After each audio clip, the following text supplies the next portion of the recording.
What up, though? What's popping? What's happening? What's going on? You're back in the lab with your favorite neighbor. It's your man, Marq Nash. He is I am he. Another great episode of Breaking Beats. And we had a good night of boxing tonight. We got to talk about it. Kell Brook and Amir Khan went down today, as expected.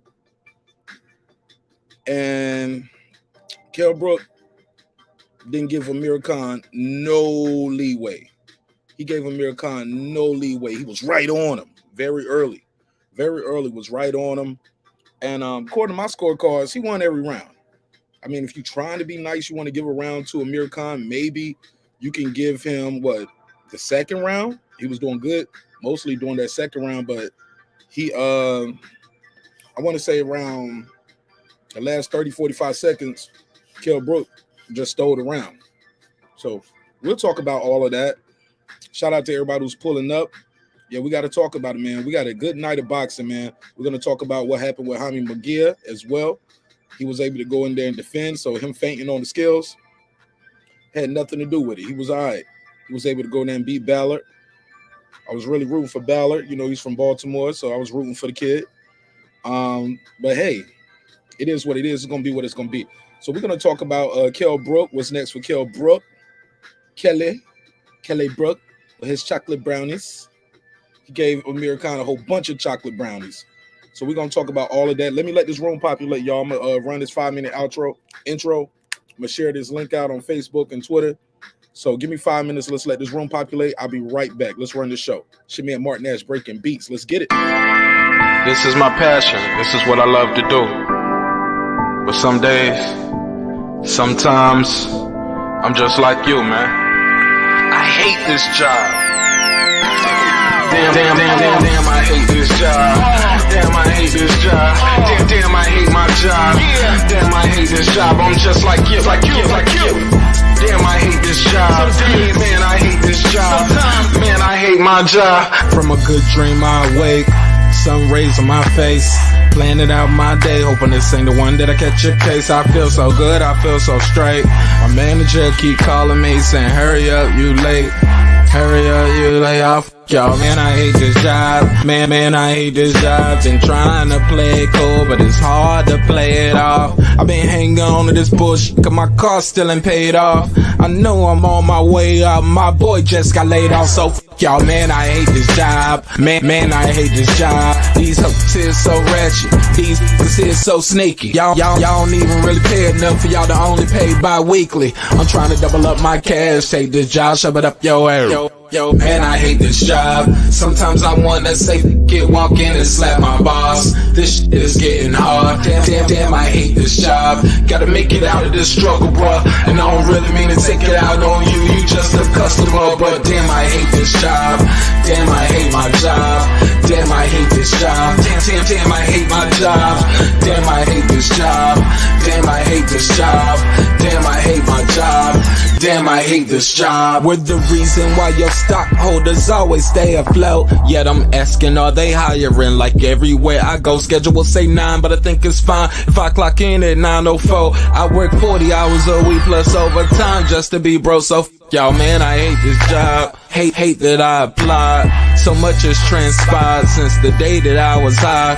Told me I could advance, but you were telling me lies. Gotta give your notice before I quit, but you don't say shit right before I'm fired. Damn, man, I hate this job. Sometimes I wanna say, walk in and slap my boss. This shit is getting hard. Damn, I hate this job. Gotta make it out of this struggle, bruh. And I don't really mean to take it out on you. You just a customer, but damn, I hate this job. Damn, I hate my job. Damn, I hate this job. Damn, I hate my job. Damn, I hate this job. Damn, I hate this job. Damn, I hate my job. Damn, I hate this job. You and your procedures, you and your protocol, you and your policies, none of that shit don't apply to me. You and your quotas, you and your standards, you and your 2 sick days a year. Y'all niggas bananas. Wonder why the postman's posted with hammers, going postal with Popo on camera. His wage got him enraged, stressed out, it's hard to maintain. He flips the middle, grabs his.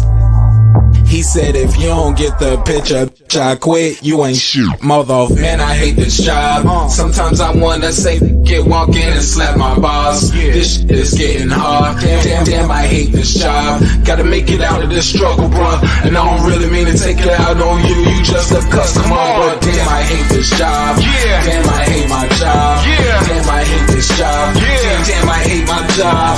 Damn, I hate this job.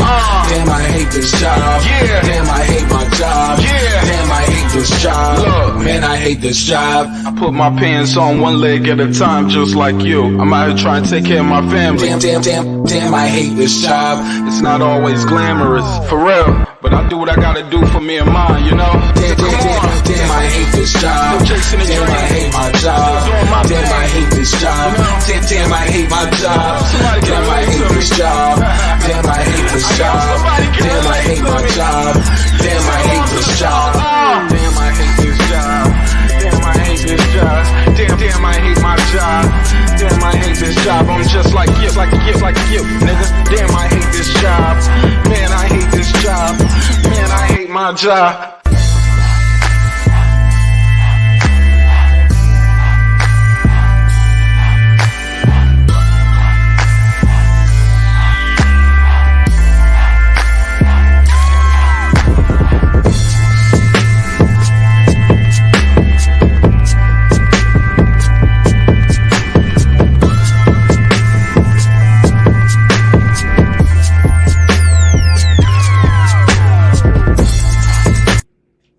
The views and opinions expressed in this program are those of the speakers, commentators, experts, and or the host.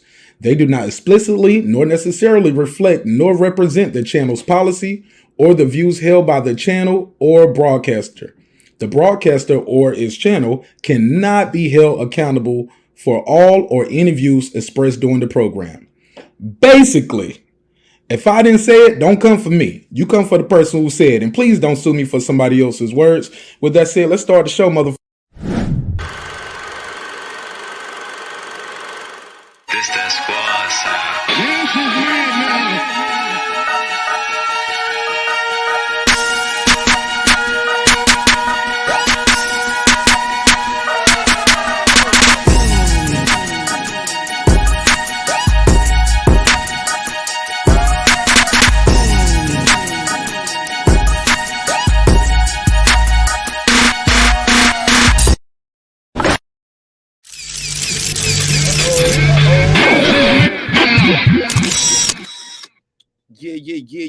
Yeah. What up, though? What's popping? What's happening? What's going on? You're back in the lab with your man, Marq Nash. He is I am here. Another great episode of Breaking Beats.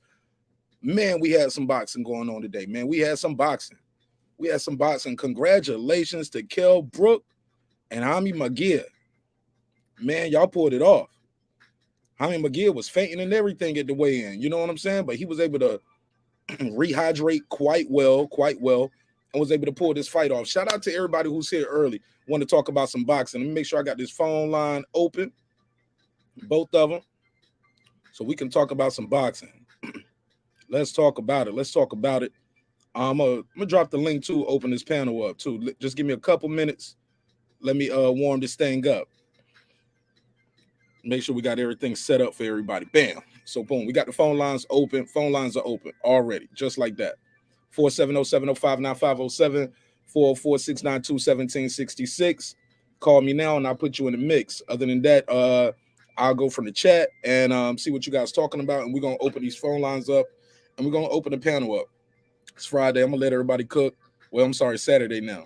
Yo, funniest fight of the night was Zepeda Keystone Cops. Yo, that was crazy what happened with Zepeda. Dude did hit him while he was down. He did get hit while he was down. Got hit clearly while he was down. I don't know. I think they could have did something, man. But I get it. You don't want to take the fight away from a guy. But when you're a professional, man, you got to have some discipline. You can't be hitting guys while they're down like that. But it is what it is.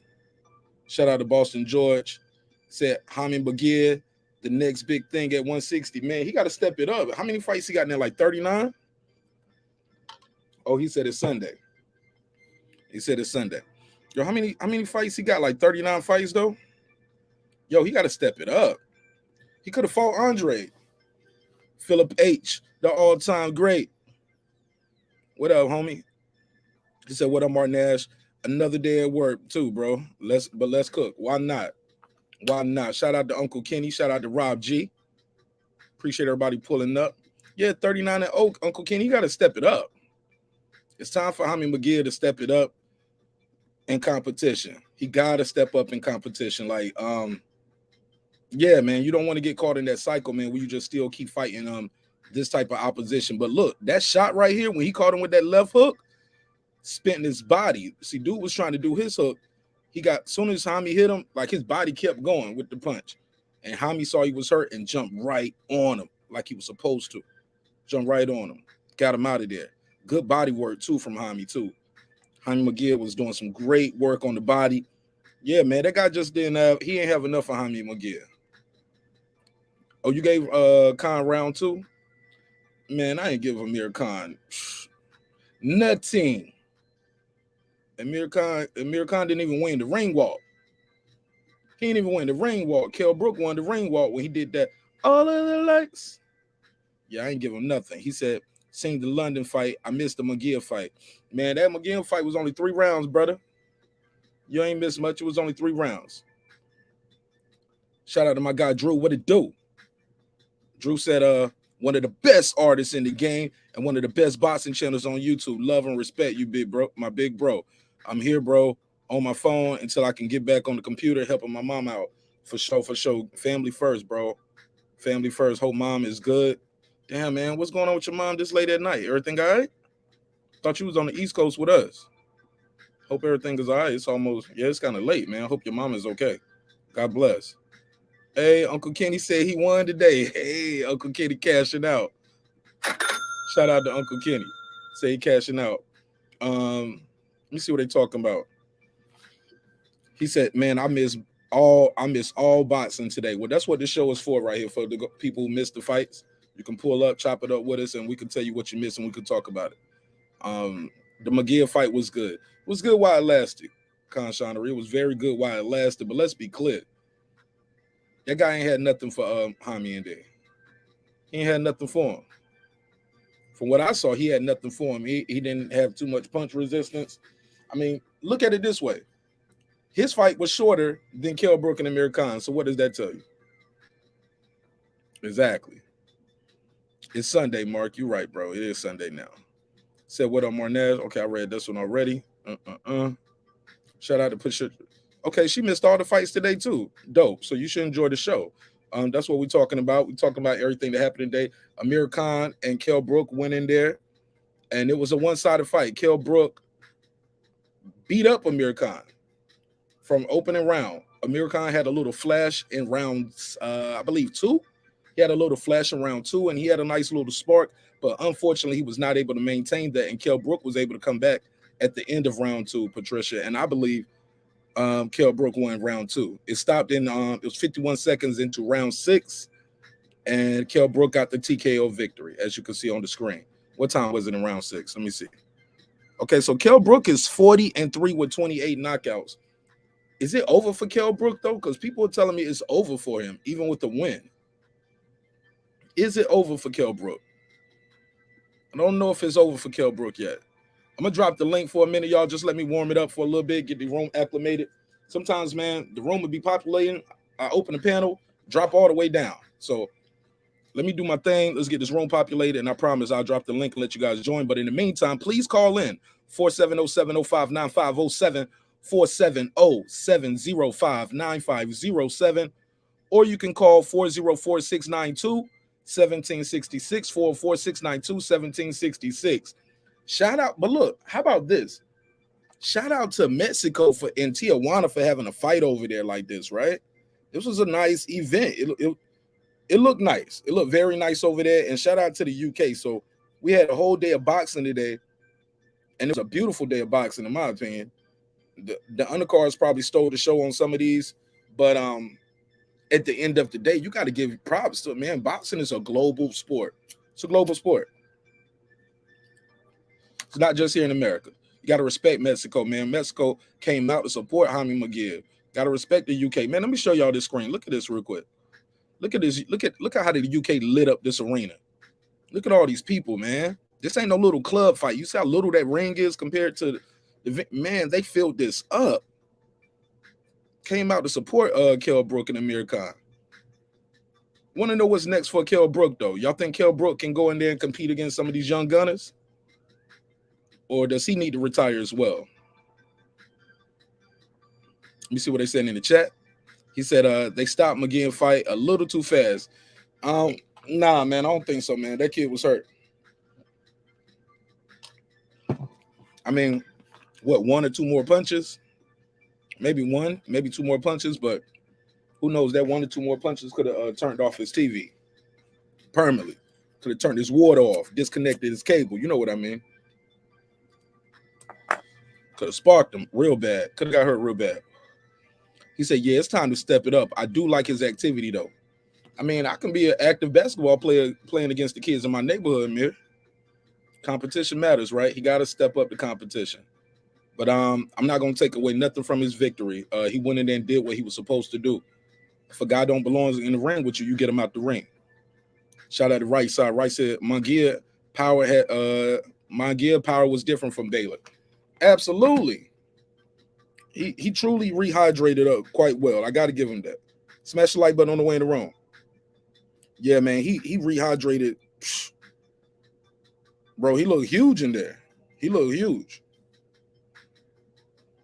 Let me see. Let me send this out real quick on Twitter, too. I need to tweet this out. Let them know we live on Twitter. Yeah, man, but let me see what he's saying.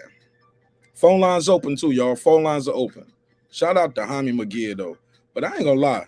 This fight right here, this Kell Brook, Amir Khan, I was excited about this fight. I thought this fight was going to go a whole different way. I thought it was going to be at least more competitive. It was not even close. It's a one-sided fight. It's a one-sided fight. Let me see what they're talking about. He said McGee got a Canelo record cooking at 25. Not really. The names matter, though. Yeah, I mean, the names matter. Canelo was already a champion probably like twice by this point, right? I got to pull that up. Let me see.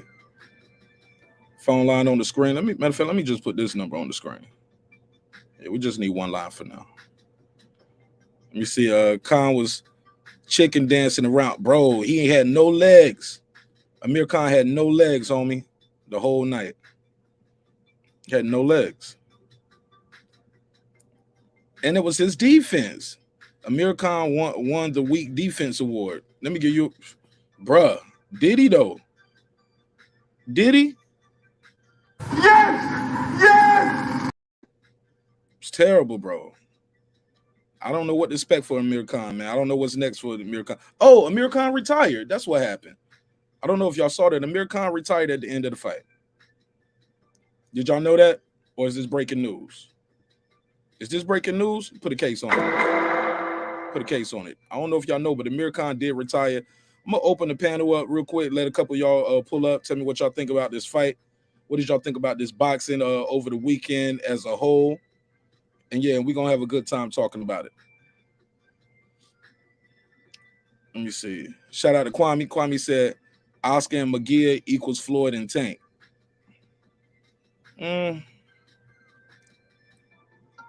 Could be. Put a case on it. Could be. But Tank is a 3-division champion already, though. Tank got a little more accomplishments than Jaime McGee. And he's been on big undercards. Tank Davis was on those big Floyd Mayweather undercards. Big undercards. He slept with IVs in each arm last night. Who did? Amir Khan? Amir Khan had to sleep with IVs? Who had to sleep with IVs in each arm? Uncle Kenny, that's new news for me. I never heard that. 470-705-9507, 470-705-9507. Phone lines open. Let me see. Old lion versus a young lion in an age-old fashion, in an age-old tradition in boxing. Get McGee in there with a Brook, Garcia, or Thurman. McGee weigh 160, though, I thought. Them dudes are like 147, 154, and I think Brook is like 149. He fought this at like 148.3. He's too big for all of them dudes. Why would you want to get him in there with those? Conshonery. Ain't Dan Hamid Gill fight at 160 tonight? Yeah, you don't need to be fighting those guys. No 47 pounders. K Savoy, right side. He said, I thought he got beat in the first 6 rounds, but the last rounds were close in my opinion. Who you talking about, bro?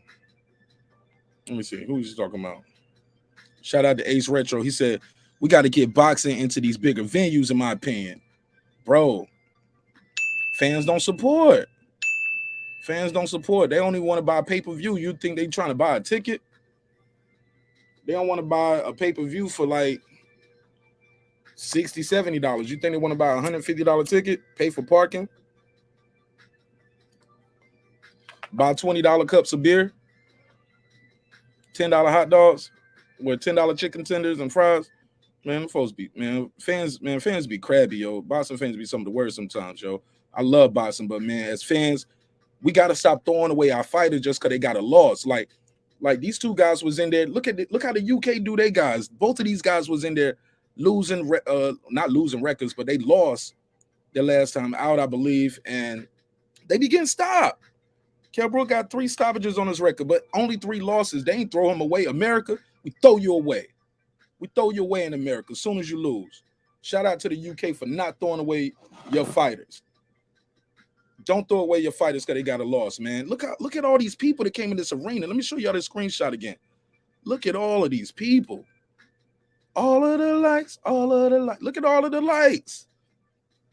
Beautiful, beautiful. I was so proud of them for selling that out.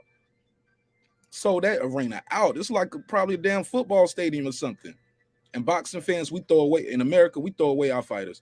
Mexico, they ain't throwing away their fighters. UK, they don't throw away their fighters. Ukraine, they don't throw away their fighters. And America's, man, we over here hating on everything, yo. And I'm a vet. I'm an Army vet, but I know that's wrong. 478. You on the line? What's your name? Where you calling from, family? Hey, salute Marq Nash. His right side. What's up, right side? Talk to me, neighbor. Man, this was a great day of boxing all the way around. Talk to me. I think, and I know I was talking with Uncle Kenny in the chat, and we were talking about and I can't say the man name correctly, I don't think, but Escobar versus the Torres fight. Good I think fight. that was the best fight of the day. I mean, even though I thought Torres was the more skillful fighter, just the heart and that true warrior mentality of Escobar, or whatever his name is. I'm sorry, I don't mean to mispronounce the man's name, but just the way he took punishment in the early rounds, but he had so much heart, bro, that I found myself rooting for this man just because of the heart that he was showing in the ring. You know what I'm saying? And the no quit attitude. And right. Then I also go to, real quick, I just want to go to your other point. You got to stop throwing these fighters away because of a loss. Thank you, bro. It has to stop because it's making we just seen a mega fight in the UK by guys who've been knocked out multiple times, but the fans still came out there, showed love, showed support, and bro, I envy. You know what I'm saying? I envy that type of boxing fan because they love the sport, bro. Like it's a true love for the sport versus a love for a fighter, or you know what I mean, love for whatever. It's a true love for the sport. So man, I agree 100%. That's a huge point that you made. Is look at the stadium, how it was packed out. They showing love. They got their lights out. You know what I'm saying? Man, I wish that American boxing fans would be the exact same way, because a lot of the fighters over here would be much more willing to put shit on the line if people had that mentality. So, exactly. You know what I'm saying? Go ahead. No, I agree with you, bro. That's my problem, bro. Look at this guy. Amir Khan been knocked out 5 of his 6 losses. All right. The one that went to the cards, I believe that was Lamont Peterson, if I'm not mistaken. Kell Brook been knocked out 3 times. But Kell Brook, even when he lost, though, bro, he was competitive before he lost. He was competitive against Triple G until he got his face broke. Competitive against Errol Spence till he got his other face broke. He got both of his faces broke, the left face and the right. But you know what? Look, when he fought Bud Crawford, Bud standing there like this. Look at that picture of Bud standing like this. That's after the Kell Brook fight. I already cut up over here. Won't no headbutt. That was jabs. Mm-hmm. Kell Brook got a good jab, good timing, came in there in fantastic shape. And you know what? You know what American fans are already saying? He need to retire. For what? Dude just won every round. He need to retire. And that's the nonsense, bro. And even right now, I'm like, I want to see Kell Brook. I think Kell Brook versus Keith Thurman fight should happen next. And then that's gonna elevate that fighter to the next level of the welterweight division. But and real quick, you did drop breaking news for me because I didn't see the press conference after. Oh yeah, Amir Khan is retired. It's official. He's retired. But this is the problem. Before the fight, I remember Amir Khan. He pretty much came out and said, "Win, lose, or draw, I'm not retiring after this." So, shit changed, bro. Hey, look, that's before the fight. Yeah, now he been in the fight and got hit in his face a couple times. He like, bro, I don't need this. I'm rich already. I'm Amir Khan. Amir Khan can go to Pakistan, Dubai, be somewhere in the UK, just on TV doing like this, selling red. He can sell red Solo cups. Hi, I'm Amir Khan. Buy red Solo cups. Motherfuckers gonna buy them. Hi, I'm Amir Khan. You should drink this water because I said so. People gonna buy the water. He's Amir Khan, bro. That's facts. That's facts. He got an advantage, bro. He got his home country, but he got his native homeland. Not to mention, he's a star in America, whether you like him or not. You know how much they paid Canelo to fight Amir Khan? $20 million. Look at it. It's right here on the screen. $20 million. So for the people who's like, why Canelo fighting Amir Khan? That's a duck move. They paid him $20 million. He got paid more to fight. That was his biggest payday at that point. He didn't even get that much to fight Floyd. He got $5 million for Floyd. That was his biggest payday at the time. Amir Khan, $20 million. Why they pay him $20 million? Because Amir Khan is popular, bro. No, I'm with you. I agree. And even when the fight first started, man, you know, I thought that Kell Brook was going to win the fight. I had it a mid to late round stoppage, in my opinion, which is kind of what happened. I didn't think it was going to be 6th round. I thought it would be later in. I thought it was 8th, 9th round, in my opinion. But the thing was when Amir Khan came out in the first round, right, and I saw him throw his punches, I was like, that's why we enjoy watching him. The man has fast. He's fast. Some of the fastest hands you've seen. You know what I mean? But the fundamentals, though, hold up, it's not. Hand speed is one thing, but the way you throwing those punches, anybody can do this real fast. No, and that's what I was gonna say. But when he threw his right, he was falling into his right hand.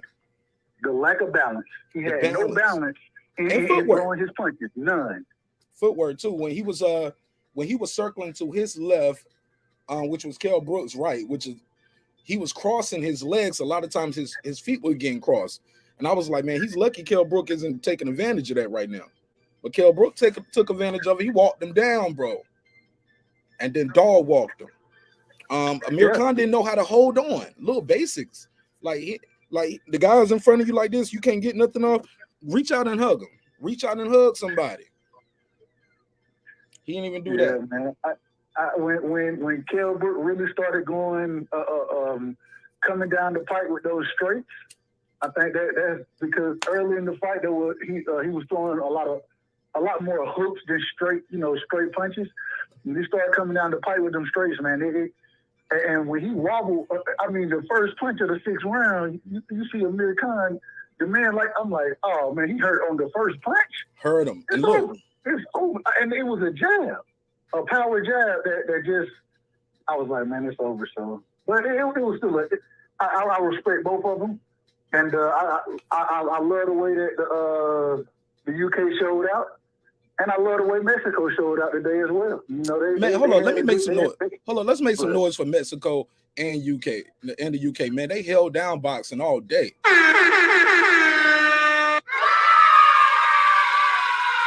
Shout out to Jaime McGill. Jaime McGill went in there, did his thing.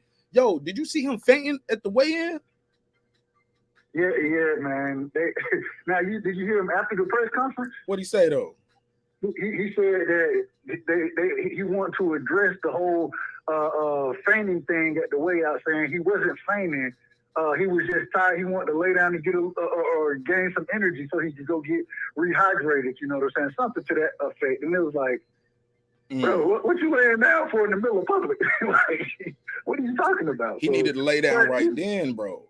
They fanned him. He laid down for a couple seconds, put his hands behind his back, and I think they realized how it looked too. They was like, "Get up, get up, get up." They stood him up real quick. Right. But that's why I think he had to come out and address it during the post conference, you know, or the post interview, excuse me, right after, because it was a real bad look when you come out and that's what's happening. But hey, man, much support to that brother as well.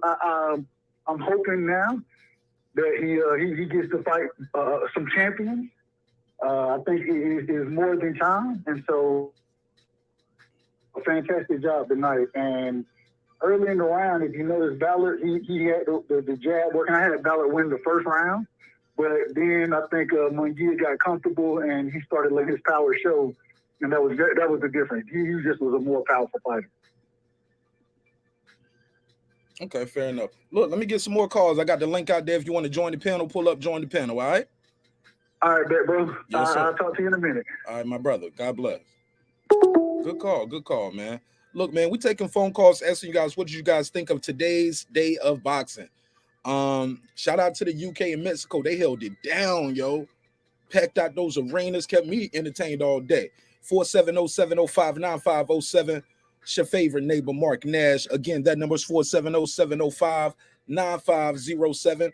In the words of the late, great Miss Cleo, call me now. And yeah, we can talk about boxing, man. He said, good decision to retire for Khan. Absolutely. I mean, he done what he need to do. He did what he need to do. Hey, look, let me ask y'all something. Is Amir Khan going to go in the Hall of Fame? Is Amir Khan a Hall of Famer? First ballot, not second ballot, third ballot, whatever. Has he done enough? Didn't he win like a silver medal in the Olympics?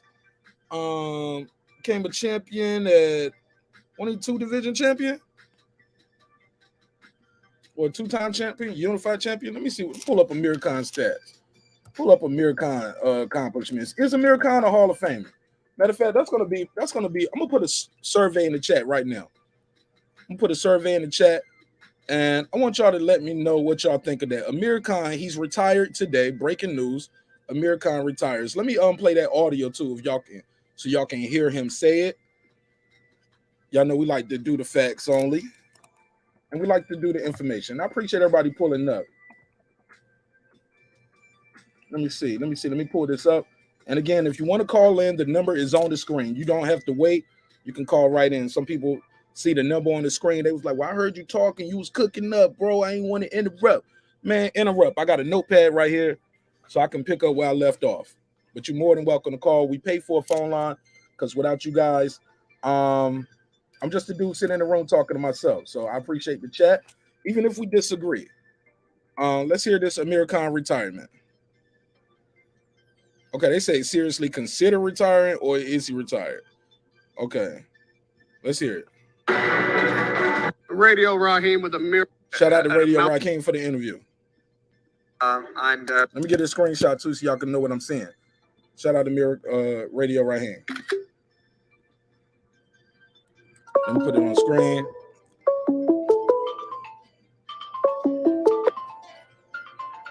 Two, 3, 1. What's your name? Where you calling from, neighbor? What's going on, Mark, man? You good, fam? What's going on, Mark? Man? What's going on? Who this? It's me, man. It's Cassidy, man. Cassidy. Okay, yeah, Cassidy. You sound like London Blood. I thought you was London Blood or either Rap Star Boxing Knowledge. Nah, man. No, sorry, man. Nah, Mark. Hey, yeah, get your mic together. You got a lot of wind blowing in the background. What, you running around the track or something? No, man, I'm finished working it. So, okay, man, cool. Yo, shout out to the UK, man. Y'all put it down today. Yeah, trust me, man. You get me. Kell Brook and Amir Khan. Great show down there. You get me. I told coach, man, like that fight ain't going to no 12 rounds, man. Oh, he had to go into a decision? Yeah, they got 12 rounds in it. No 12 rounds on here. Nah, I knew that. Good evening to you, Marq Nash, man. You good. Hey man, your audio is terrible, man. You making making my listeners drop off, man. You got to get that audio right, bro. Yeah, sorry, Mark, man. All right, cool. When I get in, I'm gonna pull back in it. Sorry, Mark. No, you good. But hey, look, is Amir Khan going to the Hall of Fame? No. What? Amir Khan not going to the Hall of Fame. No, wait. Okay. Maybe in the British Hall of Fame, but not in the Hall of Fame of boxing. Maybe in the British Hall of Fame, but not in the Hall of Fame of boxing. He is not up there. There's no man. Has he even done more than Timothy Bradley? Say that again. Has he even done more than Timothy Bradley?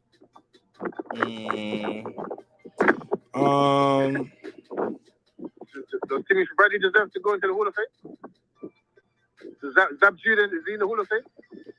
I think but Zab Judah was undisputed. He should be in the Hall of Fame. Hey, you gotta call me back when you get bro. You gotta call me back when you get your mic together. That noise is too much wind and whipping around. 100 Mark, man. Sorry about that. Nah, hit me back. Woo. Sorry about that, y'all. We trying to have a high quality show here, right? Sorry about that. That the little stuff with the mic.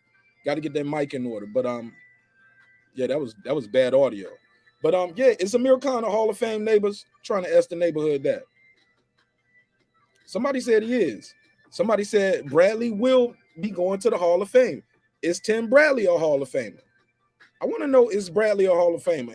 Since he said it, but is Amir Khan a Hall of Famer? He said he might go in the British Hall of Fame, but in the Hall of Fame of boxing, there's no Amir Khan. I beg to differ. Amir Khan is. Let me pull it up.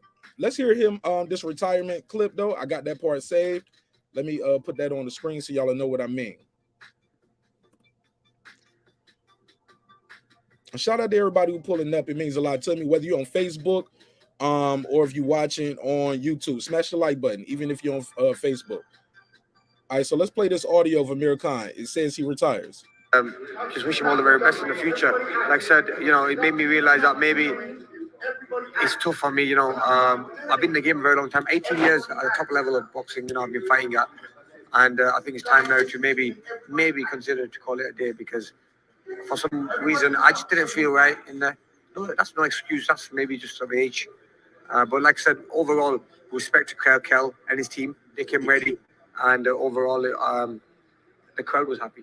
And what a humble performance you did at the press conference, and just now knowing maybe that it is time to be finished. When you went in there, you still had your speed, especially up top. What were you reaching for that wasn't there for you tonight?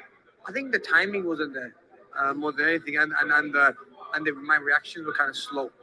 Obviously, I thought my speed was there, but reaction on shots he was throwing at me were not there, and that's like a sign to me. Look, I've got a beautiful family, and I've made tons of money in the sport of boxing. I think it's time where I need to spend time with my loved ones now. I don't want to get hurt anymore. Like I say, always at one. He's done. Breaking news. Amir Khan is retired. Let's hear that again. Because at first he said he's really starting to think about it. I need to really start considering it. By the end of this, he was like, yo, I don't want to keep getting hurt no more. I thought my speed was there, but reaction on shots he was throwing at me were not there. And that's like a sign to me. Look, I've got a beautiful family, and I've made tons of money in the sport of boxing. I think it's time where I need to spend time. I got a beautiful family. I made tons of money. Time my loved ones now. I don't want to get hurt anymore. Don't want to get hurt no more. That's it. Like I say, always at one punch away from getting hurt. I'm glad that me and Kell came out the ring safely. Yeah, bro. It's a dun dun da da dun dun dun da da da da da. Yeah, man. Hell of a career, man. I look, I'm happy for him. Look, I don't want the man to get hurt, and like he said, he's in there thinking about getting hurt right now too. After the fight, he's like, I'm glad we both came out all right. I could have got hurt tonight. I don't want to keep getting hurt. He's thinking about his family, his career. I mean, it's do good. He thinking about his money. Like, I got the money. God bless him. 707. What's up, neighbor? What's your name? Where you calling from? All right. How you doing, bro? My name is Roosevelt. You heard me? I'm from New Orleans. Hey, what's up, Roosevelt? I'm out to California right quick, you did. Okay, Roosevelt from New Orleans, right there in Cali right now. Okay. Uh-huh. I said Roosevelt from New Orleans, but you're in Cali. Go ahead. Yeah, man. I'm just basically calling to show y'all some support, man. I think I think that's important too, bro. I just came back inside and I saw y'all on. I got my projector on and I saw, this was on. So I said, man, let me call them and see what's good and go from there. Hey man, did you see any of the fights today? Yeah, I saw some of them, man. I checked a little bit of it out.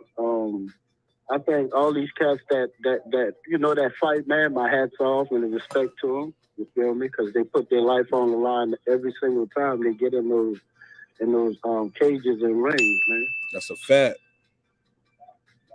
Yes, sir. Yep. But you know something? I want to bring up something, man, that a lot of people don't really. I don't think nobody ever brought this idea up before, and I kind of say that I thought about it about at least about 4 years ago, man. I don't know if you all are gonna bring it up on y'all channel, but man, there's a serious racism problem in these sports, bro, especially boxing. Oh man, we just did an episode about it this week. Oh, y'all did it? Shit, we did a couple episodes about it. We did sure, click on that episode when we talk about the UFC. It was a media reaction to the UFC fight. We end up talking about Joe Rogan and the N-word and how it's used in sports and should he lose his job. We went on that. We talked I interviewed Anthony Darrell, and he and I was talking about racism in boxing. And he was like, look, how do I beat Yildirim and Yildirim gets the Canelo fight after I beat him? So check that interview out. It's on this channel, all right? I will. I most definitely will, my brother, because I think that, I think this issue needs to be talked about a little, often, a lot more, man. Because I'm gonna share this with you. I'm a victim of a hate crime right here in California, bro, from my own neighbors, and the investigation open right now, and they're not putting it in the papers how it really went. I was attacked by my racist neighbor that called me niggers and threatened me for almost a year. And then he finally physically attacked me after all those threats. But I made sure I documented all that stuff, man. And, when I protected myself, I say about 2 weeks after his injuries, he passed away. He died. Oh, shit. Yeah, but they didn't put they put it in the paper like, hey, did anybody see what happened to this guy? That's all. And I got all the documentary for us. I documented everything, and even the police station here. I kid you not, man. When they knew, when I called them and told them it was about my racist neighbor cussing me out, threatening me, calling me the N-word and stuff.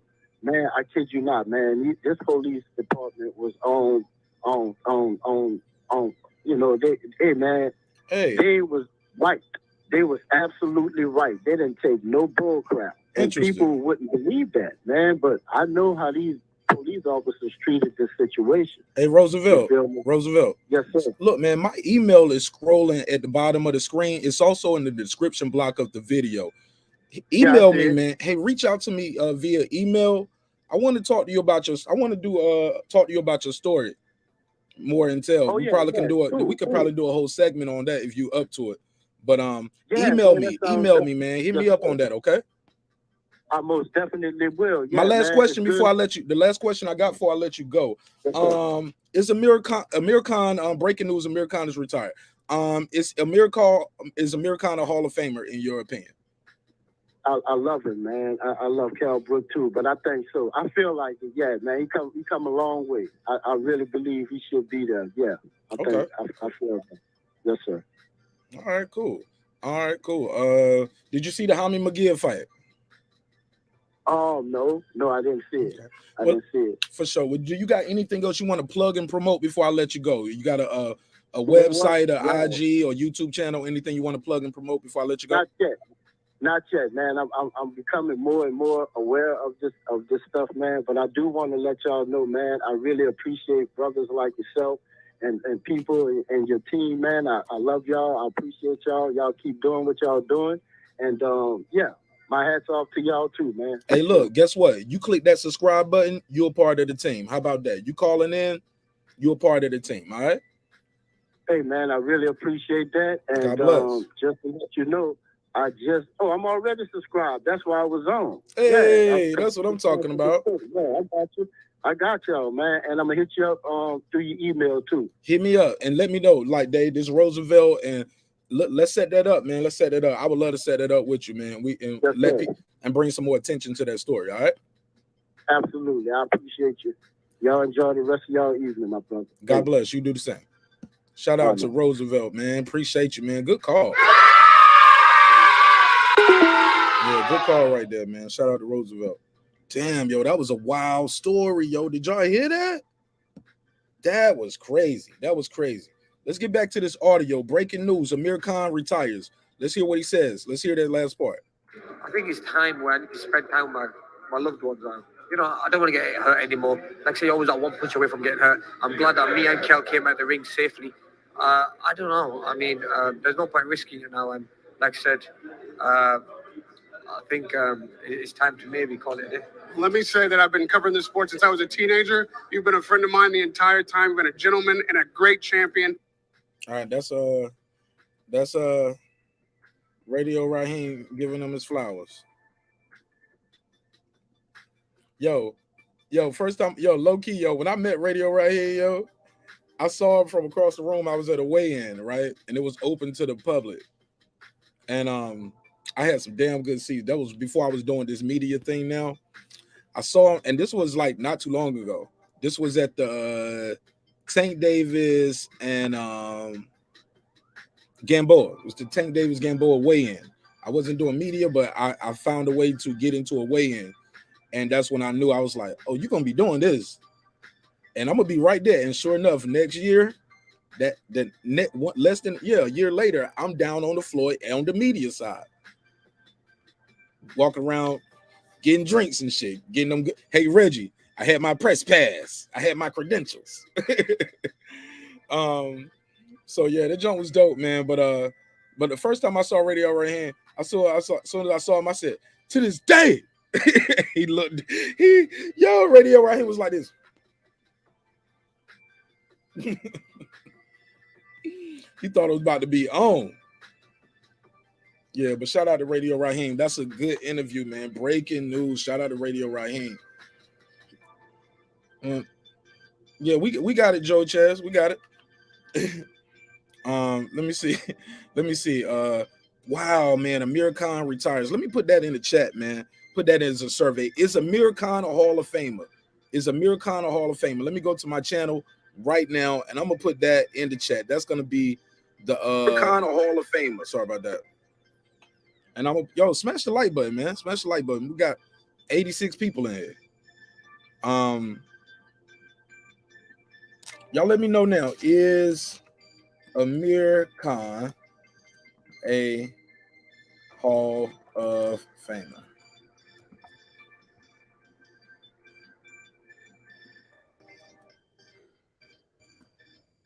All right, there we go. Simple, yes or no. Yes or no. I want to know. I want to know what y'all think. Because I can't read all the chats all the time like that real quick. But let me see what this survey said. Is Amir Khan a Hall of Famer? I want to know right now. Tell me the truth. The kid is retired. Hey, watch this. Now that he retired, everybody want to give him his flowers. Now everybody love him. Y'all been calling the man Glass Jaw Khan. They like, oh man, I don't read the craziest stuff ever. Now that Amir Khan is retired, y'all want to give him his flowers. Let me open the phone lines back up. Holla at your boy. 470-705-9507, 470-705-9507. Call me now, and we're gonna chop it up. Okay, Uncle Kenny saying yes, he is. Let me go to the survey over here on this big screen. Let me see it over here. Hell no, I think he is though. I think he is. See me, I put a lot of credence when people get like gold medals in the Olympic or silver or bronze. I give them credit for that. I give them credit for that on their Hall of Fame list. I add that to it. Yo. Am I wrong? Maybe. But that's just me. But Amir Khan retires. Wow. Uncle Kenny said yes, he is. He said smash the like button. He said no, he is not. Okay. 4707059507. Makamu KO walking 6 rounds. 1 round 1 through 0. Cameron Brown, Dillian White 1. Hold on. Hey, has Dillian White signed a contract for Tyson Fury yet? Isn't that deadline on Monday? Is the deadline Monday? Last time I heard the deadline was Monday, man.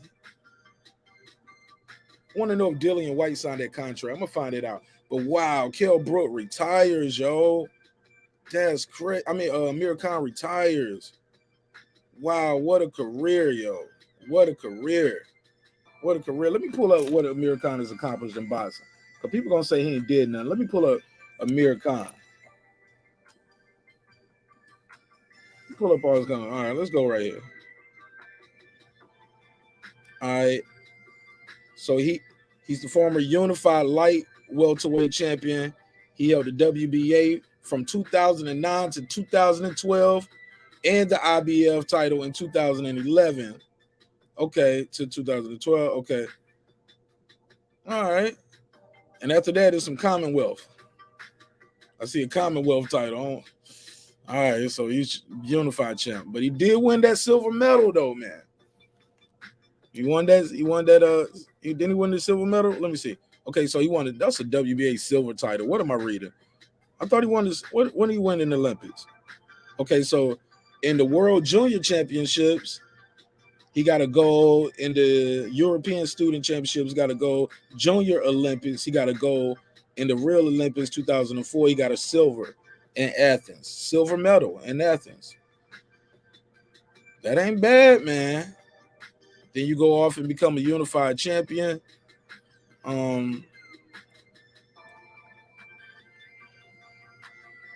He lost the Ring magazine. He challenged for the Ring, the WBC silver welterweight champion. Let me see. Yeah, man. Damn, I don't know, man. I gotta hold up. Let me slow down on my Amir Khan. Might be a Hall of Famer praise, because if they didn't give Cotto, if Cotto wasn't a first ballot Hall of Famer, we got to slow down on this Hall of Fame talk. I just moved for Miguel Cotto first ballot. When I found out, I thought it was a snub. Let me get the call. D Ray all day. What's popping, my G? All day. I had to call you now. Call me now. Hey man, great content, bro. I appreciate it, and I love that you have an open line for the fans to be able to reach you, whether they tap in into the live or a call. Appreciate that. Yes, sir. Hey, but now here's my thing though, and you brought that point up, is Floyd Mayweather got him $5 million, and then Amir Khan got him 4 times more than that. I think, if it's you talking about Canelo, right? Yeah. I'm saying when Canelo fought Floyd, he got 5. When he fought Amir, he got 20. Yep, you can Google this, and you can look this up too. It's Canelo's pay and for his fights, and you can see him right here. Then you can see the also the pay-per-view revenue share. You can see endorsement earnings, and then you can see what actually happened in that fight right here in the year. Yep. Right, and now check this out. Now all of the guys that want to fight Canelo, you know what I mean, and Amir Khan got that fight. So and then in my opinion, it almost seems like Amir Khan is the one that launched Canelo into the superstar stratosphere. When he laid that glove on him, I think that took people to a whole new level as far as Canelo goes. But and then here's the other thing though. When you say is he a Hall of Famer, I think if you go with longevity, the guy almost fought 20 years as a pro. And then look at the stadium tonight. It was packed. So I think, man, that it's only obvious that he's a Hall of Famer because the people, I mean, he has the support, you know, and that's the one thing that there's probably better fighters than him that probably won't make it. But, you know, they probably also can't fill that arena. Mm. And then the last thing I wanted to say with that is that because I had asked people who was Canelo, I mean, who was Amir Khan's best win? Because I thought Kell Brook's best win was Sean Porter. So I kind of thought that he should be favored because that's a better win than anybody that Amir beat. But he does have a win over Zab Judah, and that's the name. And Zab Judah's a Hall of Famer. So I say, why not Amir? I'm going to open up the phone line, bro, so somebody else can call in. But I appreciate you. Everybody subscribe, like, share on all platforms because Marq Nash be breaking these beats, man. I appreciate you, bro. Thank you. Man, thank you, D-Ray. Good call, man. Good call. Hell of a call. Shout out to my guy D-Ray all day, man. Hey, look, man. Is Amir Khan a Hall of Famer? Breaking news. Amir Khan retires. Is he a Hall of Famer? Interesting. I want to know what y'all think about that. I got a survey in the chat. Let me go over into the chat and see what the survey says. See what y'all saying in the survey. Yo, they probably killing Amir Khan in the comments. All right, we got 30 votes. We got 30 votes over here. 30 votes. 80 people watching, 30 votes. Let me see, 32 votes. Yeah, vote in the chat. It's a survey in the chat. Is Amir Khan a Hall of Famer? Right now we got 32 votes. Let me share with y'all on the screen what they are saying. Yeah, man, but Amir Khan, man, he took some punishment tonight, man. He took some punishment tonight, man. Kell Brook looked like he ain't even like he had some rough sparring. Jaime Munguia did his thing. He went in there, whitewashed him. All right. So is Amir Khan a Hall of Famer? Survey says out of you guys here, we got 73 people watching, 32 votes. 66% of you guys saying nope. 66% of you guys are telling Amir Khan. That's messed up, man. But look, man, think about it. He was a unified champ and got a silver medal, but other than that, that's it. What I'm looking at. Dang, man. Man, I don't know why I thought he had another. I thought he won. I thought he was a 2-division champion. I thought he had championships in 2 divisions. Okay. He ended up holding the WBA Super Champion. Oh, so it was the same thing. Okay, he's former unified lightweight world champion. Okay. Yeah, I'm looking at his joint right here. Right side. What up, my G?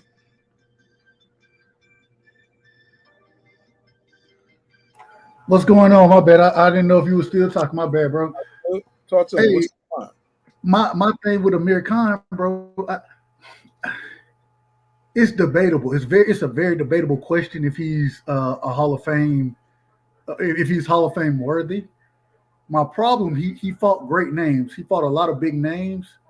It's just he usually lost to the big names. You know what I'm saying? And so, I like D-Ray said, I think his biggest wins are Paulie Malignaggi.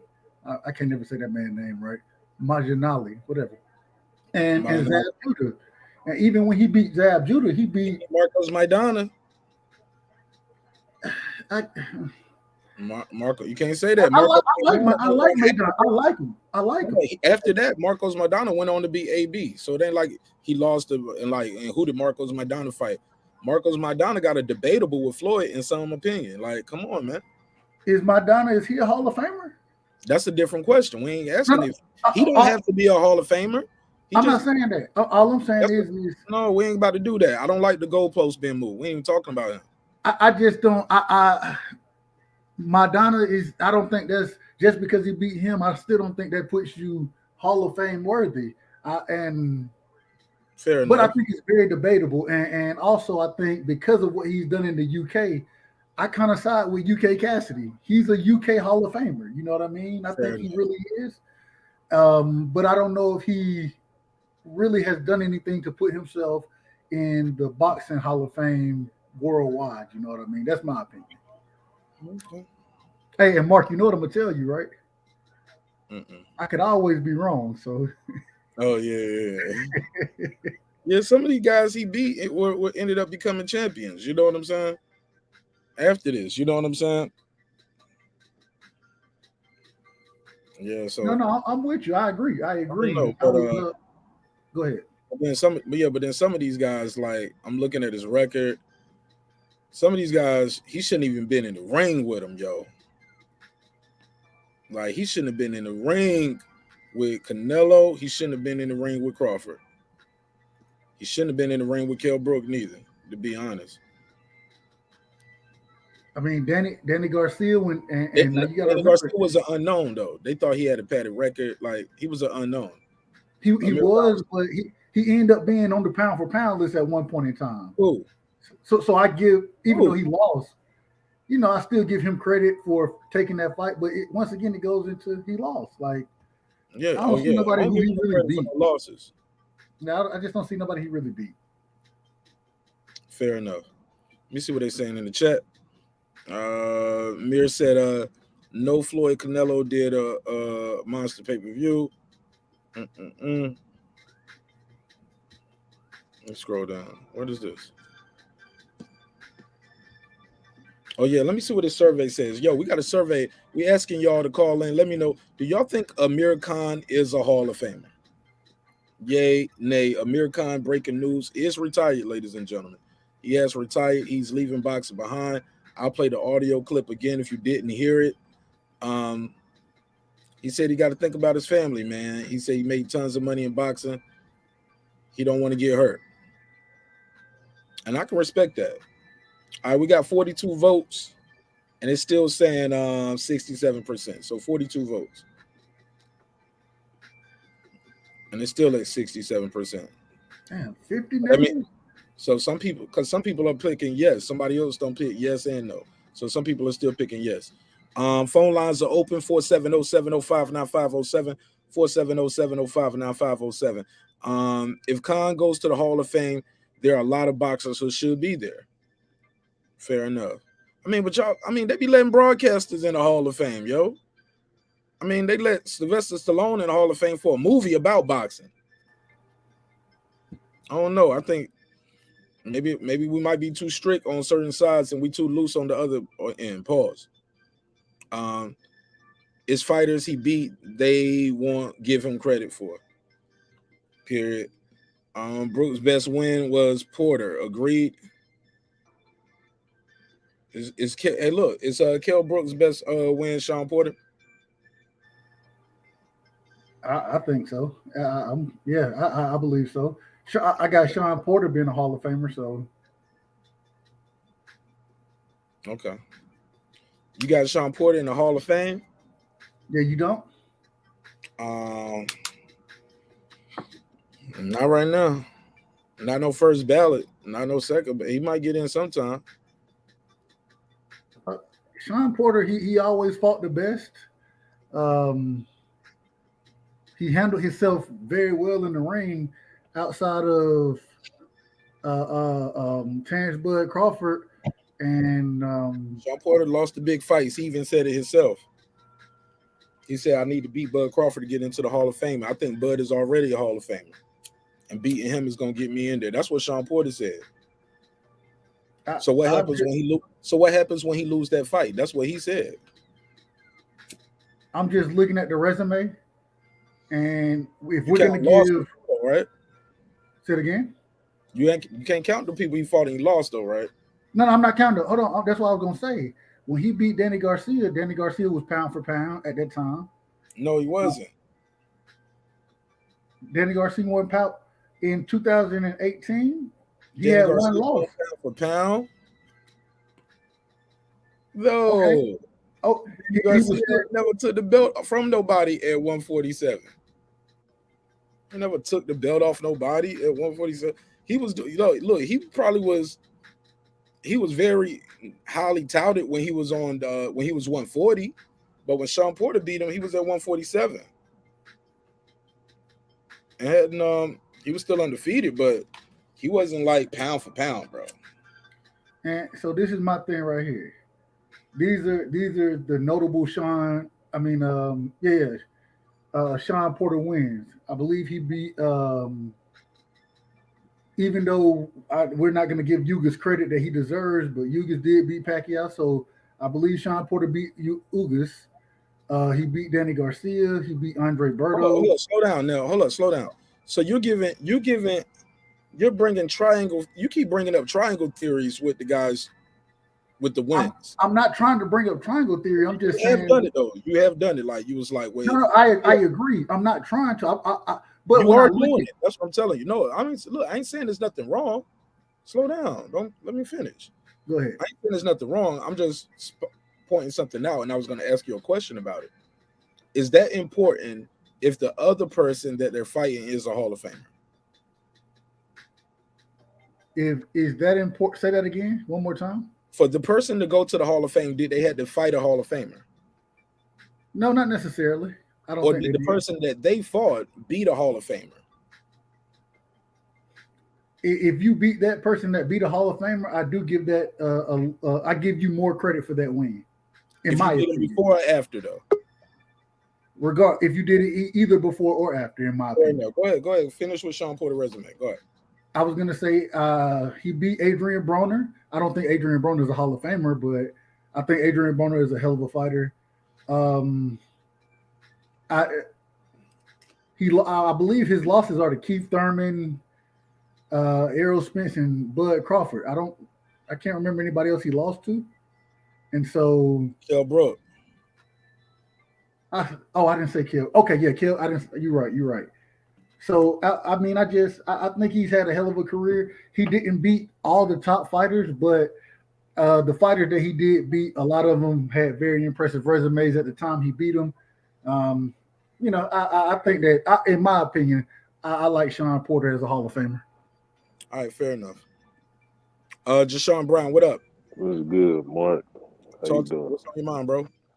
I'm saying Amir Khan, I mean, he not first ballot, but he gonna get in eventually because what the Hall of Fame do is if you don't get in that first year, they just put your name with the next class and see how you match up, and then eventually you'll get in depending on who else is in your class. So, like Timothy Bradley and them, Cotto last year didn't get in because of the class, because of Andre Ward, Klitschko, Mayweather. So they was up against a top-notch class. So it just depends on what class Amir Khan get matched up with. But eventually he'll get in. For sure. I feel like he'll get in. For sure, but not a first ballot.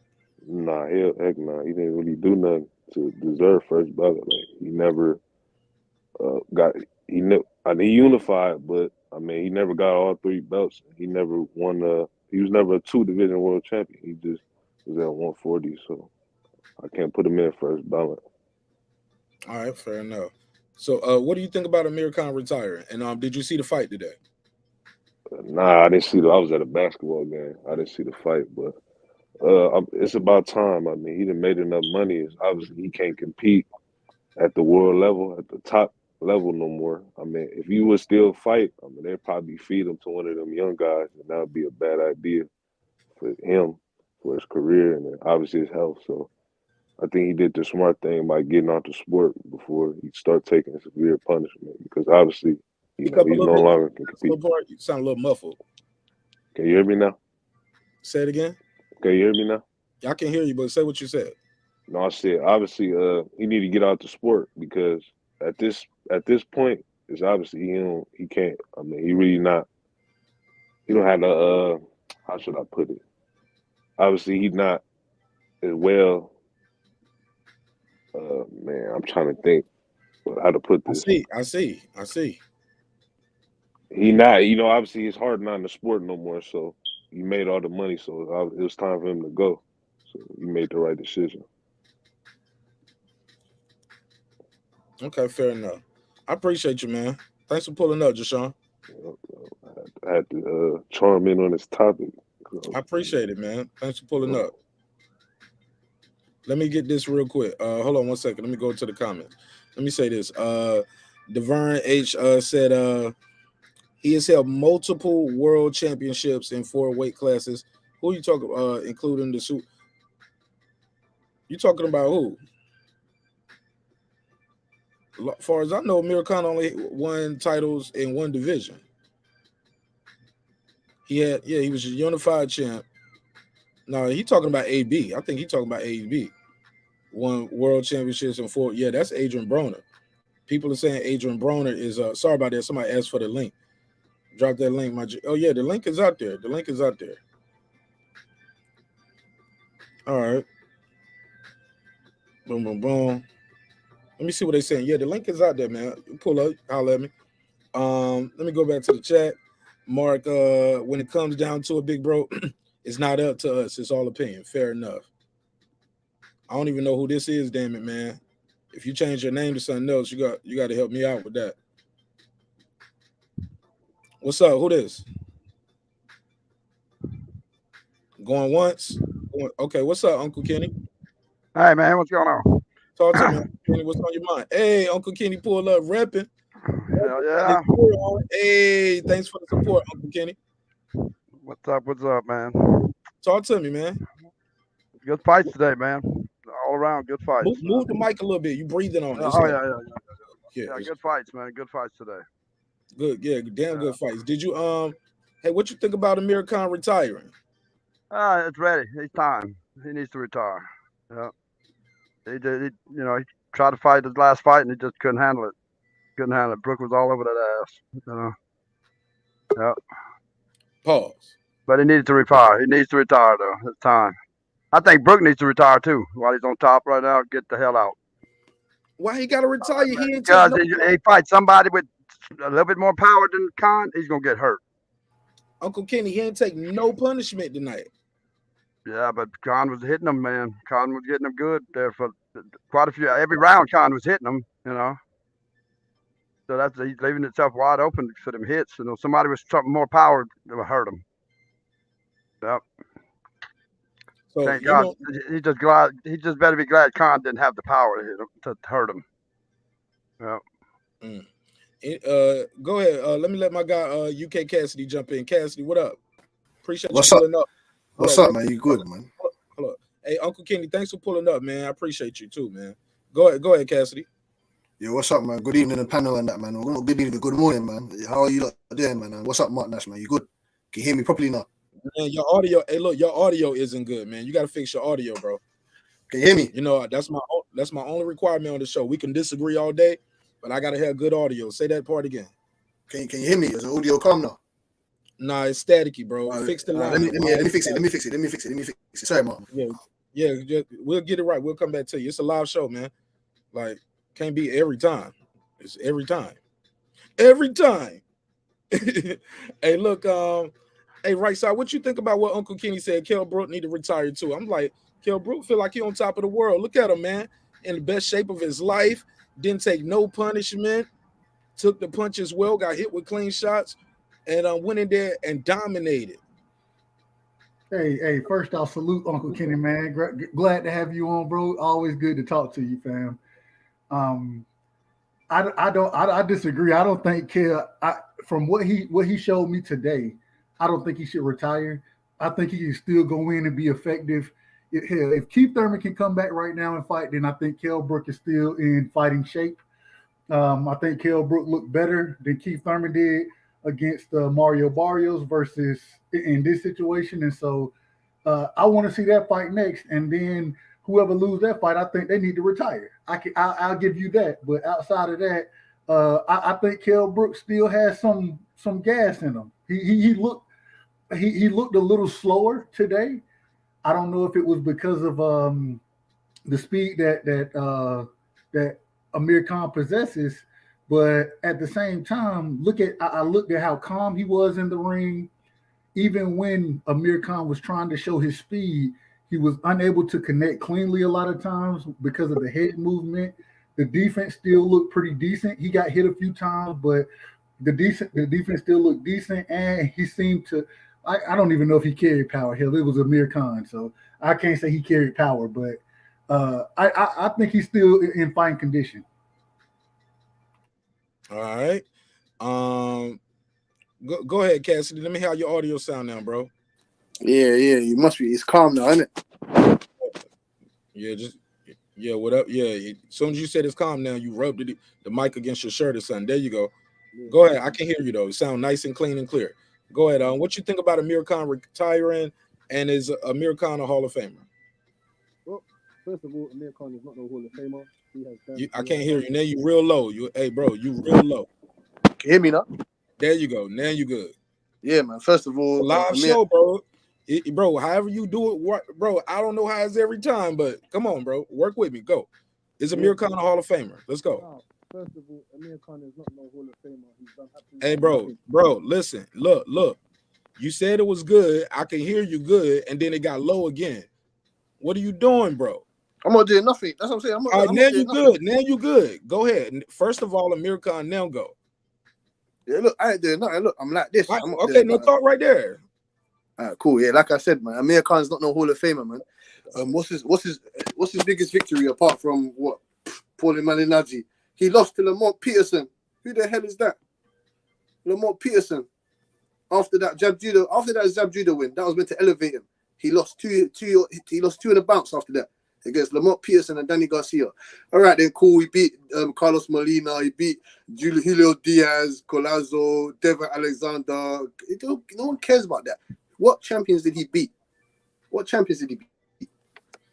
He beat Billy Dib after he got smacked up by Terrence Crawford. He is not no Hall of Famer. If Sean Porter is not in the Hall of, I can name you a dozen. Like what was he? Like he started at 135, right? He started at 135, right, all the way up to 147. I can name you about 20 guys that are in front. He's no way he's in the first Hall of Fame. No way. There's Hakeem McFarland. Look, he went past 147 and challenged Canelo at 154. Remember? For the money, he knew he wasn't going to win that fight. For the money. I can name you Jack Blackburn. Why did they pay? Hold up. Why they pay him and didn't pay nobody else though? Why he get the money? Because like you said, didn't he puts butts in seats, innit? He puts butts in seats. That's why people want to see him if he ain't that good. Because he's an electrifying fighter. He's knocking out stupid people. Before all of this, he lost do you know who he lost? Do you know who he lost to in the first round? In the first round, he lost to Bridges Prescott in the first round KO. Bridges Prescott, and then the only time he came onto the only time he came onto the scene is after he beat Marc Antonio Barrera. That's the only time. After that, yeah, he tried to elevate with all this other stuff, but he only came onto the scene when he beat Marcos Antonio Barrera. That's it. After that, he didn't do anything. His biggest win in his victory is Zab Judah, and that is it. Oh, all right, pass it around. I got my guy HLD on the MIC. Go ahead, HLD. What you think of the fights, bro? It felt like it was gonna Mark. It felt like I was eating last week's Chinese food. That's what the fight was like with Amir Khan and Brook. I mean, it is what it is, man. What, bro? It is what it is, man. Yeah, Amir Khan should retire. You know, is he a Hall of Famer? If you even have to ask yourself if a person should be a Hall of Famer, they shouldn't be in it. Do they have different standards now? I guess they do. Should they have a standard? I think they should have a standard that to be a Hall of Famer, you should dethrone 5 active champions and have at least a total of 10 title defenses before you're considered to go into the Hall of Fame. The Hall of Fame, the Hall of Fame is not prestigious anymore. Hold up, rewind and tell me what your Hall of Fame standard is. To dethrone 5 active champions and have a total of 10 title defenses. So you at least got to defend the 2 times each champion. Yeah. After you beat them, so you got to win it, then you got to beat them 2 times. Well, you got to defend it. You know what I mean? Defend your titles. Twice. At least 10 times, and whatever numerical. But what if you reign though? What if you clean up and it ain't no more active 5 more champions? I got all the belts. I got to defend it for 10 times. Well, at least defend it for 10 times, I guess. Yeah. So Wilder's a Hall of Famer then, in your opinion? No, he wouldn't because he didn't. He only had 1 belt. He only dethroned 1 champion. But he reigned for 10 fights though. That's hard to do. That's hard, but it's still not. It's not Hall of Fame quality to me. So damn, ain't none of these motherfuckers Hall of Fame to you then? Nope. Except for Terrence Crawford. No, Wilder's a Hall of Famer. Crawford is about to get there. Yeah, because he don't dethrone. He dethroned 1, 2, 3, 4. Ricky Burns. Yeah, 5. Yeah. Pedraza. Old boy 4.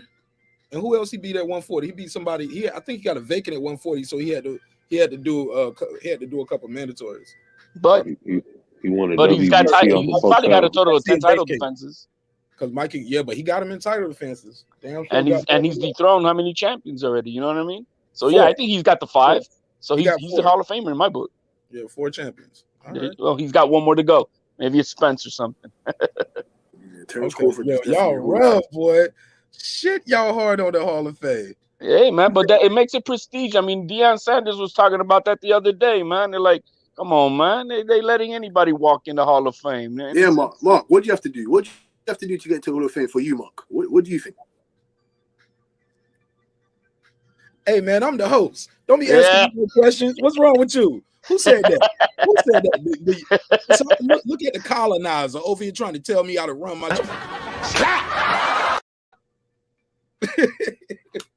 I don't know, man. Maybe I'm a little light on the Hall of Fame because they let guys like Larry Merchant in the Hall of Fame.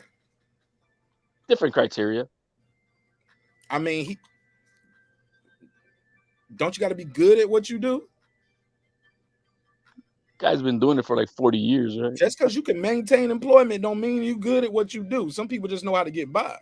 Some people got a secret. Some people kiss ass brown nose. You know they have those lifetime achievement awards and honorary diplomas and stuff. So that's kind of like that's what that is. Rocky the same way. You know, it's an honorary Hall of Fame induction. Also, it's not. They do it, but Larry Merchant was part of the reason I think HBO boxing went bad.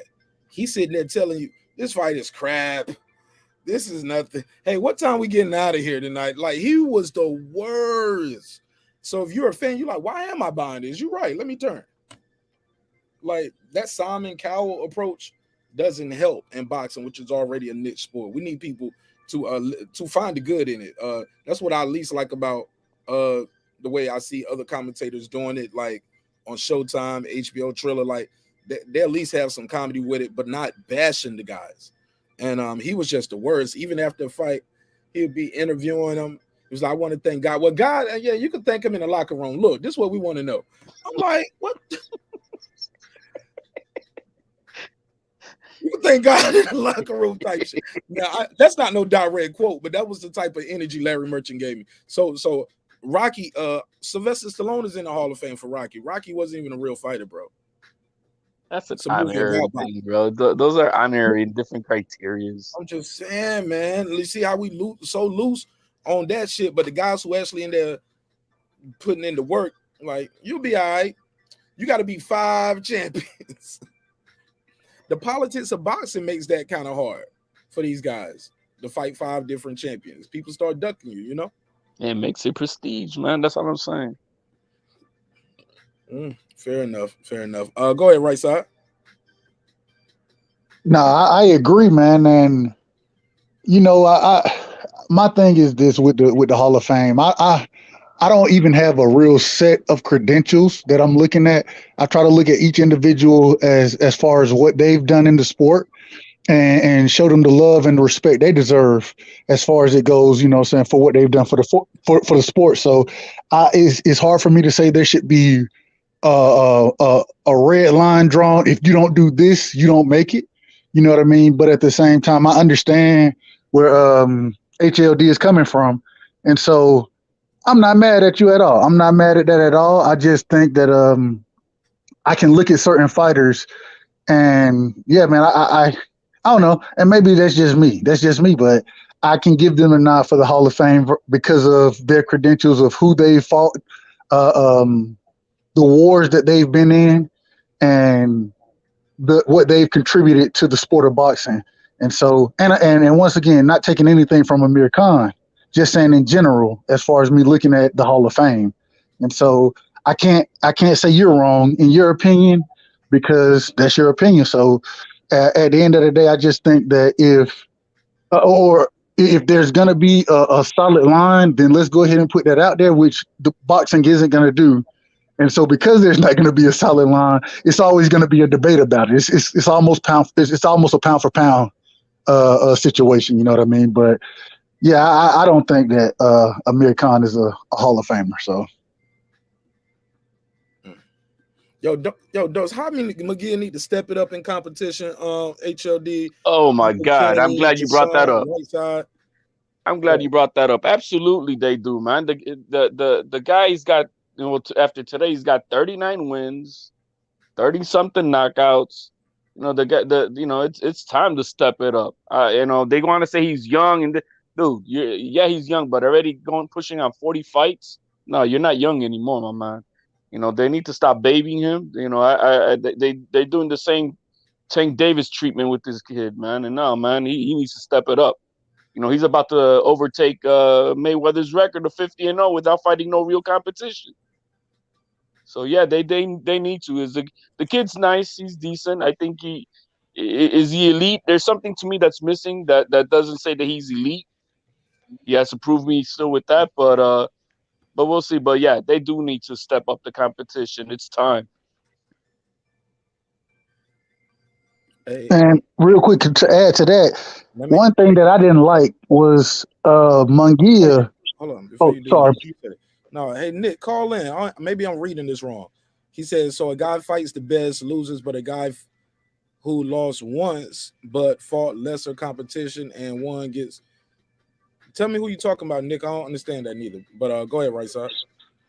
No, I was just saying with Munguia, I found it very interesting. Hold on. I got you, right side. We'll come right back to you. Maybe this one. 847, you got the weapon. What's your name? Where you calling from, neighbor? Joe Nash, it's Nick. What's up, man? Talk to me, man. Explain that to me. Maybe I'm reading it wrong. I just disagree with the panel that you got on. I mean, they make good points, but for the most part, I disagree. Break it down. What part do you disagree with, bro? I just disagree.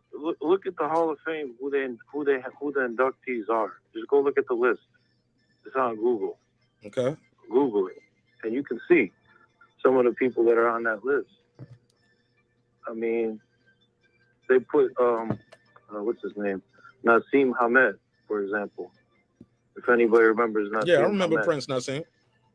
Okay, so he was undefeated, and he fought Marco Antonio Barrera, lost. Right.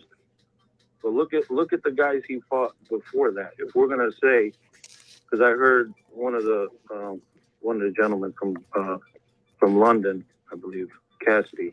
He said, well, he lost to this guy, he lost to that guy, so he shouldn't be in the Hall of Fame. Right. Well, if a guy fights the best and he loses, okay, he fought the best, but a guy who doesn't fight the best, you know what I'm saying? Like, the guy fought the best, he loses. We shouldn't be looking at just if he won or lost. He fought those guys. It might have been a good fight. You look at Gotti and Ward, Gotti and those wars with Mickey Ward and Arturo Gotti. Okay, now what is that? Okay, one of them lost. Those were battles. You can't say because he lost, he don't deserve to be in the Hall of Fame. That's bullshit. Respectfully. Okay. Go ahead. You cooking. Go ahead. You got the clock. No, I want to see what people want. I mean, what do you guys got to say to that? I mean, I agree with you. It just reflects what I was saying earlier. The Hall of Fame standards have they're watered down, so and there's no true standard for you to be considered, you know, elite. Yeah, but these are boxers. Go ahead, HLD. So in that respect, yeah, I do understand what you're saying. They've let all these other people in, but should they even have been in there? No. But that is what it is. It's watered down. But that's why I say, for me, there should be a standard, a point system that says, yo, this guy should be in the conversation for voting for the Hall of Fame. Doesn't even mean that you even get in it. But there should be some type of point system based on champions you beat, ranking fighters, all those things as a point system that says, all right, you should be considered to be on the ballot to see if you could be voted in. And that's and to make it more prestige. Fair enough. Uncle Kenny wanted to reply to something. Go ahead, Uncle Kenny. What was you about to say? No, I said this ain't football, man. This is fighting. This is boxers, man. These are warriors that put their lives on the line, you know. So the Hall of Fame shouldn't be that damn hard to get into for these guys, you know. Yeah, for all that matter, they should all get some piece of that, you know. They out there fighting, man. Good Lord, you know. I mean, and Khan, he's fought a lot of big name people, man. A lot of them, you know. And he lost to some, you know, but he's fought a lot of them. He wasn't scared to get in the damn ring with all of them, you know. He got in the ring with them. So just because he didn't win them all, that, you know, that don't mean he shouldn't be in the Hall of Fame. You know, I think him and Sean Porter ought to be in the Hall of Fame. I disagree. I Hold think. on, HLD. Let me let Cassidy jump in real quick because he was trying to jump in. Go ahead, Cassidy. Yes. Thank you, Mark, man. Yeah, I just wanted to speak to. Yeah, I just wanted to ask you guys something. Sorry, actually. Why do you think that? What big names has he been in there with? What big names has he defeated? Sorry. Danny Garcia. I can name your names right now. No, he got knocked out. He got knocked out. He got knocked out by Danny Garcia. That don't mean nothing. That don't mean nothing. It does. Knocked out. Okay. What does the knockout It does. mean? All right. Well, look, Cassidy. Yeah. Explain. Look. Hey, look. This is how we're gonna do it. Like you don't talk. I'm gonna let you speak. You and him speak, but don't ask me a question just for you to say, nah. It does. Like we ain't gonna go back and forth. It does. Oh no. So say what you got to say, and then let him speak. But you don't have to ask him a question. Just tell me, speak your piece. But you don't have to ask him a question. He answered, then you say it don't. It does. It don't. It does. Like we can't go. Okay, no. I wasn't gonna do that, man. I apologize. I just got to nip it in the bud early. So go ahead. Just tell me why he's not a Hall of Famer again. For matter of fact, you already said it though. So caller, did you get your answer? Because you already know how he felt. That's why you called in. Right. No, I respect his opinion. I mean, it's a good opinion, but I just don't feel like whether somebody got knocked out or lost. There's plenty of people that have been knocked out and lost the fight against great competition that are in the Hall of Fame. Well, let's let him break it down. Cassidy, he said people get knocked out all the time and they still in the Hall of Fame. What do you say to that? Okay, yeah. When I say it matters, I mean who are the opposition that is knocking him out? Is Danny Garcia going into the Hall of Fame when his career finishes? I don't think so. Is Bridges Prescott going to the Hall of Fame? I don't even know if Bridges Prescott still fights. Is Lamont Peterson going into the Hall of Fame? These are the guys that he lost to. I can name you several real Hall of Famers. My guy said that, it's not football and all this stuff, but like I said, the Hall of Fame should be prestigious. Julian Edelman is not going to the Hall of Fame, and he has won 3 Super Bowls. So I don't understand. I'm not referring it to football, but I'm just saying to you, the Hall of Fame should be very prestigious. It should be very prestigious. Shawn Porter should have a way greater chance of getting to the Hall of Fame than Amir Khan. Amir Khan has what glorified that. If he won this fight today, then maybe you could say, but he lost this fight again today. He's not serious. I can name you a plethora of Hall of Famers: Tony Canzara, this Ack Williams. I can name you so many, like Henry Armstrong.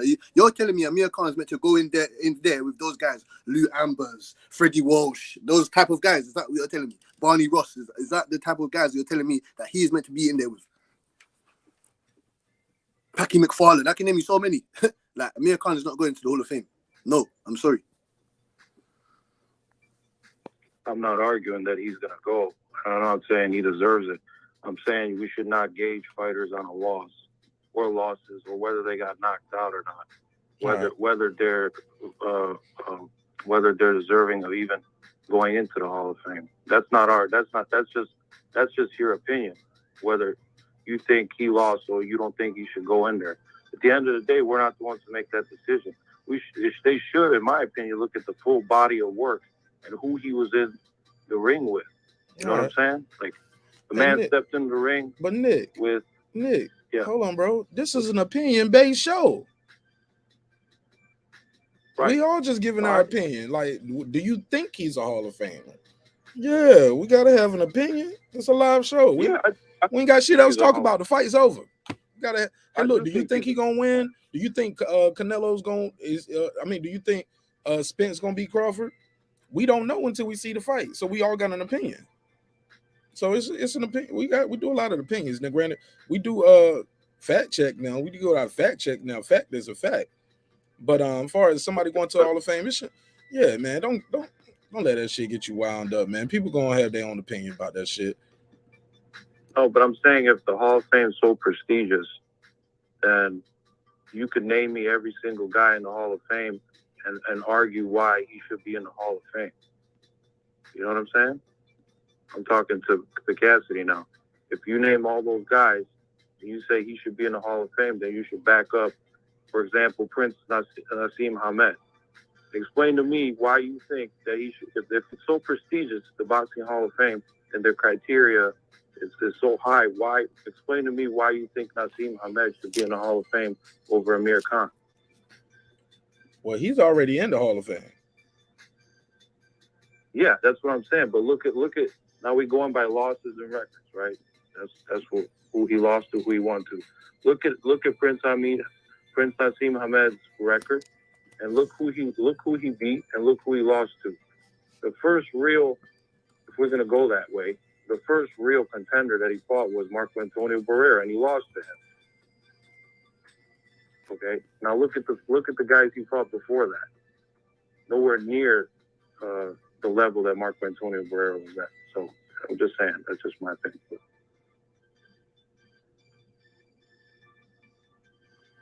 All right. So, go ahead, Cassidy. And after this, we got to move forward, guys, because we got a stack panel here, and we got to get to something else. Because the show ain't about. Because here's the deal, guys. Well, the show is not about we got to agree. The show is about you voice your opinion and you have a place to be heard. It's not about attacking people about their opinion or what they think.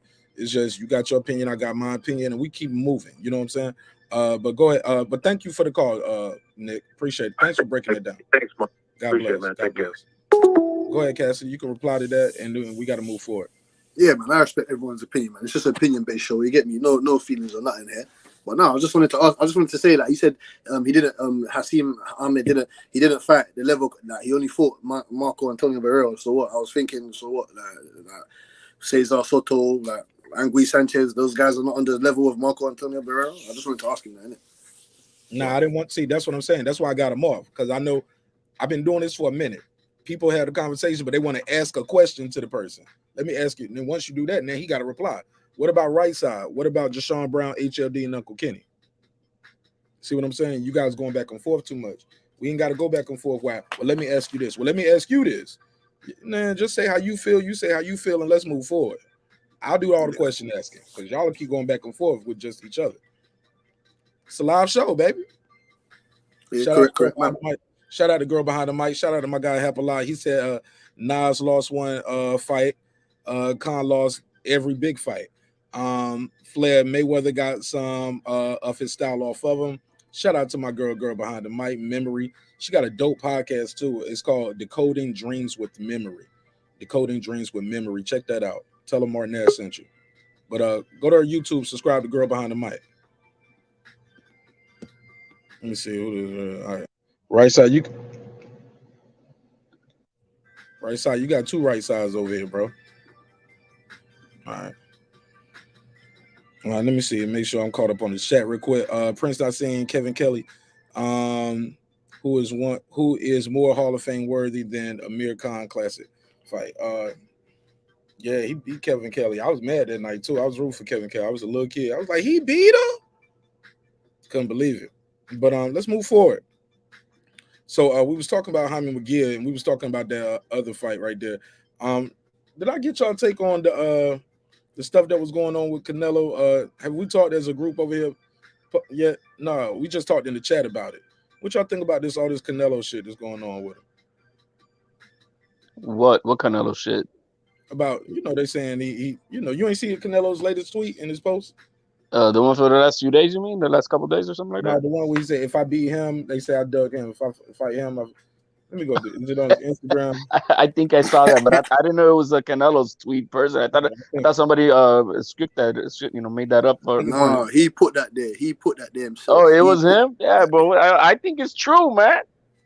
It is true.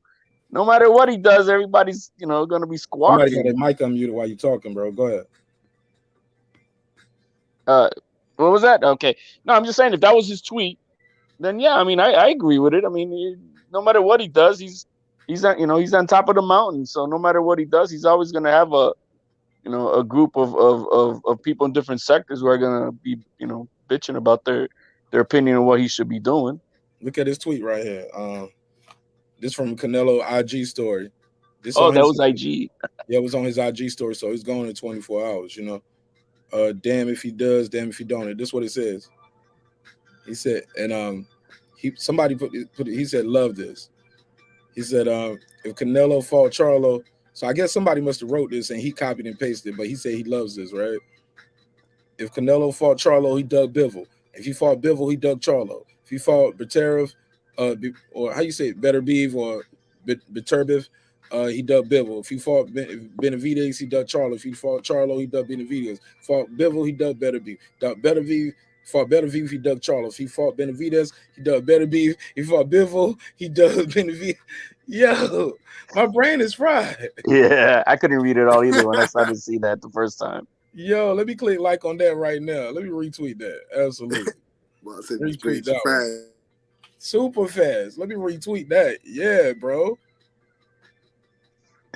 What y'all think though? What y'all think of this? I think it's funny because there's a lot of truth to it. You know what I mean? And no matter what he does, whatever move he's doing, everybody's got an opinion to love it or to hate it.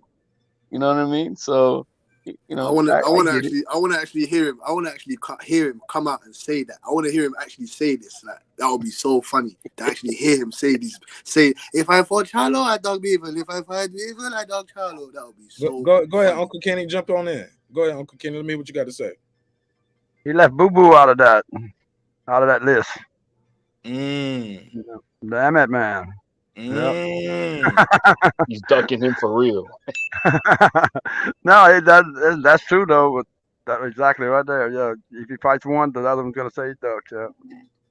I don't know. The dude just got to fight everybody, man. That's the bottom line. He needs to just line them up and fight everybody. Go ahead, right That's side. the only way everybody be happy. Go ahead, right side.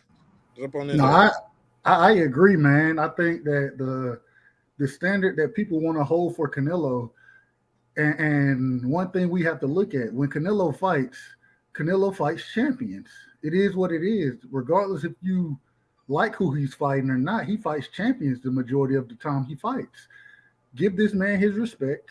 At the end of the day, okay, yeah, he left Boo Boo out, but at the same time, I think it's so many other fights to be made, and so many people are chasing Canelo for their big paydays that it is ruining the sport. Because right now we should definitely see a Charlo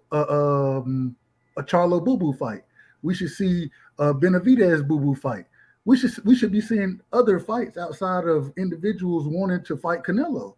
And so I don't disagree with anything he said in the tweet or whoever came up with this tweet, just because you can only fight so many people. You know what I'm saying? You can't fight everybody at once. And now, if I know people are talking about he ducked or he's ducking because he's not going to take the $100 million from PBC to fight Charlo and Benavidez. At the same time, Bivol, I think that's a very dangerous fight. I think Bivol is just as dangerous as Charlo is going to be. You know what I'm saying? Maybe possibly even more dangerous. So we give the man credit for fighting champions, because hell, he can't go fight everybody at once. Let the man, and because of his status, people want to say he pick and choose. If he was picking and choosing, and there are times, we see the Rocky Fieldrooms of the world. We didn't all agree with that fight, but at the time, there was a reason to fight him. There was a reason for it. And so, the real reason too, though? Go ahead. Look at the screen right here. He got $15 million to fight Rocky Fielding. And 60% of the pay-per-view. $15 million. You know how much they paid for Triple G? $5. Come on, and bro. this is the thing. boxing, I think people forget boxing is definitely a sport for entertainment, but first and foremost, it's a business. And when fighters are taking fights, they should be looking to make the best business decisions for themselves, because if they don't do that, then yeah, you could go out and fight everybody the fans want to see, but then it may be detrimental to your business. So I don't have a problem with him making great business decisions, his team making great business decisions, and I can't call him. I can't say he's ducking anyone, because once again, he's gonna fight a champion. So, not if you fight Charlo. Charlo ain't got nothing for him. He a champion at a smaller weight. But let's go ahead and pass it around. This is what I want to say about this too, man. Cassidy, what do you think about Canelo taking this deal? Do you think he should be fighting Charlo and David Benavidez? Do you think he should be going after Triple G and handling his business there? Because people say, hey, you lost to this guy twice, but also fighting those other guys, he got a chance to go up and possibly can get undisputed at a second weight class. What say you? Yeah, man, he just fights champions, man. That time of fighting just having these swing around fights, that's over now, man. He's just fighting champions. That's why I like Canelo, because he just wants legacy. To me, he's just going for legacy. He doesn't care who's got he wants to fight Makabu at cruiserweight. Like, he just wants to build more and more legacy. I think he personally wants to become the greatest Mexican fighter of all time. So to do that, it doesn't matter who's got the belt. It doesn't matter where or when. He just wants to fight. That's why I give him credit. Your mic, bro. I missed the last part. Your mic is moving around, bro. Okay, can you hear me now? Yeah, I can hear you now. Okay, yeah, man. I was just saying, innit? To me, he just wants to be the greatest Mexican fighter of all time, innit? With fighting Triple G and all these other people, and that, I just think that's why that tweet even shows how great he is of a fighter. It just shows, because no one else is getting that type of tweet.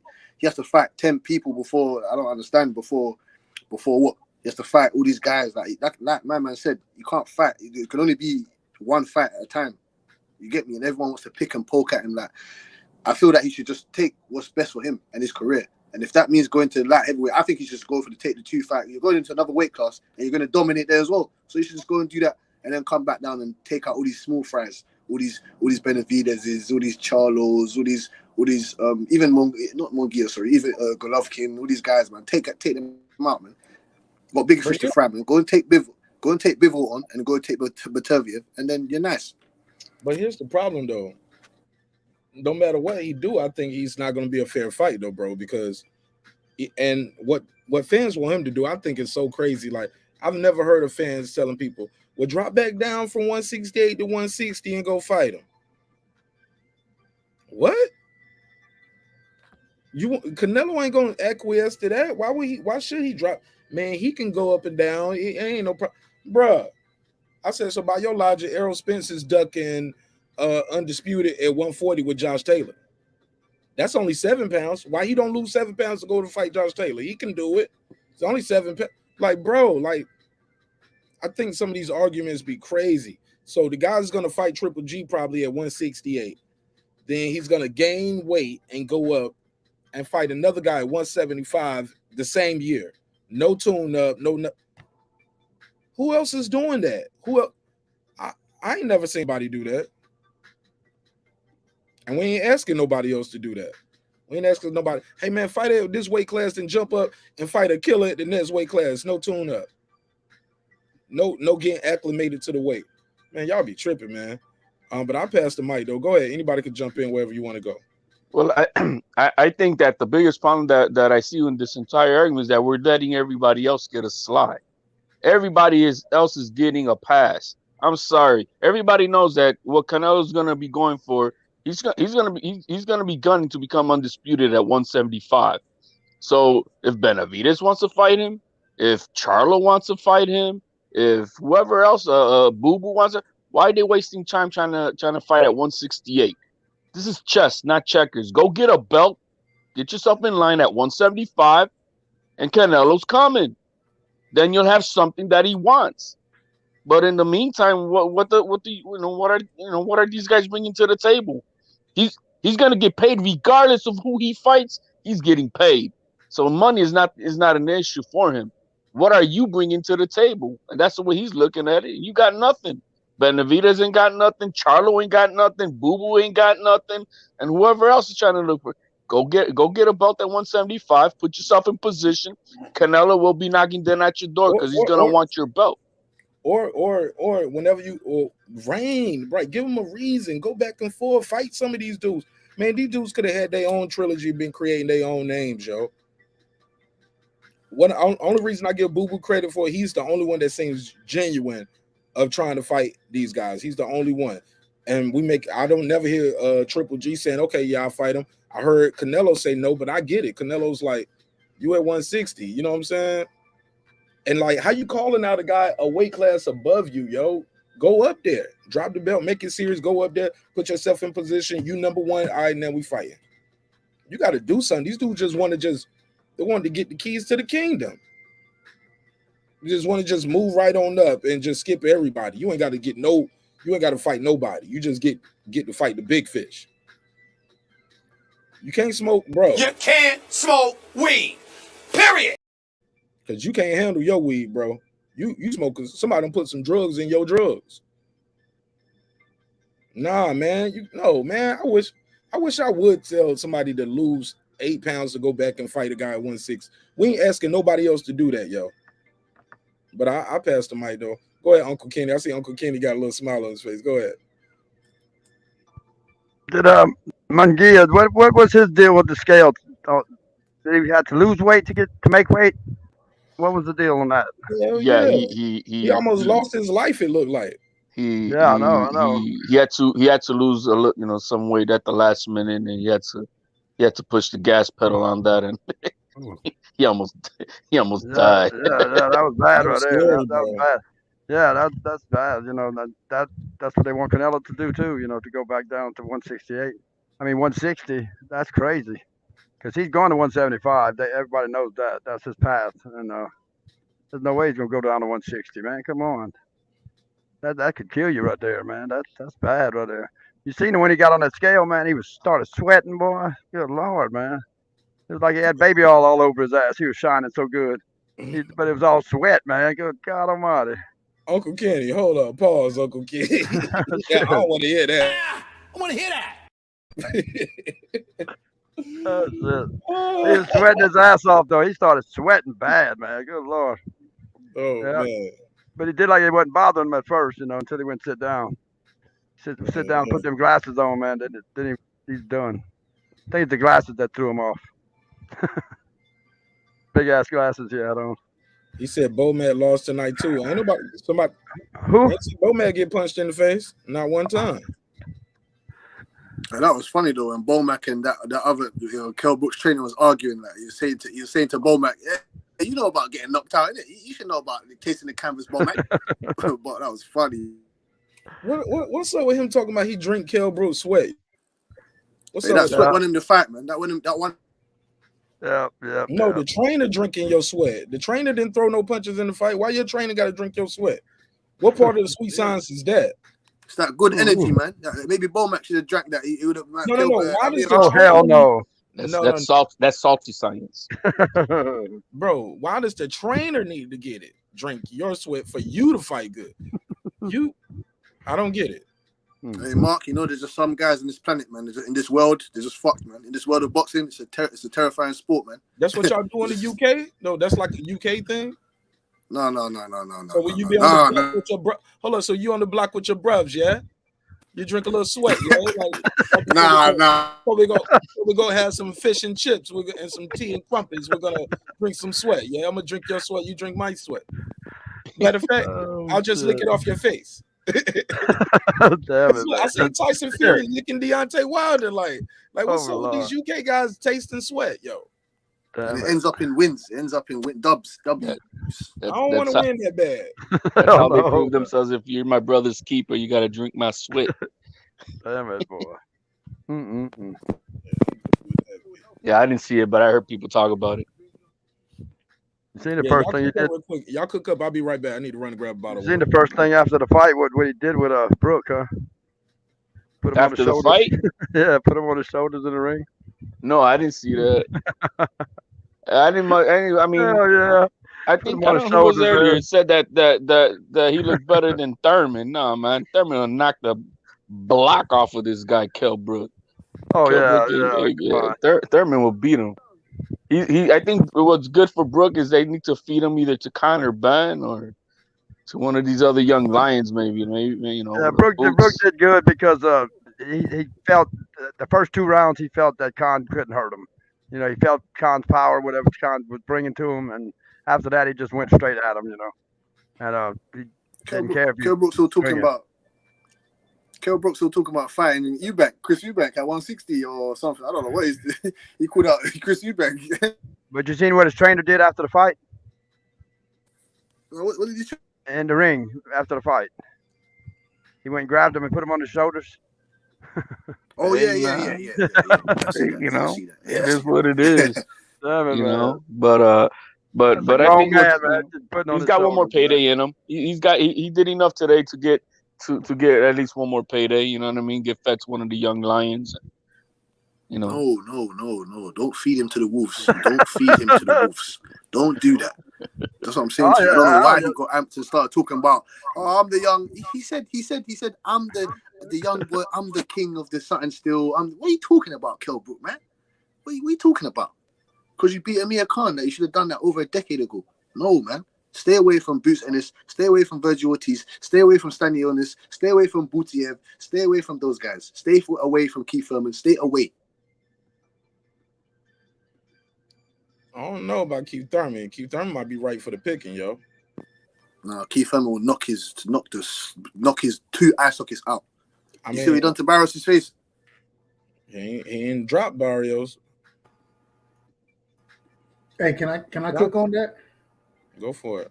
No, I disagree. I think that Thurman can win the fight, but I think because of the body work that Kell Brook looked very good tonight. You know what I mean? And he looked good against somebody he really didn't have to do much against. If he ran it down the middle the entire time, he would have got him out of there probably earlier than it happened. So I think that the body work that what Kell Brook put in, I think that's going to be a real big problem for Keith Thurman. And so I don't like that fight for Keith Thurman. He could possibly win it, but I definitely think he gets hurt and he spits his mouthpiece out again, like always. And so I think that, Kell Brook is going to push Keith Thurman to that limit.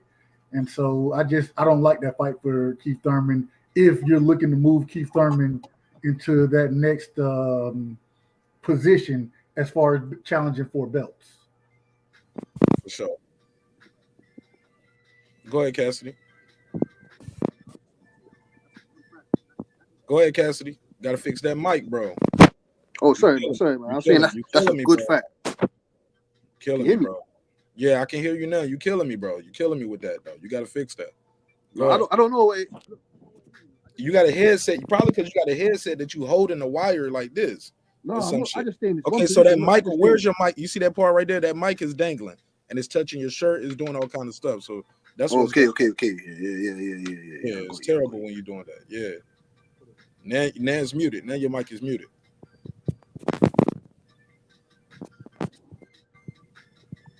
Hello? It's a live show, bro. It's a live show, man. Man, we got to figure it out. We got to figure it out at another time. We can't figure this out on the live show. Every Can you hear me? Yeah, I can hear you now. I don't know where it is from. I don't know where it is from. Get a new headset then, bro.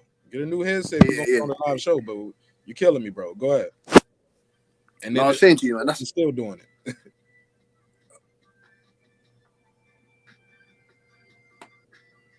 Go ahead, man. It's a good. Yeah, I was just saying it's a good fact. That's a good fact, isn't it? Keith Thurman and Kell Brook. That's a very good fact. I'll be looking forward to that fight if it ever was to happen. I got Keith Thurman in that one though. Kell Brook got dropped by a jab, man. He got dropped by a jab. So if Keith Thurman, and Sean Porter did say that Keith Thurman is the hardest hitter that he's ever. That's the hardest puncher that he's ever come across. So if Keith Thurman hits him with a jab, what's going to happen? May I respond? Please go ahead, right side. Turn up. This is the thing. If Keith Thurman wasn't able to drop Mario Barrios, who was coming up from 140 to 147 with the jet, he wasn't able to drop him at all. You know what I mean? I think he hurt him a few times. I think that when he hurt him, I was disappointed that he didn't take advantage when he hurt him. But I don't see that happening with Kell Brook, just because I think Kell Brook will take a punch better than, outside of breaking his eye sockets. Outside of that, I think he takes a punch better than Mario Barrios ever would. And so I don't see Kell Brook. I'm sorry, I don't see Keith Thurman dropping Kell Brook. But I do think, once again, that Kell Brook is a much stronger puncher than Mario Barrios is. And if Mario Barrios is able to hurt you to the body, then, and we all know that's the case, then of course Kell Brook, when that fight comes in, he's gonna put the work in the body. And I think especially after Keith Thurman got on there and said, yeah, I felt tender to the body before the fight, especially with you saying something like that. Why wouldn't I think you're gonna feel tender to the body before a Kell Brook fight? And I think Kell Brook is gonna go to the body and punch a lot stronger than Mario Barrios did. So I like Kell Brook over Keith Thurman, in my opinion. But hey, Marq Nash, I can always be wrong. Absolutely. You can also be long-winded too. Go ahead. Anybody want to reply to that? Yeah. Go ahead, HLD with Uncle Kenny was first. Go ahead, Uncle Kenny. Respect. Yeah, it'd be a good fight. That to me, that's two guys that need to be retired. You know, they need to retire. You know, they go stay one fight too damn long and they go get hurt. So, but that'd be a good fight for them too. You know, they go out together. You know, and retire. Have the fight. I think. I don't know. Brook might hurt Thurman though, because Thurman don't like the body shots, man. We all know that. So. He's weak at the body, man, and that's Kell Brook can get that body, man. So I don't know. It'd be a good fight. That's it. Go ahead, HLD. I just think that we're putting way too much stock on the last fight with Thurman when we all know it's just a measuring stick fight after almost 3 years. So it's he's gonna improve on that. You know what I mean? So it's not a concrete fight of where he's at. Totally right now. It was a tune-up fight to see where I'm at, and that's all it is. You know what I mean? So I do believe that Thurman will improve on from that fight, and I do believe his boxing skills are much better than Kell Brook's. But it would be a great fight either way. But I think we're putting too much stock on the performance that we saw with Mario Barrios. I don't know if you expected prime after 2.5 years, 3 years, but I thought he did well after being so off, for a long time. So I think it's just a measuring stick fight, and I expect him to improve on that if he stays dedicated to how he's been doing. Go ahead, Cassidy.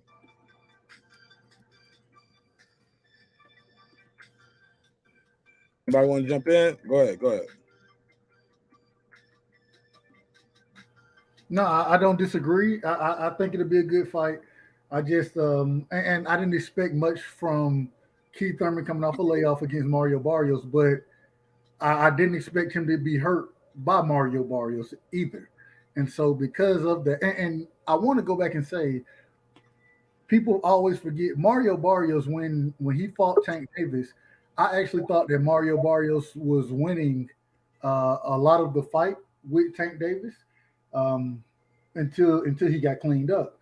But I still think because of the size difference, Keith Thurman has always fought at 147 and even fought at 154. So for Mario Barrios to be coming up, even though it was a 3-year layoff, Keith Thurman is supposed to be the goods, and I don't think he showed the goods there. So him versus Kell Brook, I think it'll be a very interesting fight. And I think Kell Brook will be able to hurt him to the body, and that's going to be Keith Thurman's biggest weakness.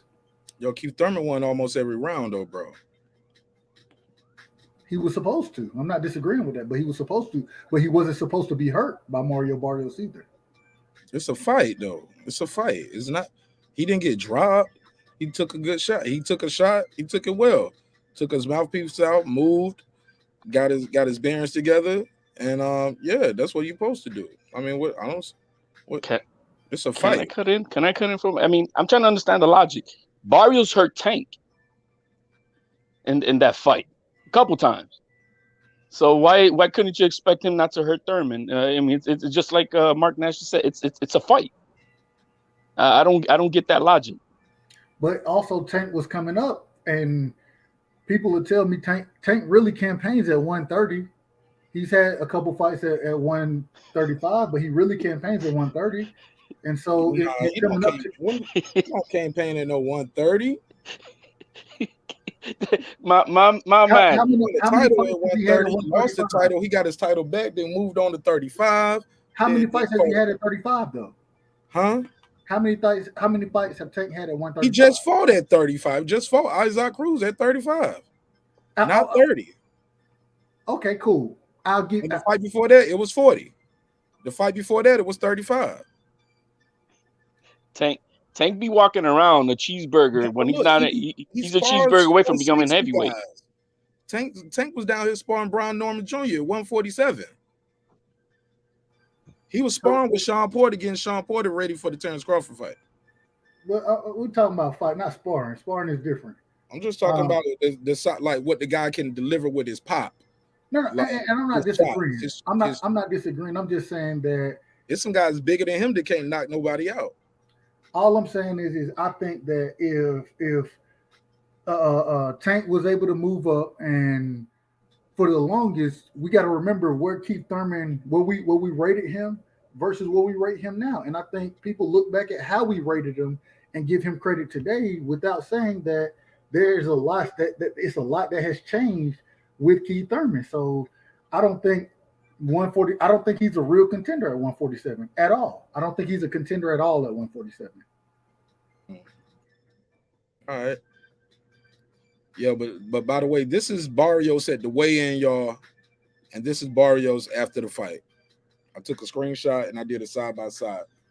Barrios looked like a Cleon off of Star Trek or something. Respectfully. He looks like a Cleon or something. Remember the Cleons? Today is a good day to die. Yo, let me pull up a Star Trek Cleon, yo. Let me show y'all what they look like. Like, come on, bro. This shit is rearranged, bro. But go ahead, I'll pass it around. Hey, Reggie said, when did he hurt Tank? The third round when he sat him on the ropes, and it should have been a knockdown. That's what he said, Reggie. He said third round when he sat him on the ropes.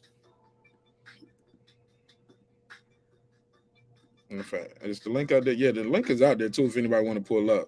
Let me see.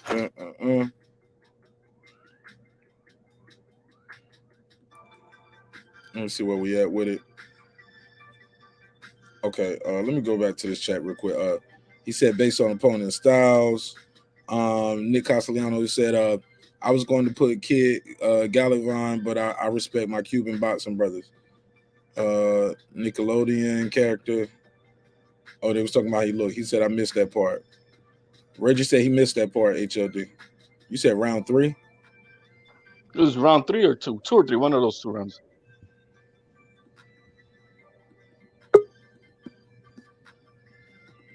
Reggie, what up?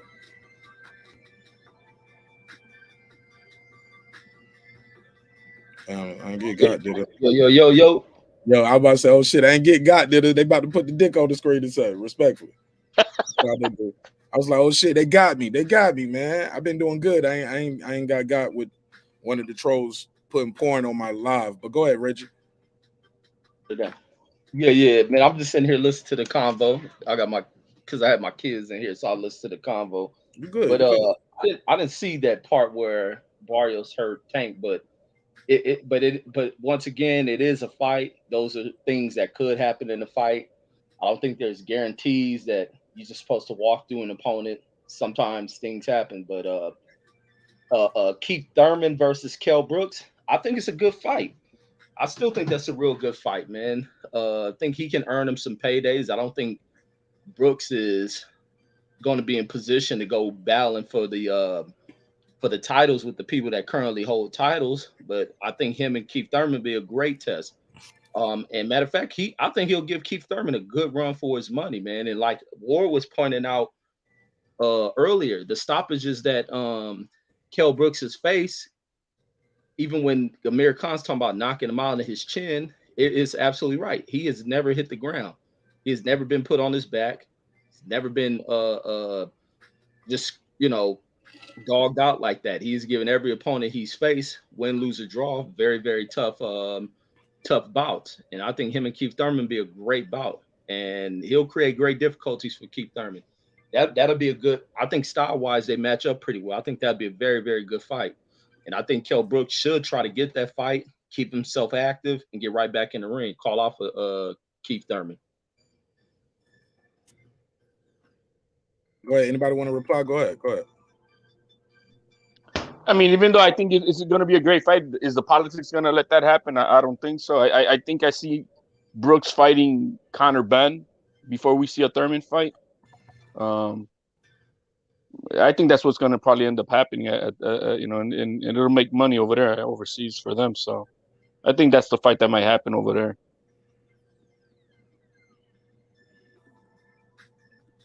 Go ahead. I say put Conor Benn in there, but I think they're trying to move Conor Benn in a safer route. He's calling fighters that are way more inactive than Kell Brooks, but if that's the case, put him in there. I think Kell Brooks would give Conor Benn a tough run for his money as well. That'll be a very, very tough fight up on Conor Benn, but he should take it. And I think somebody said this in the chat earlier, but I'm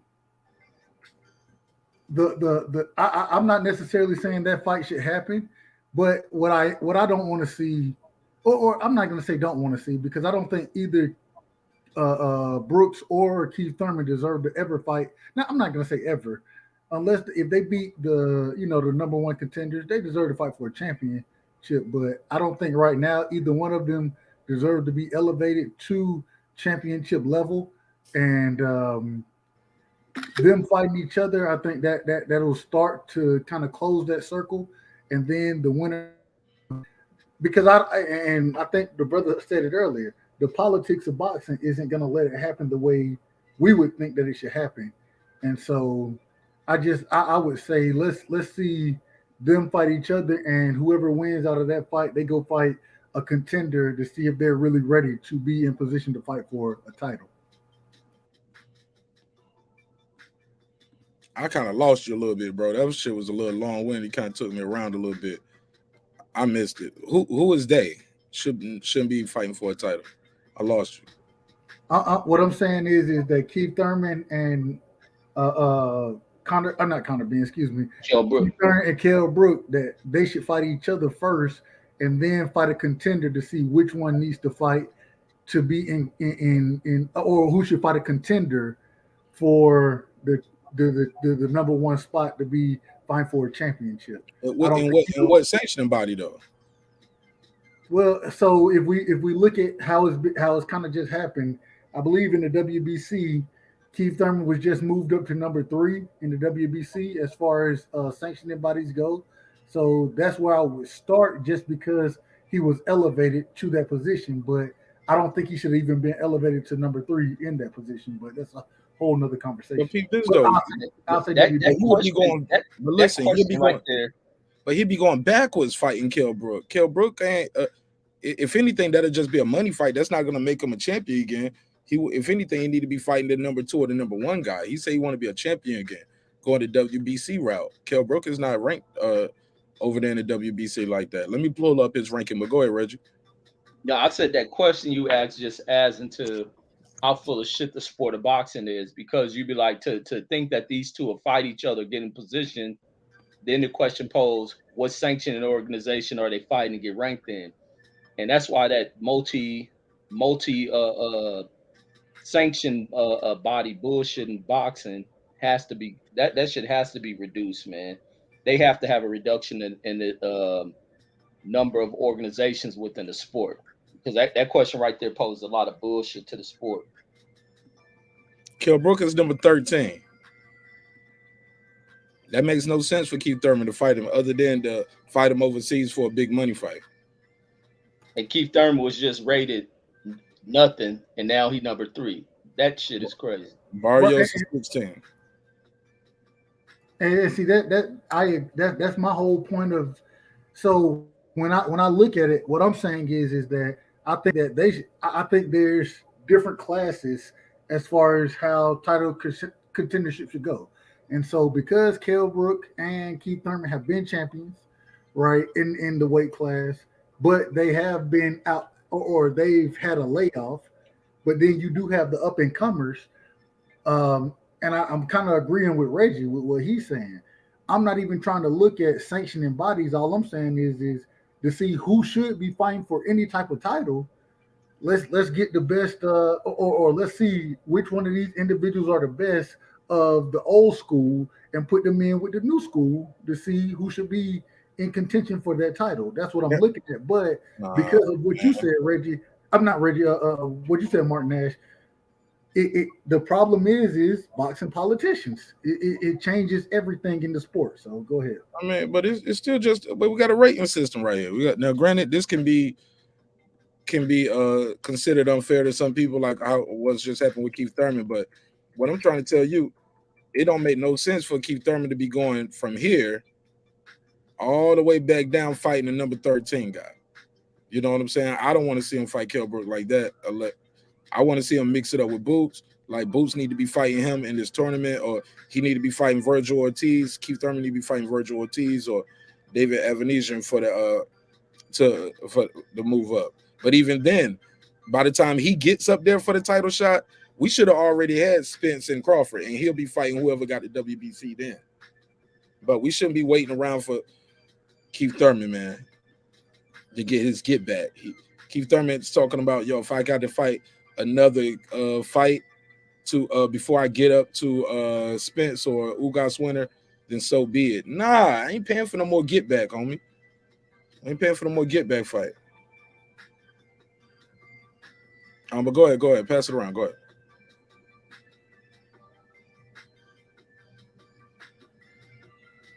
No, I had nothing more on that. Still can't find. Okay, yo. Did they already fight already? Yes. Did those two fight before? Yes. Well, damn, they ain't gonna fight again then. Who fought before? Keith Thurman and Kell Brooks never fought. They never fought? No, they never fought. Okay. I was just wondering if they fought in the past, yeah. So they never fought each other, so it'd be a good fight, but that ain't gonna happen. Like, you just seen that with number 13 and number 3. Good Lord, yeah. Thurman ain't ready for them damn guys up there either, man. Thurman ain't ready for them guys right there, though. Hell no, man. You seen what he fight last. You just cutting Uncle Kenny off mid-word. Let him finish his thought, bro. So you seen what happened a couple of weeks ago. I mean, he's not ready for these top guys right there in that division. He's not ready to fight no Boots or them guys right there. Thurman's no way. Thurman needs to get him 2 or 3 damn warm-up fights before he fights them guys, man. Good Lord. I don't think he can handle them. But he's up there at number 3, so he's going to have to fight them guys. I don't see it, though. Damn. Feel sorry for him. Does anybody question how he ended Hold up on. Now you cutting him off. Go ahead, Cassidy. Cassidy had to wait for Uncle Kenny to finish. Go ahead. I just want to make sure everybody get a chance to speak. Sorry, Uncle Kenny, man. Sorry, fam. I just wanted to know. I just wanted to know who's this guy Boots is fighting. Who's this guy? I'm hearing he's a killer. Like, I'm hearing that he's a problem. Boots fighting who? Fighting some Cassio Clay. Like, who's that? Who's this guy? I never heard of him. Never heard of him. But we got to remember, this is an international sport, a global sport, should I say? Is that another excuse implanted for Boots, or I don't know? No, when you got people rated, when you look at the sport, people rated in these lists ain't just from America and Great Britain. You get people from all over the country, and we may not know who everybody is, but that's why the sport needs to get more active. The sport has to get more active, and these fighters got to get more active and getting themselves put on cards.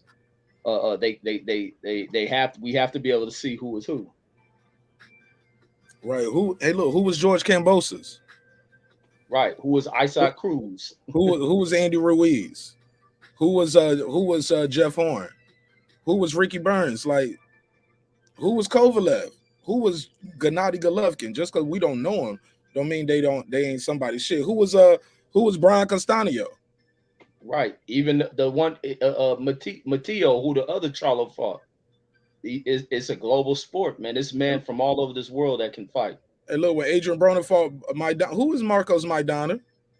And next thing you know, Adrian Broner in the ropes. People be thinking it's a coronation just because you don't know him. Trust me, man. These folks look, in Dongo, look, people didn't know him, but look, he got 2 belts on the road. You know what I'm saying? You didn't know him, but he was somebody. Victor Poster was somebody, bro. Like, these folks be doing stuff, bro. But I just, like you said, Rich, I gotta agree. It's a global sport. If you don't know him, like, look, sometimes, like, I find out these guys fighting somebody, I don't know them. I go back and start looking at their fights, like, seeing who they are. You know what I mean? Just because I might be unaware. But then sometimes they don't be no killers neither, though. Let's be clear, Cassidy. You do be right. I mean, you are half right. Sometimes they are brought in as opponents. But look, sometimes they go in there and shock the world, bro. They shock the world. Go ahead, Richard. Look, like people writing in the chat, who was Frankie Randall? Who was Buster Douglas? And even we see when we know opponents like what Tank Davis been in the ring with, he goes in here, wash through him. We ain't know who the hell Isaac Cruz was. He was damn near the heir apparent of damn Tank Davis. Strong, short, durable, strong as hell. And that was Tank's toughest opposition. The fight everybody thought Tank was going to run through this guy. Why people thought he was going to run through him? Because we ain't know him. And it ended up being the opposite of that shit. Reggie.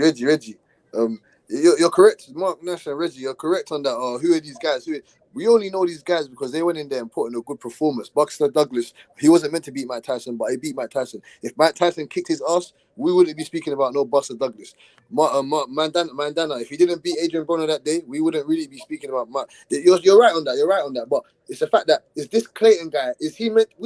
Is he meant to go in there and what? Is he meant to be a threat to Boots? Or that's what I'm saying to you. He is no one. He is not meant to win this fight at all. But it's not Boots' fault though. You know, it's not Boots' fault. He's not picking to fight them. He's want the champions, right? No, but he has to be opening his mouth saying, "Who's this guy? I don't want to fight this guy.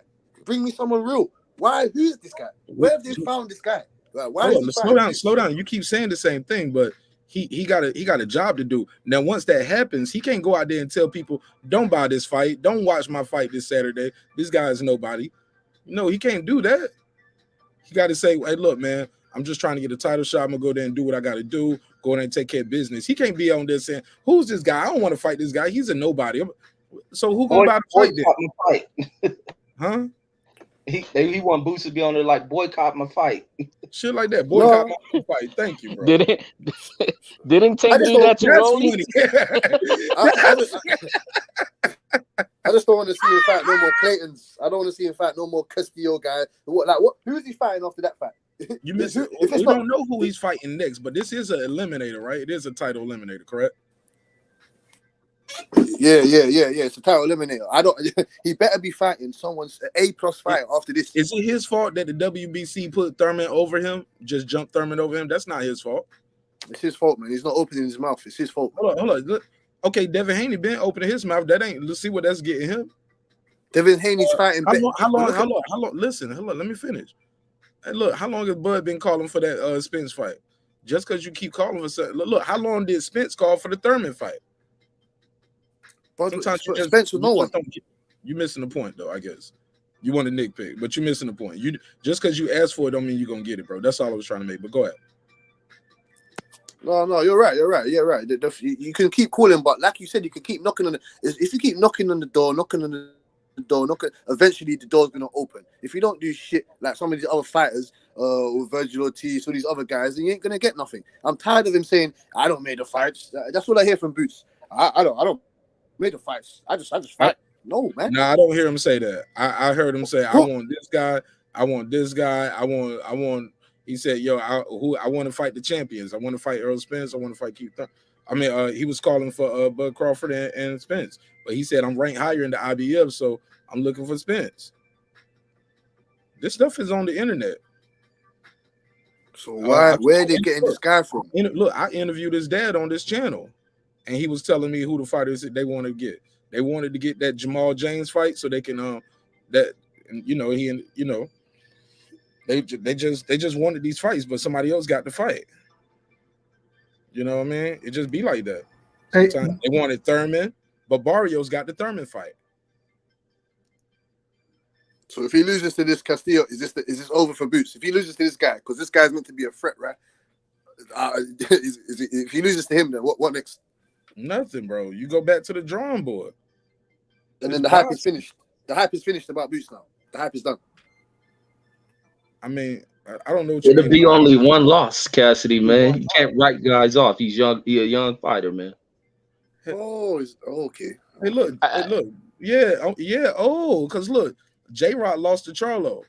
But you know what? He went out there and became a champion after that. He built himself back up and became a champion. And he got smoked straight after that. You're missing the point, bro. Like, you talk, now you want to jump. Like, he's like, but he got jumped after that. No, but he became champion that night. One night, one fight. I became a champion after getting knocked out. No, but he's fighting killers. He's fighting a killer.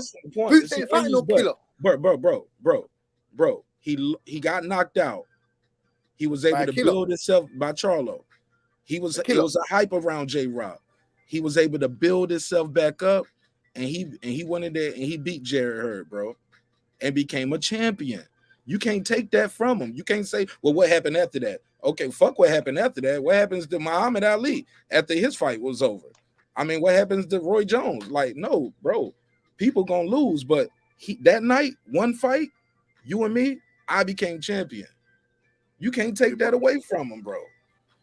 He's fighting. That's not my point. You're missing the point. My point is he's not fighting killers. You can't say this stuff and you're not fighting other killers. Boots can't go lose to this guy. This guy is not a killer. That's what I'm saying.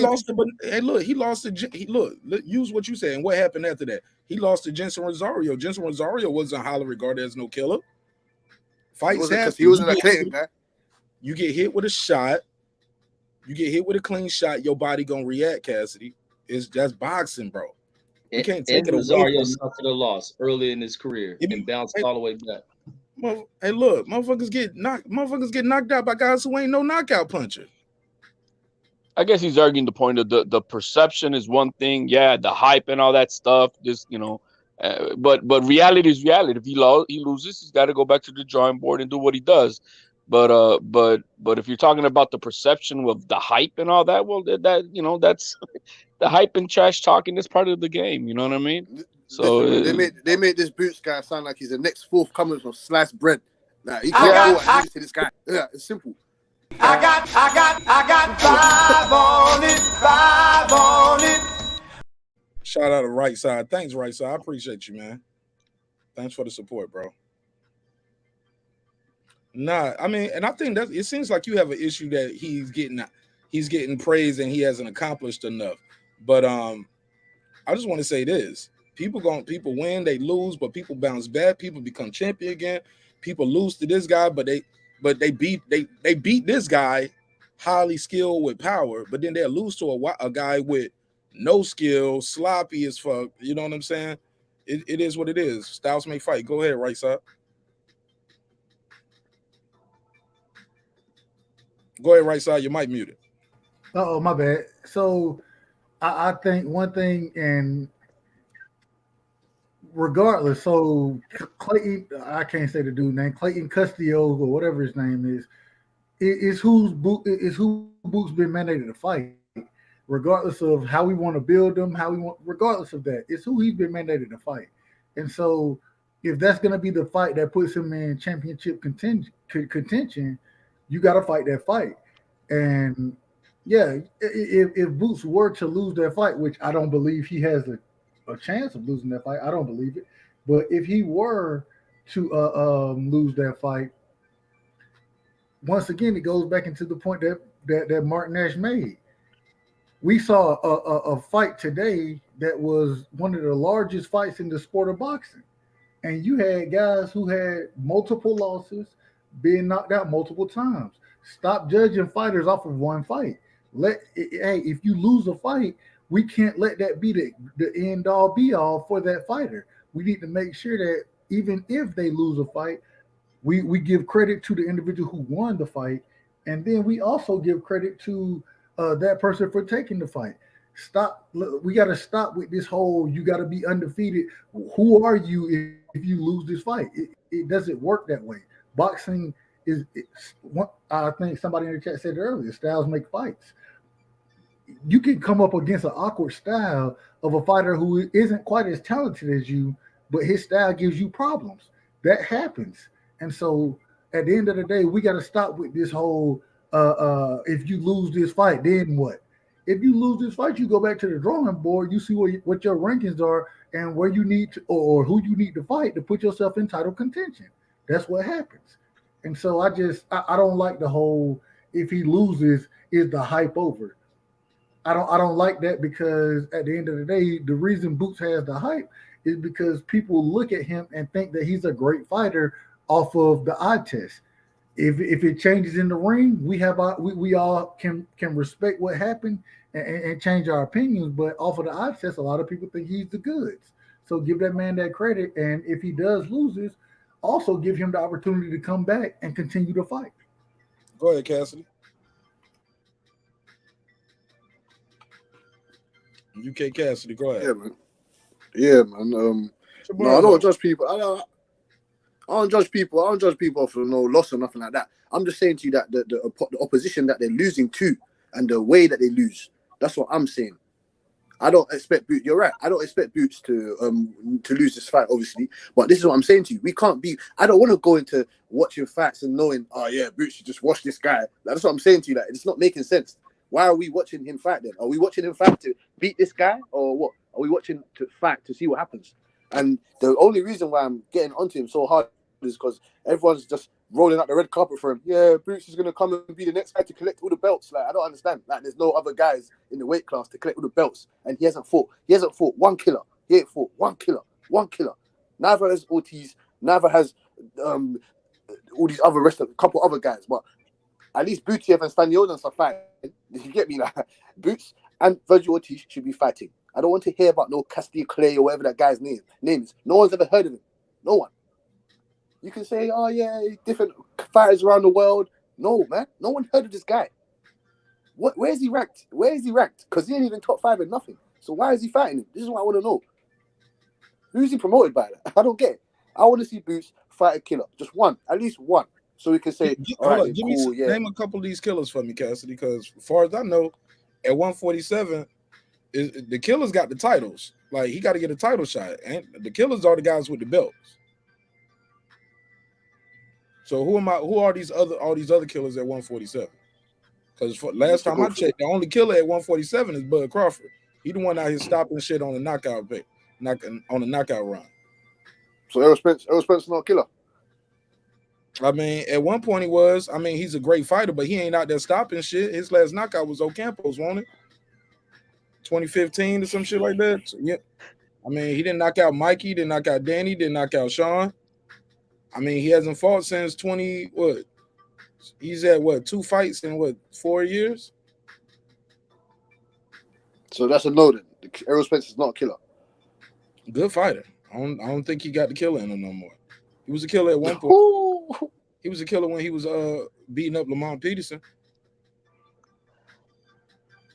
He was a killer when he was going in there trying to take it from Brook. He didn't have no killer. He didn't have no killer in him fighting. He was a killer going in there against Ocampo. We had no killer in fighting Sean, Danny, or Lil Mikey. If I'm lying, tell me what I missed. If I'm lying, tell me I'm lying. Correct me. I think what it's fair to say is that, I mean, I don't know about killers and all that, but he needs to be fighting at least top 15 competition, and he hasn't, not once. But that's a problem. I think he had 28 fights already. Same thing with Munguia. Like this kid got 38 and 39 fights and not one top 10 contender. I mean, like, really? Like that makes no sense to me. Same goes for Tank and same for anybody who's got all these inflated records. You know, I mean, I get it if you got 15 fights, but man, when you got over 25 fights, you need to be already fighting top 10 guys. And if not, then what are you doing? Just padding your record? You know what I mean? Is that the goal? You know what I mean? So I think that in that respect, I understand what he's saying. That he needs to fight better competition. That goes for any fighter. You know what I mean? You go past 20 fights, you need to be fighting a minimum top 15 competition. At least that's my opinion. So this is the thing to add on to that. If just going to look at the rankings, right, and looking at where everybody is kind of lined up, I'm looking at where Boots Ennis is in the IBF, and the and this is according to Box Live. So hey, I'm just giving this. This is just where they have these people ranked. Custio Clayton is ranked number 6. Boots Ennis is ranked number 3. The number 1 and 2 spot are vacant. In the IBF ranking, Earl Spence is the champion. Virgil Ortiz has already came out and said that I'm not going to fight Boots within the next 48 months, which is 4 years. I don't know why that's the case, but that's what he said. Or that's what he didn't say it specifically, but his team said that. And Conor Benn, I don't think that they're going to put Conor Benn in the ring with Boots right now. So Virgil Ortiz is Boots is 3, Virgil Ortiz is 4, Conor Benn is 5, Custio Clayton is 6. And so he Boots is fighting the individual who's put on the plate for him. You know what I mean? Boots came out and said, I'm going to be in contention this year. I'm going to be the number 1 contender for the IBF this year. If he's number 3 and fights Custio Clayton number 6, then he's going to move into that number 1 contendership. And so also going into once again, this is Box Live, so not my ratings, but the rating that they have Custio Clayton as the number 10 fighter. You know what I'm saying? Overall, as far as the Ring magazine goes. So I think that we got to give Boots credit because he can't pick and choose his fights because everybody's not going to fight him. But when he is presented with, and y'all are saying this man ain't top 15, no, this man is above top 15. We may not know who he is, but he's above that. And so I got to give credit for Boots fighting him. I still let me jump in real quick. I still want to know who all these killers are at 147, bro. Because a lot of those killers, they ain't proven either, like the people that you said was killers, Cassidy. I'm still waiting for that one.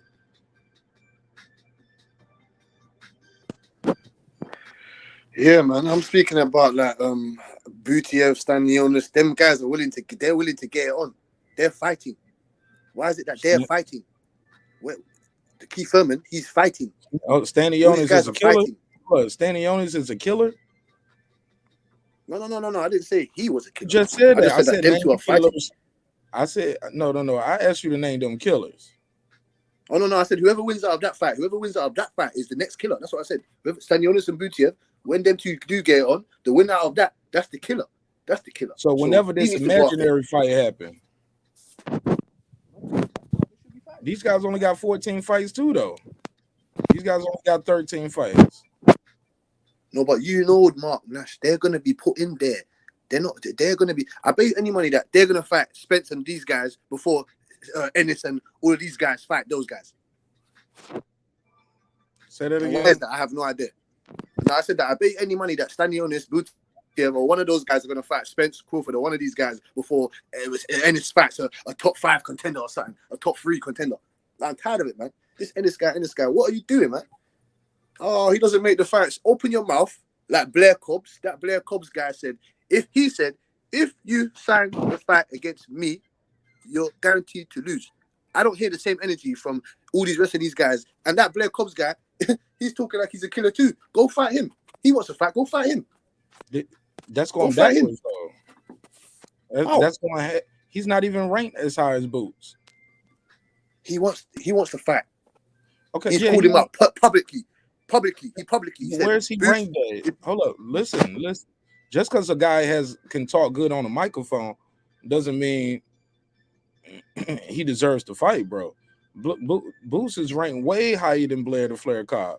Where's Blair? So what's the like he's going backwards. This guy's trying to get a title. And when y'all say he wasn't, look, I'm looking at some of these guys that he fought. I'm looking at their rankings. Lipinez don't drop down to 19, but he was ranked higher than that when Boots fought him. According to this, he was 15 or 14. Let me see, which one is it? That's Danny. Okay, yeah, 15. He was 15 when Boots fought him. What's the best way to promote yourself, Marq Nash, man? What's the best form of promotion? Word of mouth. Word of mouth. Word of mouth. Hey, look, just because you don't see it, don't mean he ain't out here doing it. Just because he ain't out here going woo in every interview, shit, you don't like his presentation, doesn't mean he's not doing it. Just because you don't see it, don't mean it's not getting done. Go ahead. You got to fix your mic, my brother. It's still popping. I don't know if you can hear this, but it's killing me, man. You're killing me. But go ahead. Okay. Yeah, man. No, I was saying to you that, no, man, even though he's in the gym 24/7, all this stuff, no, man, forget that. You need to be out here promoting yourself. Simple. And then you get the fights. It's not hard. I'm tired of it. You promote yourself correctly, and then you'll get the fights. Yes, if you get on that mic, you get the fights. I'm tired of it. Get the fights, man. Because after this Cassiope guy, whatever, I don't want to see him fighting no number 9 guy, no 11 guy, no 13 guy. It better be number 3 or 1, or that's it. I'm tired of it. Because look, he said he's going to be in contention this year. Right? So how many times did Errol Spence and Bud Crawford fight? How many times are they going to fight this year? Fix your mic, bro. Fix your mic. Sorry. No, I said, how many times are they going to fight this year? I don't know, bro. Every time you do that, people drop off the live, bro. You killing their ears, bro. Like, what about Conor Benn? Yeah, man. What about him fighting Conor Benn? That's going backwards. Boo's going backwards. He's down. He's going backwards in his division. Yeah. Yeah, he's trying to get Crawford, Ugas, Thurman, Spence. He want one of those champions or one of those guys right there. Yeah, he wants one of them, but they said no. That that he got to fight somebody first to get that shot. Right. So what the hell he does then? What the hell is he supposed to do? Supposed to fight that person. Go in there and do his job and say fuck what Cassidy talking about. Whoever the sanctioning body put in front of him, I guess, he got to fight him. Got to fight him, bro. Yeah. He got a tournament. He got to do some kind of tournament or some kind of title eliminator. That's what he got to do. Let's pass it around. Go ahead, Reg. HLD. I ain't heard y'all in a minute. Just to clarify, when I said earlier about fighting top 15 or top 10, I'm not talking about individual sanctioning bodies because each one of them are corrupt and they'll move people up and down as they feel like it. I'm talking about top 15, top 10 based on worldwide ranking, maybe off of BoxRec. That type of ranking. That's what I'm looking at. You know, so whoever's ahead of Boots in the worldwide ranking, that's who needs to be gunning for, and do that. I mean, same thing with Ortiz. Ortiz fought Mean Machine, right? And so that got him up in the rankings. So it's those two guys are. I mean, I understand why they would say they're not going to fight against each other for whatever, like the man said earlier, about 48 months or whatever. Because the future is those two guys, man. It is Ortiz. It is Boots. Those are those are the projected future of this division. Get these old farts out of the way. Once we get old fart Crawford and Spence and Ugas out, these are the young killers that are going to be dominating the sport at 147 for the next few years. Go ahead, Cass. Reggie, Cassidy, Uncle Tim. I'm about to say Uncle Timmy, Uncle Kenny, right side, anybody. Because, man, at the end of the day, man, you got to fight the guys in front of you. You got to fight the guy who's in front of you, yo. And just everybody don't promote the same way. I never seen Manny Pacquiao going out there doing that. Even before he became 8-time 8-division champion, Manny Pacquiao. Never seen Canelo had to do that. Like, some people ain't in that character. You want them to be somebody they not. That's when you start getting knocked out too, trying to do this goofy shit that ain't even your character. I see exactly what you're saying. You got to fight the guys in front of you, but then you got to fight more of those guys more often. Can't be once a year. Can't be only twice a year. You know what I mean? You got to be fighting 3-4 times a year. Who paying for it? Who gonna pay for it? Hey, isn't that his job to promote himself for that? No, people want to see him. Slow down. So who's gonna that shit got to be in the budget? If I ain't fighting the top guys, you want me to y'all ain't gonna pay me to see me going there and fight Marq Nash, HLD, and Right Side and Reggie. I'm gonna fight 4 times this year, but I'm gonna be fighting these YouTubers. Y'all ain't gonna pay for that. Matter of fact, the networks ain't gonna put it on. They ain't He's already fighting on nobody. Huh? He's already fighting a who in his next fight. That's exactly what the man was saying. Slow down, though. That's who they put in front of him. That's who they say, this is what you got to do. He just can't go out there and just say, I'm going to fight him, and him this year. He's not the top dog. He's not the cash. He don't even have a title. He got to fight these guys that's in front of him to get to that title shot. If it was, you can't just, even if he wanted to, he's not in a position to just say, I'm going to take 4 stay busy fights this year. They ain't going to do it. I mean, it's not in the budget. He's in the wrong promotional company then. So, exactly. Wrong promotional. Why? It don't necessarily mean he's not the right promotional company. He's just not high enough priority right now. Somebody else is in front of him. You got to beat the guy in front of him and earn your spot. Some other people don't pay the dues. They've been there longer. But go ahead, Cass. Yeah, no, I was saying that. Oh no, man, no. So Mark, if he continues, so after this Cassius Clay guy, and they give him number 9 and number 13, are you gonna still say, oh, they fight who they put in front of them, man? Or are you still gonna use that? So you want me to give you a hypothetical answer to a hypothetical question? Let me see. If they give him a hypothetical 9 or 13, who's the hypothetical 9 or 13? What, Mario Barrios? No, if they put him in there with someone that's not top 3 or top 5, what are you gonna say after? And what section? It depends in the IBF or in the. I would be screaming bloody murder because he's in an eliminator. He shouldn't be fighting nobody in 9 to 13. Like, he's in a title eliminator over here. He's ranked high, and that's in the WBC over there. I think the IBF put him in the eliminator. Who put him in the eliminator? I know he got 2 ways. He got 2 routes right now. He can become a champ. The IBF. And I'm just saying he got to play. He got to run his course, Cassidy. I don't want to say do the what if. If was a fifth, we all be drunk, right? So we gotta see what happens in this fight. He got to win the fight first. And then for Cassidy, it ain't like he trying to take the easy route. He's calling for all these top names. A lot of people are turning away from fights with Boots. Ain't like he run to pad up his stats. He's ready to move up. Oh yeah, you got Danny Garcia said, yeah, I like him. Sean Porter didn't want to fight him. Danny and Thurman said he didn't know who he was. Danny said, yeah, that's love for Philly. I ain't got no love, no hate for him. I ain't trying to fight Boots. Matter of fact, I might go up to 154. You know what I'm saying? Guys leaving the division not to fight Boots. So you got 30 fights and Thurman don't even know who you are. You got almost 30 fights and you're in the same division. How do you know that? How do you know that, Mark? Where's your receipts on that? Because Thurman went back and said it was Cap. He's on camera. He said, yo, I know haven't seen it. I haven't. Just because you don't seen it, don't mean it ain't true. I'm out here, bro. It's on camera. I haven't seen it. Go ahead, man. Go ahead. No, man, I like that Boots guy. I like that Boots guy. He does look like the truth. I just want him to put the work in. I want him to have the body of work to match the words, because everybody's talking. He has to. No, he doesn't have to, but everyone's putting him on a big pedestal, rolling out the red carpet. Here, all the belts. Like, I want him to stick to that. So you better be fighting killers after this. It's only one killer. That's Bud Crawford. At best, you can say it's 2. Spence.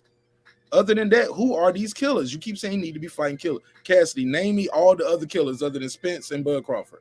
Name me all these other killers. Who? Well, Keith Thurman. Keith Thurman's a killer. Okay, good. Name me another killer. Because if it ain't Keith Thurman, he fighting for the title. Who? Virgil Ortiz. Virgil Ortiz is the killer. Okay. Supposedly, allegedly. Okay. He's a killer, but go ahead. Butiev. Okay. Kell Brook said he's a killer. Kell Brook said he's the boss still. Oh, Kell Brook said all the young guys can come and see him. Okay. Conor Ben. There's multiple killers too. Okay. All right. I just want to know where your mind was at. I just want to know where you was going with this. You don't think there's any other killers in the division? You don't think there's any other killers in that? I already said what I said. I'm standing on it. I ain't even got to think hard about it. Them other dudes ain't even proven. Like, them other dudes ain't even proven. 13 fights, 9 knockouts. Them dudes ain't proven. They ain't no killer to me. I just don't see Not it. even by your eye test. Your eye test. Conor Ben is not no killer to me. Like, I think he's uber talented. I think he's super dope. But a killer, he is not. Kell Brook, damn sure ain't no killer to me. Nah, bro.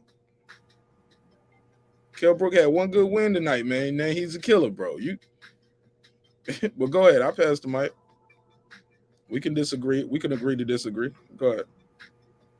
Marq Nash, I gotta ride with you, bro. Like when we're talking about killers, right? At that division, I don't think Conor Ben is a killer at that division.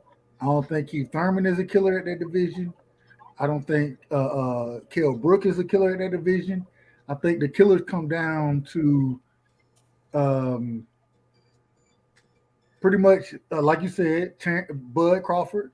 I think Errol Spence. I don't even consider Ugas a true killer at that division. I think he has certain flaws that can be exploited by a certain type of individual or certain styles. Let me say that, certain styles of boxing. And so I don't look at him as a killer.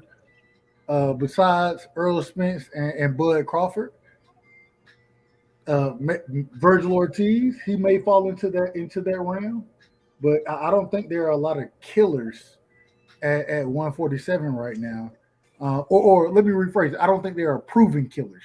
They may be killers, but they haven't proven anything the same way you would say, and that I'm not going to put Boots on the list because we would all agree Boots hadn't proven it yet. You know what I mean? So I don't think there are I think there are two proven killers at that weight class, and I don't think Boots will ever. I don't think he's going to get a fight with either one of them ever. That's just me, and so I just got to start looking at those individuals who fall into Boots' category as far as non-proven killers but very dangerous fighters, and then that's when you start to look at the Virgil Ortizes, the Conor Benns of the world, and that's kind of how I look at it. That's it. That's all they got. That's all they got in there. That's it. You know, in this division, the top 13 in this division is nobody. I mean, Abel Ramos, James Jones, Conor Ben, David Afghanis, whatever his damn name is, and Rasheed Budiez, Danny Garcia, Stanios, Thurman. I mean, that's it. Then you got Enos Ortiz, you got Duran Enos Ortiz, Ugas, Spence, and Crawford. That's your top five. So there ain't no killers in this division, man, besides Crawford and Errol Spence. That's your top two guys right there. And Boots ain't gonna get a shot at them right now. Okay, Ken, your mic is is doing the same thing too. Again, you got it. Your moves on your mouth. But yeah, man, go ahead, Reggie. I think Reggie's trying to jump in. Go ahead, Reg. No. I was just listening into the back and forth. I had stated my point. I'm gonna hop in as I listen to the convo go back and forth. Yeah. Because here's the thing, bro. Cassie, you just seem like you got a bone to pick. Like you just don't like Errol. Like you don't like the kid. I still want to. Because here's the thing. Those killers you name, the Butev guy, like he can box, bro, but he ain't got that enough fights. He ain't even been proven yet. If anything, Boots fought more competition than him. I mean, we got to see these guys fight at the high level. It's only Bud Crawford, the only killer out there. Errol Spence, I'm sorry, yo, I don't have him. Look, he's a good fighter, great fighter, right? But when you got to keep it real, bro. Like Errol Spence Jr., like when was his last knockout? When was his last kill? How about that? When was his last kill? I think we're taking the word killer like only by knockouts by all means, but I think at least being winners. Who are the winners in the division? Nah, it's one thing to win. He said, "Yeah, nah." We talking about this. Talking about somebody who's stopping some shit. You're a killer. I mean, hey, look, Paulie Malignaggi could get some wins and was on the winning streak. He wasn't no killer. Sean Porter, hell of a fighter. He won't about to kill. He won't out there killing shit. Yeah, but as far as fighting competition for Boots to move up and to be is what I'm saying, to fight some winners, beat some winners. You know what I mean? I think that's where he's trying to get at, if I'm not mistaken by what he's trying to say with what he wants him to fight in better competition. That ain't what he said. Yes, correct. The guy he fighting is correct. undefeated, right? The guy he about to fight is undefeated. No, we've never heard of him. Never heard of him, man. We don't care, man. We never heard of this guy. Never. So He ain't see even what I'm fought. saying? He said never heard of him, so he don't care. No. Don't try to He's meant save to his lose. That guy HLP. is He meant to don't lose. want to be saved. That guy is meant to lose. That Castillo guy, he's meant to lose. They brought him in there to lose. He has no chance of being Boots. None. Boots said, I'm on a run. I'm going for under the. So he should. Boots is on the right path to winning that, or going for the titles. So there's no way in hell this guy's brought in to lose. That's it, and that's not boxing. That's what I'm saying to you. That is not boxing. We want to see the best fight, the best, or at least a glorified, bloodhounded fight. That we're not going to see that. We're going to see this guy go in there, get blasted in like 5-4 rounds, and then that's it. Oh yeah, I want Errol Spence. I want Ballard. Go fight Blair Clubs, man. He said he wants to fight you, so go fight him. You want 50-50 fights? Hey, bro, we think we know what's gonna happen. If I was a boxer, trust me, fam. If I was a boxer, I'm drawing out all these guys. I'm drawing. Look at you. God didn't even want him talking. God cut him off. God was like, shut the fuck up. Shut your goofy ass. If I was a boxer, you could have been one. Why you didn't get in there start throwing punches? You could have been. Ain't nobody stop you. You could have went right to the local gym, went to the pub, but you went to the pub yet. God cut him right off. God was like, shut up. If I was a boxer, I would be doing this. Man, look, how many of us at our job think we deserve the promotion? Come on, bro. Like, you can't just go in there and say, man, fuck Sally. I'm here all the time. I'm on time too. Fuck this job. You know what I'm saying? Like, you got to do what you got to do, and then you move up. But that is funny. Brandon Washington said, Mark over here hating again. No, I ain't hating. Actually, I've been very respectful to Errol Spence tonight. When you agree, Reggie, I've been very respectful, right, Uncle Yeah, Ken? you have, man. So that's Very good. respectful. Let's I'm keep getting it that better. way. I'm getting better. Yeah, you're doing How good. about this? You Yeah, getting better, Mark? So far, so good. Yeah, What you've been doing good, man. Don't but start it. I'm just Don't saying start he ain't been getting no knockouts though. I'm just No, he saying. ain't been getting no knockouts, man. No, Last for knockout sure. was Ocampo. I agree with you. Okay, the only He killer in knocked out that division Ocampo in the first round. Is Bud's the only killer in that division. Okay, I agree with you. Okay, let's 18, move on. 19, Let's 20, move on. Let's move on, man. No, it don't work like that, Uncle Kenny. I just got to I had to make my point. That's all I'm saying. The dude ain't had no knockouts in 2018. Okay, but fair enough. Fair enough. Damn it, man. Uncle Kitty said, "Move on, move on. I'm tired of this shit. I'm tired of this Errol Spence stuff." Well, at least we can say we seen two great fighters, or at least I don't say great fighters, but old time fighters finally retired today. You know, we see it was Amir Khan and the great Jorge Linares. Oh, Linares retired today? And they got knocked out, bro. I missed it. What round was it? He got knocked out in the 12th, his 7th loss in his career. 6 of them now by knockouts, and the only decision that he ever went to in a loss was with Haney in his last fight. But yeah, he got knocked out today in the 12th round. Hey, can I say something about that knockout? Go for it, man. I thought that excuse me, before the knockout, Good week. Go ahead. Yeah, you know it.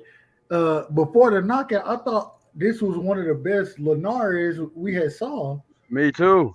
And then I was a part of those individuals who got affected by whatever happened with ESPN.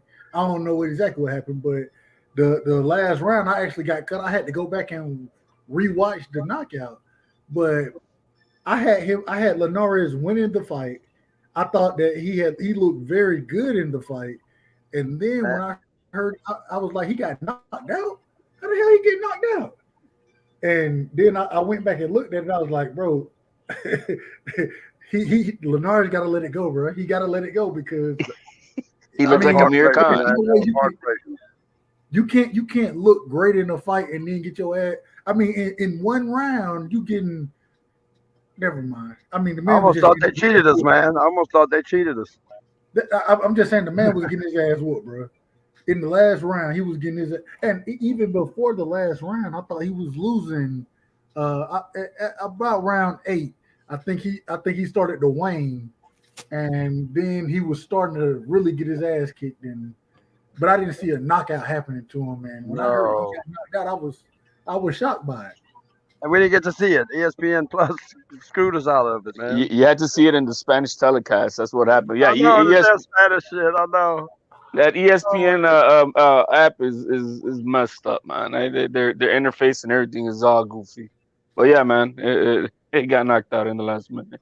How did you know to go to the Spanish app? Because that's ESPN always does that. Oh, when it mess up in the English app, just go. Yeah, just go to the Spanish side. Okay. And I didn't know that, so I had to go back in and watch it on YouTube afterward to see the knockout. I didn't know nothing about switching. And I got ESPN Plus or whatever, but I didn't know about switching. Get my money back. Thank you. I'm gonna get my money back for this month just for that. I didn't even know it did that, but I'm gonna tell you. Yeah, it did that, man. It's crazy, man. It was ridiculous. Free month for me, Reggie. That's what I do. So I get down the whole damn fight, man, and then that last round we didn't get to see it at all. Damn it. Nick Castellano. Hey, look, did I ask y'all this? Nick Castellano said, I do believe he has lost something since the accident, and that sucks because I think we all want to see him and Crawford at 100%. Do y'all think the accident took something off of Errol Spence? Anybody? Absolutely. It'll take anything out of anybody. It has to. I don't. You know, it has to, man. That was an ugly accident, and you know, you only have one body, man. So imagine how many fights that the impact that he suffered through that would be considered in a fight. It had to have been like 2-3 fights right there. We'll see in April. We'll see in April with how he looks. I think the accident is long gone, but man, he's healed from that shit, so I think he's fine. And when I say about punch resistance, you know what I mean? Same thing that happened to Amir Khan, right? He doesn't have any punch resistance. So how much punch resistance that take away from Errol Spence? I guess we'll find out when he gets into somebody who hit hard. Find out in April, yeah. See how he looks, man. See if he's back to 100%. Uncle Kenny thing Errol Spence is made. What's that shit Wolverine made of? What's it called? Adamantium? What's that metal that Wolverine is made of? How you say that shit? I'm gonna put it in chat, yo. What's this shit right here? Come on, Reggie, you should know that. Come on, Reggie. How I say this word right here? Adamantium. Yeah, that's that Wolverine skeleton, yo. Adamantium. Yeah. You gotta pull the definition. You gotta pull the meaning of it up now. Oh, I got it. I got the definition right here. That's what Reggie does on his show, man. He's like, all right, we gotta look this up. This is that fake ass. Nah, man. I just think that's crazy, bro. Like that accident takes something off of anybody. That's a human body. Like that accident, I always tell people it's equivalent to at least 3 fights. Yeah, I don't want no damn excuse though. I don't want that to be an excuse. It ain't no excuse. It's a fact. It's life. It happens. It's okay. Nah. Here we go. How you say it? The damn Bud Crawford fans, that'd be a damn excuse, man. Habits. My bad. Go ahead. Say that last part again, Uncle Kenny. I said the Bud Crawford fans, it'd be a damn excuse. Well, no. Actually, not. It ain't no excuse. Well, my guy gonna win. I thought my guy was gonna win before or after the fight. You guys is gonna be the excuse why he lost. No. But I'm telling you that it's already baked in. No matter what happened, they're gonna say it was the card. He would have beat him before the eye. We're gonna see April, man. Just have your boy over there at that stadium April, okay? We already seen it though. We saw him fighting Danny Garcia. But he didn't call out. I mean, no, that's Danny Garcia. Yeah, no, I'm talking about this April. He's gonna call out Bud at the fight when he beats Ugas in the ring, and Bud needs to be over there so he can step in that ring and take that fight. He already said he was, so we're gonna see. Yeah. Crawford needs to stop dicking around in 147, man. Fuck these guys. Go to 154 and make some noise over there. That's what I really think that he should do. He needs to stay his ass right here until after this fight, man. So he could damn be at that. He needs to be in Texas at that damn stadium. Yo, when I interviewed Bernie the Night. Boxer, that's what he said. Yo, check that interview out. Bernie, that's exactly what he said. He said, yo. And I think Crawford said it in another interview too. He said, we'll see what happens after this fight. Yep. We'll see what happens. Yep. You know what I'm saying? Because if not, you got to move on, bro. Got to go to 154 and try to get the Charlo and Castaño winner. And he said he's down. That's what he's trying to do. Yep. I'm all for it. And I'm going to let you know. That's going to be a hell of a fight. But I think he can outpoint Charlo. Because Charlo telegraphed some of them punches. Charlo got a good power jab. But Charlo don't fight good off the back foot. He just does the high guard and let you get your shots off. Every now and then his brother did the pull counter. His brother was slick with it, fighting on the inside and doing things like that. But Charlo, man, I don't know. He don't look the same. In that last fight I saw him do with Castaño, he looked the same. He looked the same shit since I saw him lose when the old boy was turning up on him. What's my dude Harrison? And I think Bud is a better boxer and got more tools in the box than Harrison. Harrison got the height, but shit, that ain't gonna be no tall glass, man. But I think he could beat some of these guys at 154 more than Danny Garcia. If he moves up, he can beat them. He can beat some of them guys easy. I bet he can. Shit. I mean, he already be sparring with Jared Hurd. Look at them pictures of him and Jared Hurd after they spar. Jared Hurd look worn out. Bud Crawford got a big old smile on his face. Wait, Crawford sparred Jared Hurd? Yeah, man, he had Jared Hurd out there to train the camp, beating his ass. If Crawford does not get undisputed, right, he doesn't get to fight the winner. It's old, Reggie. Say it again, Ichide. If Crawford does not get the winner out of Ugas and Spence, what's he waiting? What's he gonna do at 147? Why, you know what I mean? It makes no sense for him to stay at 147. It's time to move up. That's what you said he was going to move up. Yeah, it's undisputed or 154. That's it. Nothing else. I don't want. Why do we want him? Who's he gonna fight? Who? I know he ain't gonna give Boots a fight. He ain't gonna give Ortiz a fight. Who? So. Well, no, even Crawford don't want none of that smoke with Boots. Hold on. Say that again, HOD. You said who ain't gonna give who the fight?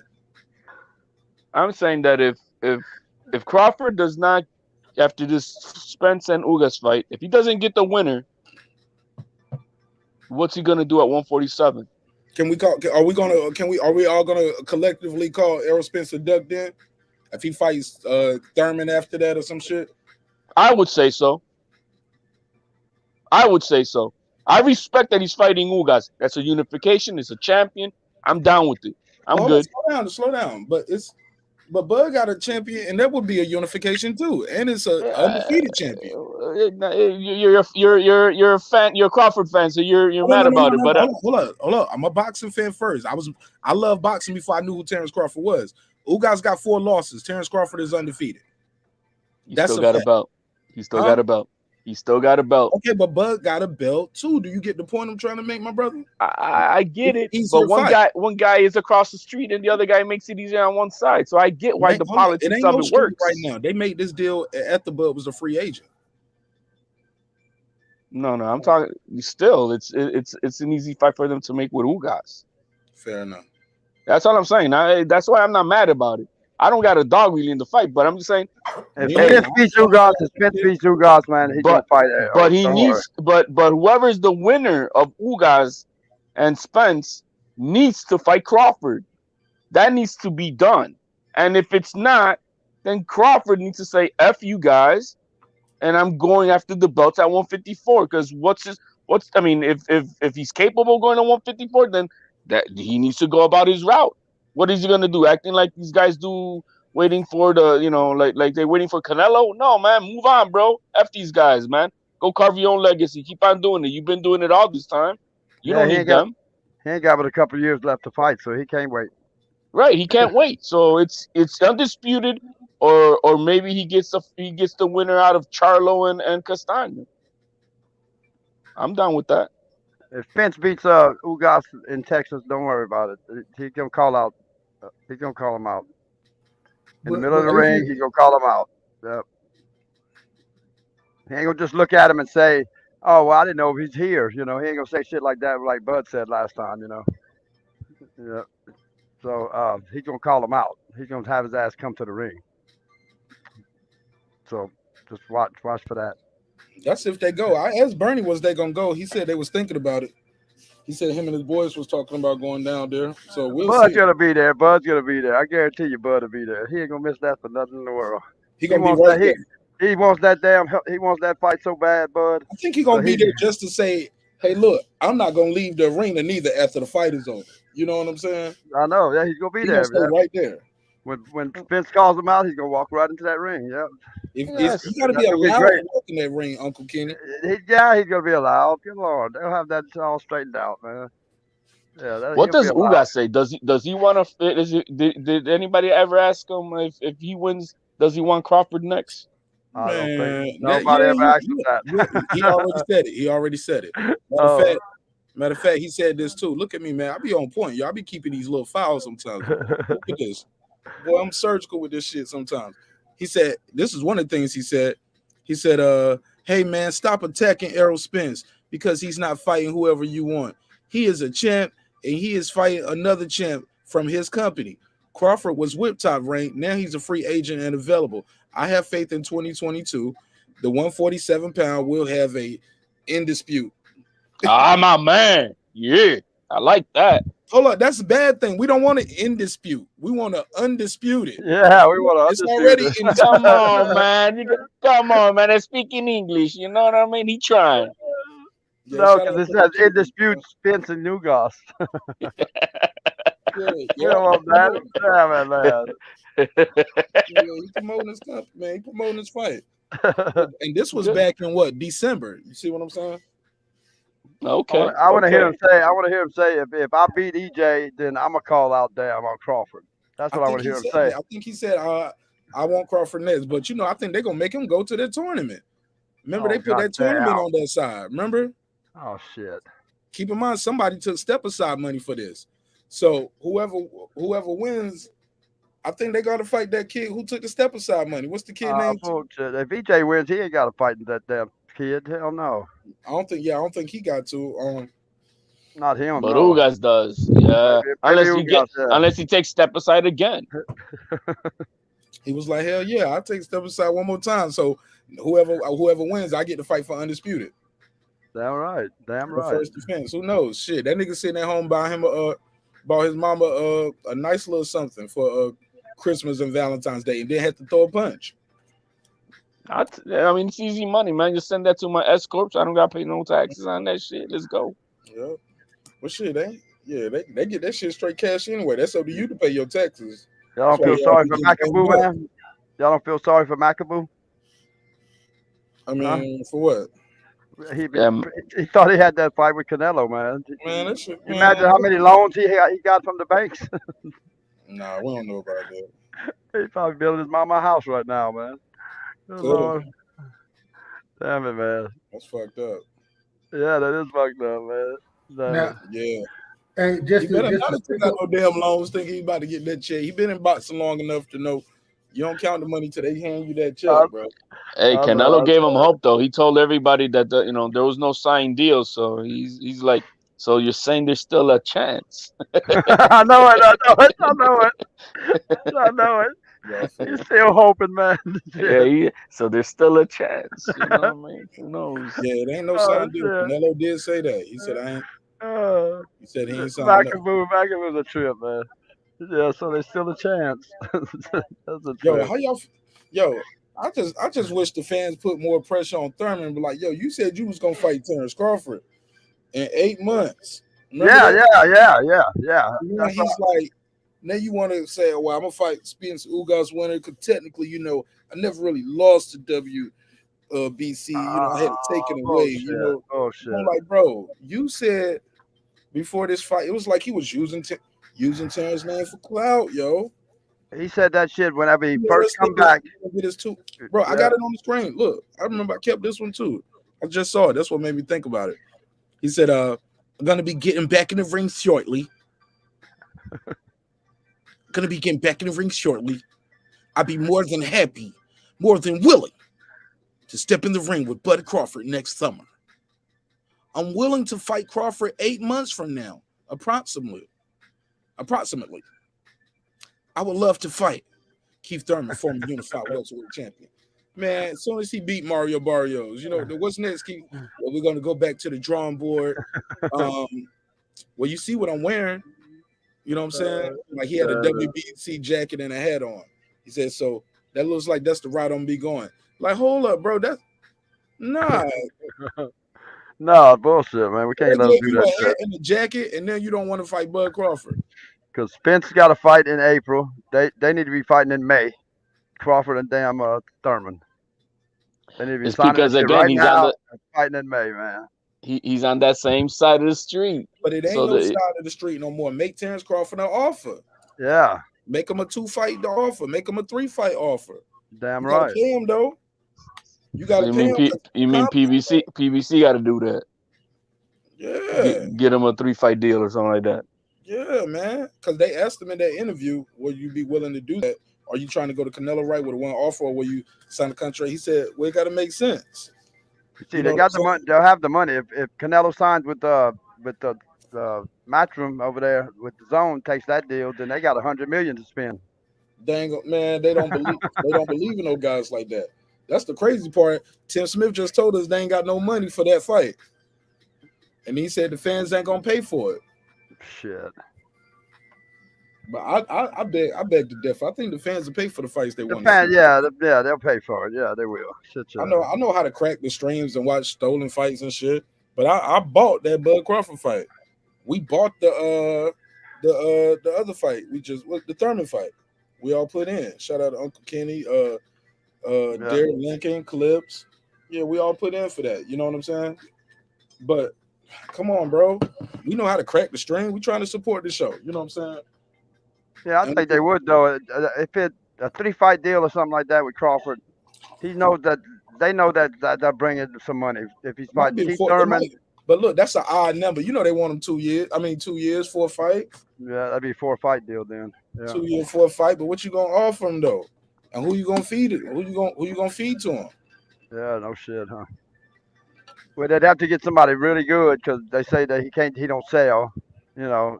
That's what their excuse is. And think about what he gonna want. He ain't gonna want to stay at welterweight for all 4 fights. He might want to get.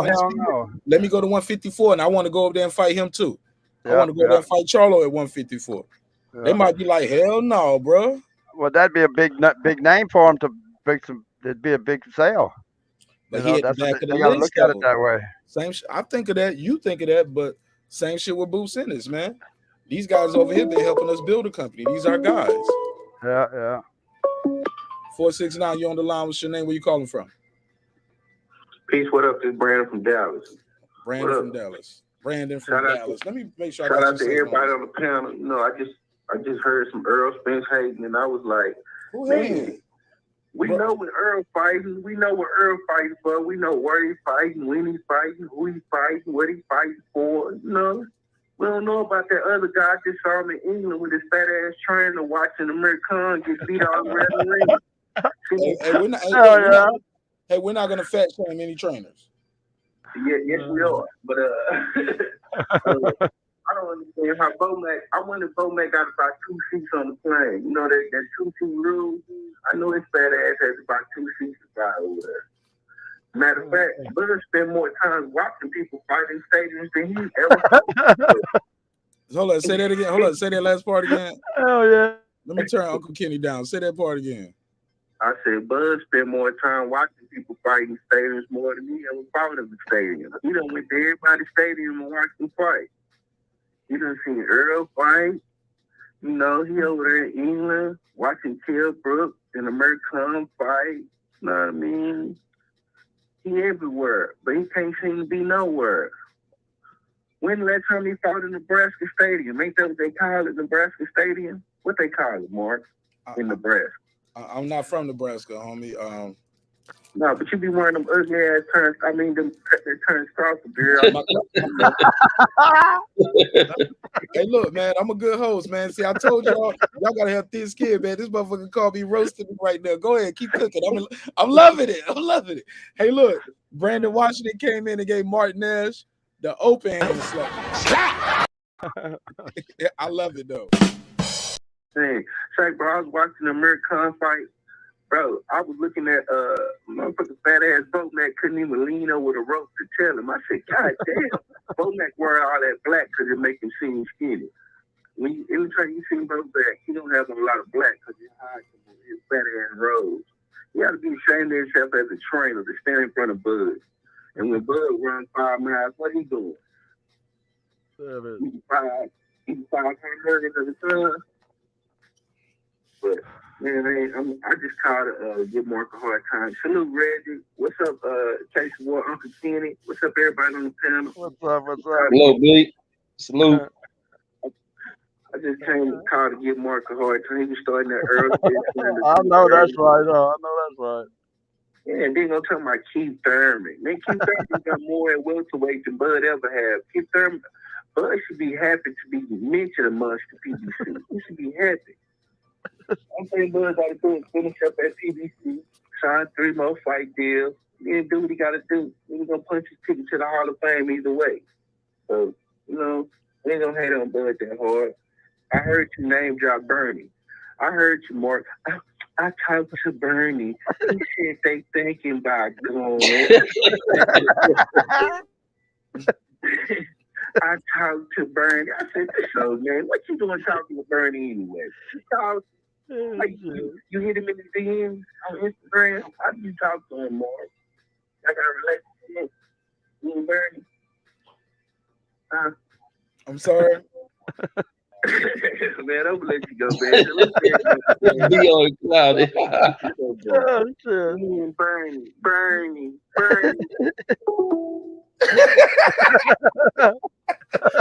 And then he hung up on me.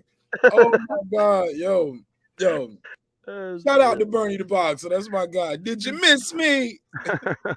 He said you be wearing them ugly ass tan Corvette, and I got one on right now. You know what time it is. You know where you at. Yeah, that joint was funny, bro. That joint was funny. Hold on, let me drop this link. This is Cassidy asking for the link. Y'all go ahead. Let me drop this link for Cassidy. Yeah, we got it. Cassidy, just disconnect that headset, man. You just gonna have to hold the phone, bro. I can't deal with that. That's my only pet peeve on the show. Well, actually, I got 2. People just keep cutting people off, like just. Actually, I got 3. That I'm gonna bring the AK to where you stay. Pop, pop, pop. Real nigga, I'm gonna gun you down. When I come to your town, you better not show up at the fight. Oh, you already, man, please. We both going somewhere tonight. Yeah. What you mean? But but Reggie, I ain't gonna lie, I'm like you, man. Low key, I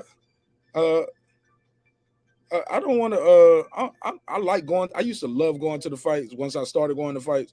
But this last time, it was dope because my seat was so close. We was like second row. Me, Kyle. What's that dude? I Am Ill Will was there. Who else was right there with us? DJ. But for the most part, man, I'm good. I could be at the crib talking to y'all about the fight and watching it here. I could pause it, rewind it. Yeah, man. I don't know. It's a different type of vibe. Maybe I'm getting older too, and I'm like, Yeah, no, I like watching that shit from the TV, man. You get to see the game better. I think if you want to be amongst the crowd and kind of vibe off the vibrations of other people and shit, then that's cool. But I'm there to watch the fights. I want to see every aspect of it that's picked up clear on the camera. I've been, go to live sport events, but for me, I enjoy that shit on TV more than I do being at the event. Yeah, go ahead, Uncle Kenny, right side. Y'all You can see it better, yeah. You can see it better on TV. But when you're at the fights, it's hard to see it in the ring. It's hard to see every shot that being thrown and all that. So unless unless you got a big jumbotron where you can watch it on the jumbotron. A jumbotron. Yeah, in the stadium. Oh yeah, oh yeah. Like Cowboy Stadium. Yeah, like that Atlanta Stadium. Hell yeah. Hey, look, even when I'm kind of low, sometimes I still find myself looking up at the I jumbotron know so I it. can really see. And if you That's got right. a real good seat, but it's like it's a good seat to see, but you still can't see, or people standing up in front of you, Yeah, or you need your glasses. Yeah, You realize you start needing glasses going to them concerts. And you're on the floor at the fight. I mean, you're on the floor. You're actually lower than the ropes, to where it's hard to see in that ring, man. Right, like that was my problem last fight. We was at the ropes was in the way. Yeah, it's hard to see in that ring. Every We shot had and every separate good fight. Yeah, every good to watch the fight. To actually watch the fight. Yeah, you find yourself looking at that jumbotron the whole time. Then you're like, damn, I could have been at home watching that shit on TV. Yeah. Brandon Washington, though, them Spence fans be hating, though, man, that Bud Crawford is always mentioned amongst the elite. People call him a Hall of Famer. Some call him Mr. Six Belt. I think he got 2 ESPY awards. I don't think Spence got one. Like, No, he's definitely a Hall of Famer, man. He's been right. Yeah. Hey, look, the people who vote you in the Hall of Fame, the writers, the Boxing Writers Association, he's been Fighter of the Year before. I think he had Fighter of the Year. And even though years that he didn't win Fighter of the Year, he lost to like Ronda Rousey or Mayweather, or he lost to Tyson Fury. You get what I'm saying? But he's right there, top 5. He's always nominated. Oh yeah. Boy, Spence don't be up there. Hey, look, when you buy that when you see that new ESPN ad for that new game, which is super fire, the new fight night, they was like, we have we're all the best fighters in the world.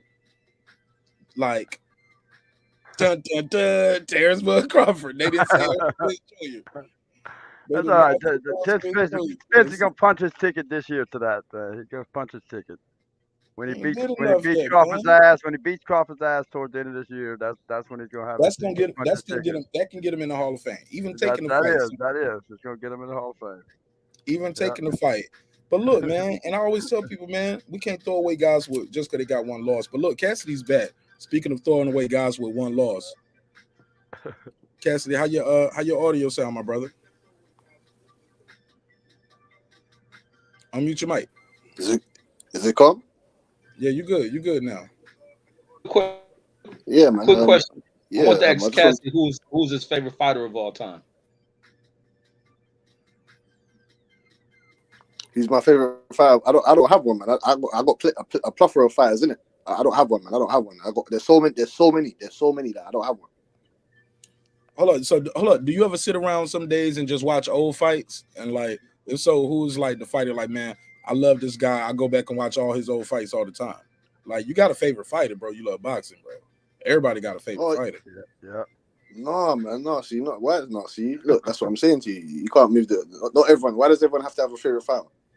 I mean, cause that's how we all got into boxing. We love boxing because we was watching somebody. We didn't watch a whole bunch of people at the same time. We watched one fight. Was like, that guy is good. I don't know. In my opinion, I could be wrong though. Like Right Side would say. But I never heard of somebody saying, "Yo, I love boxing, but I don't have a favorite fighter." No, man, I love boxing, man. I actually love boxing, man. I actually love it. The only thing that can top that to me is NBA, innit? I used to play ball, innit? I used to play for England, innit? Okay, so if you love boxing like that, do you ever just spend your days sitting around just watching old fights? And if so, who do you watch? Of course, man. Obviously, you got your like Rocky Marciano's, like Roy Jones, Joe Calzaghe. Like, I like Joe Calzaghe. There's not many people that like Joe Calzaghe. You know what I'm saying? I like Joe Calzaghe. He is. All right, go ahead, Reg. Why'd you ask? Yeah, I was going to ask that because he's talking about how writing off fighters when they had suffered a loss, or a fighter is this and that. But I was going to see if he's going to name some fighters, because I'm like, those guys suffer defeats too, and I was going to see where he's going to go just to point out some of their losses. He brought up Calzaghe on there. He got you. No, but you see Reggie now. But you see Reggie though. That's what I'm saying to you. I know he got more on his list. He knew I was going.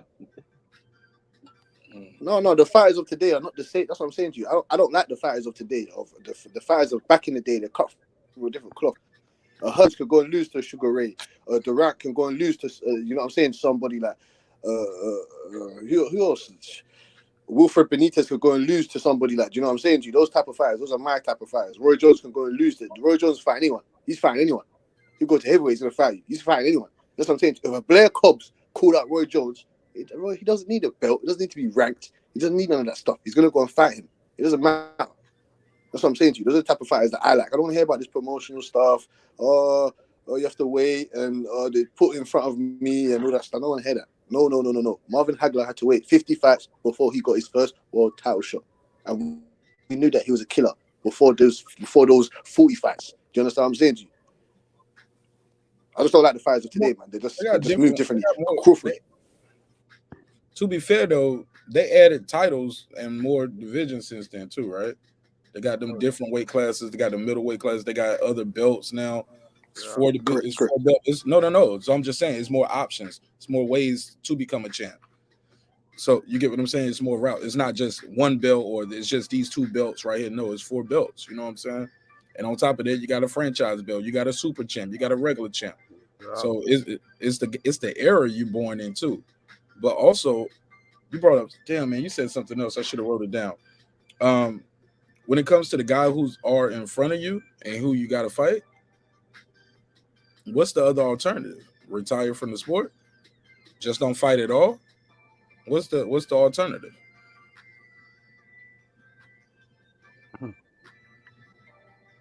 Crickets, Cassidy. I didn't know he was asking. I didn't know he was just asking me. Sorry. Yeah, he was like, yeah. Like, what's the alternative? This is who in front of you. What you just sit out? You just don't fight? You boycott your own fight, like Reggie said. To me, I'm gonna boycott to get the fights that I want to get. Simple. You gonna boycott your own fight. So what you gonna go back to working at a grocery store? You know, a lot of these dudes, a lot of these dudes don't have like college degrees. Some of them don't finish. Some of them quit school just to get into boxing. You get what I'm saying? Like, and I'm talking about quit at high school. So you might have a guy who don't have a diploma, smart as fuck, no diploma, got a lot of world experience, no diploma. You telling him to boycott his own fights, but he pays people. People depend on him. This is what you do for a living, and you are a business. People work for you. So you just shut down your whole company. We boycott, and that's what you. Cassidy, from the outside look, from a fan's chair, it just sounds so easy. But once you in that position, you ain't gonna just say, "Hey, man, I'm boycotting my own fights because I ain't getting the fights I want."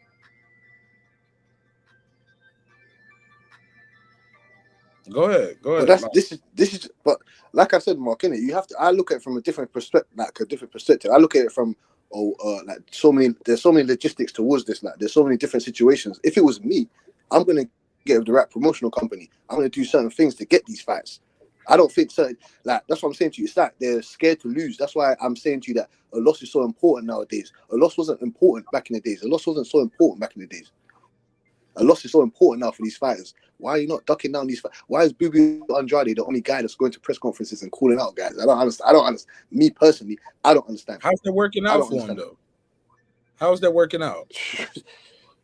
Well, it looks like it looks like he's going to get what he wants at the end of the day. It looks like he's going to. It seems to me like he's going to get that Benavidez fight. How? He didn't get it at 54.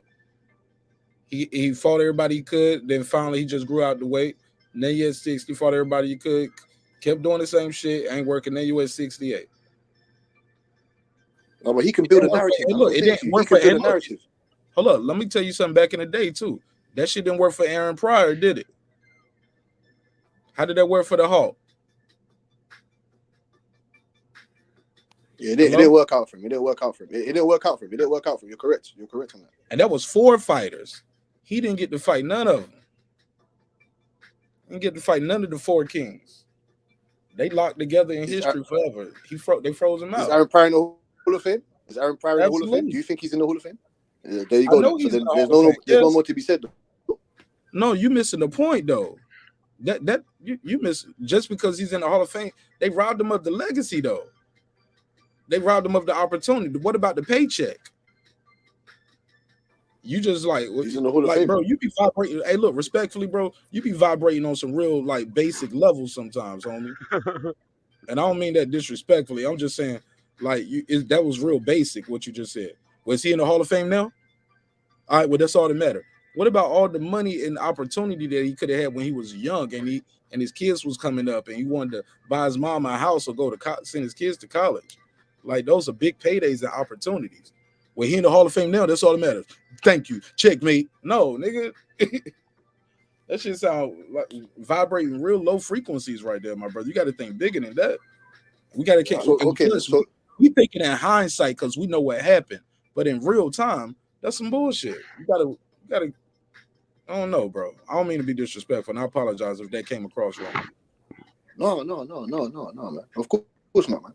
I'm just saying to you. Obviously, you have your point.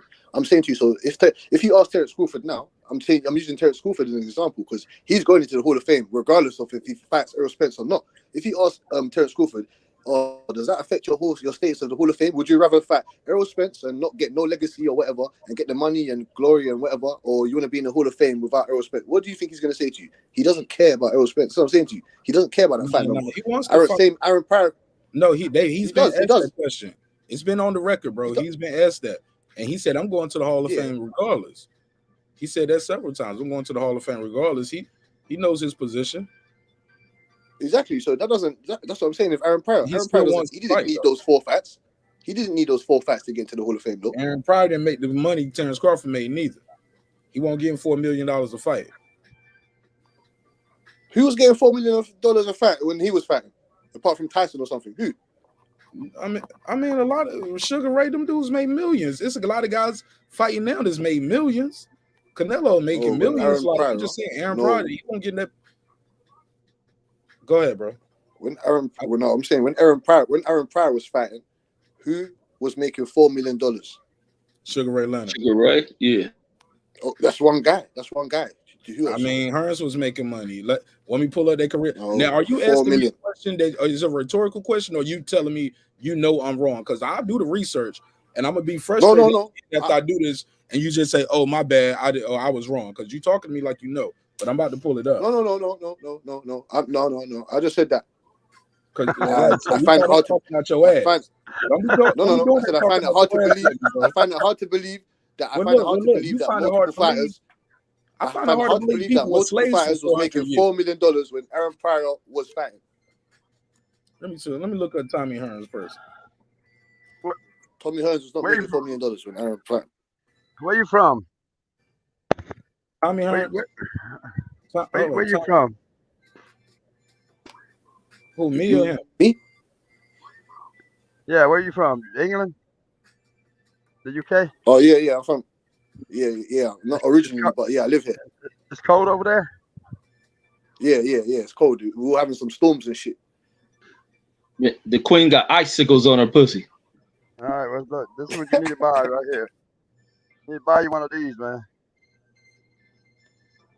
Man, Tommy Hearns made over $45 million in his career, bro. Hey, you see the shirt right here? This is Marq Nash's shirt right here. This is a hoodie, man. You need to buy this. Yeah. I'll be buying one of those. Yeah. Yeah, this is a nice hoodie, man. Real nice hoodie. Thanks, buy it, man. This is nice, man. He can send it to you to the UK, man. Yeah, 100. Yeah, 100. Mark's gonna see me one of those. Hell yeah. You said Mark what? What you said, Mark? You're gonna see me one of those. You're gonna see me the merch. I like the merch. You're gonna see you in it. Oh, okay. Yeah. Yeah. There you go. Cool. I thought you said I was gonna send it. I was about to say, no. Hey, look, you can purchase. I'm gonna purchase 15%. I'm gonna purchase it. Shout out to Uncle Kenny for the little commercial right there too. I appreciate it. I like that. Hey, look, but bro, save Uncle Kenny. Hey, look, motherfuckers was making money in the 80s, bro, especially when you add inflation. Like Roberto Duran was making money, bro. Like, so I'm just saying, man, yes, man.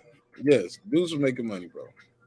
No, if you want to say 2 to 3 people were making over $4 million, then then that's fine. But around that time, there was a handful of fighters that are making $4 million now.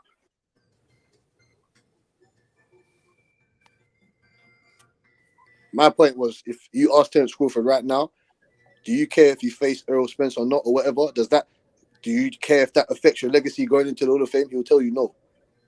That's what I'm saying. That's my point. And I want legacy. I don't care about money. I don't care. Lomachenko, you could pay him peanuts. He's going to the Hall of Fame. He didn't make no $10 million, no $5 million.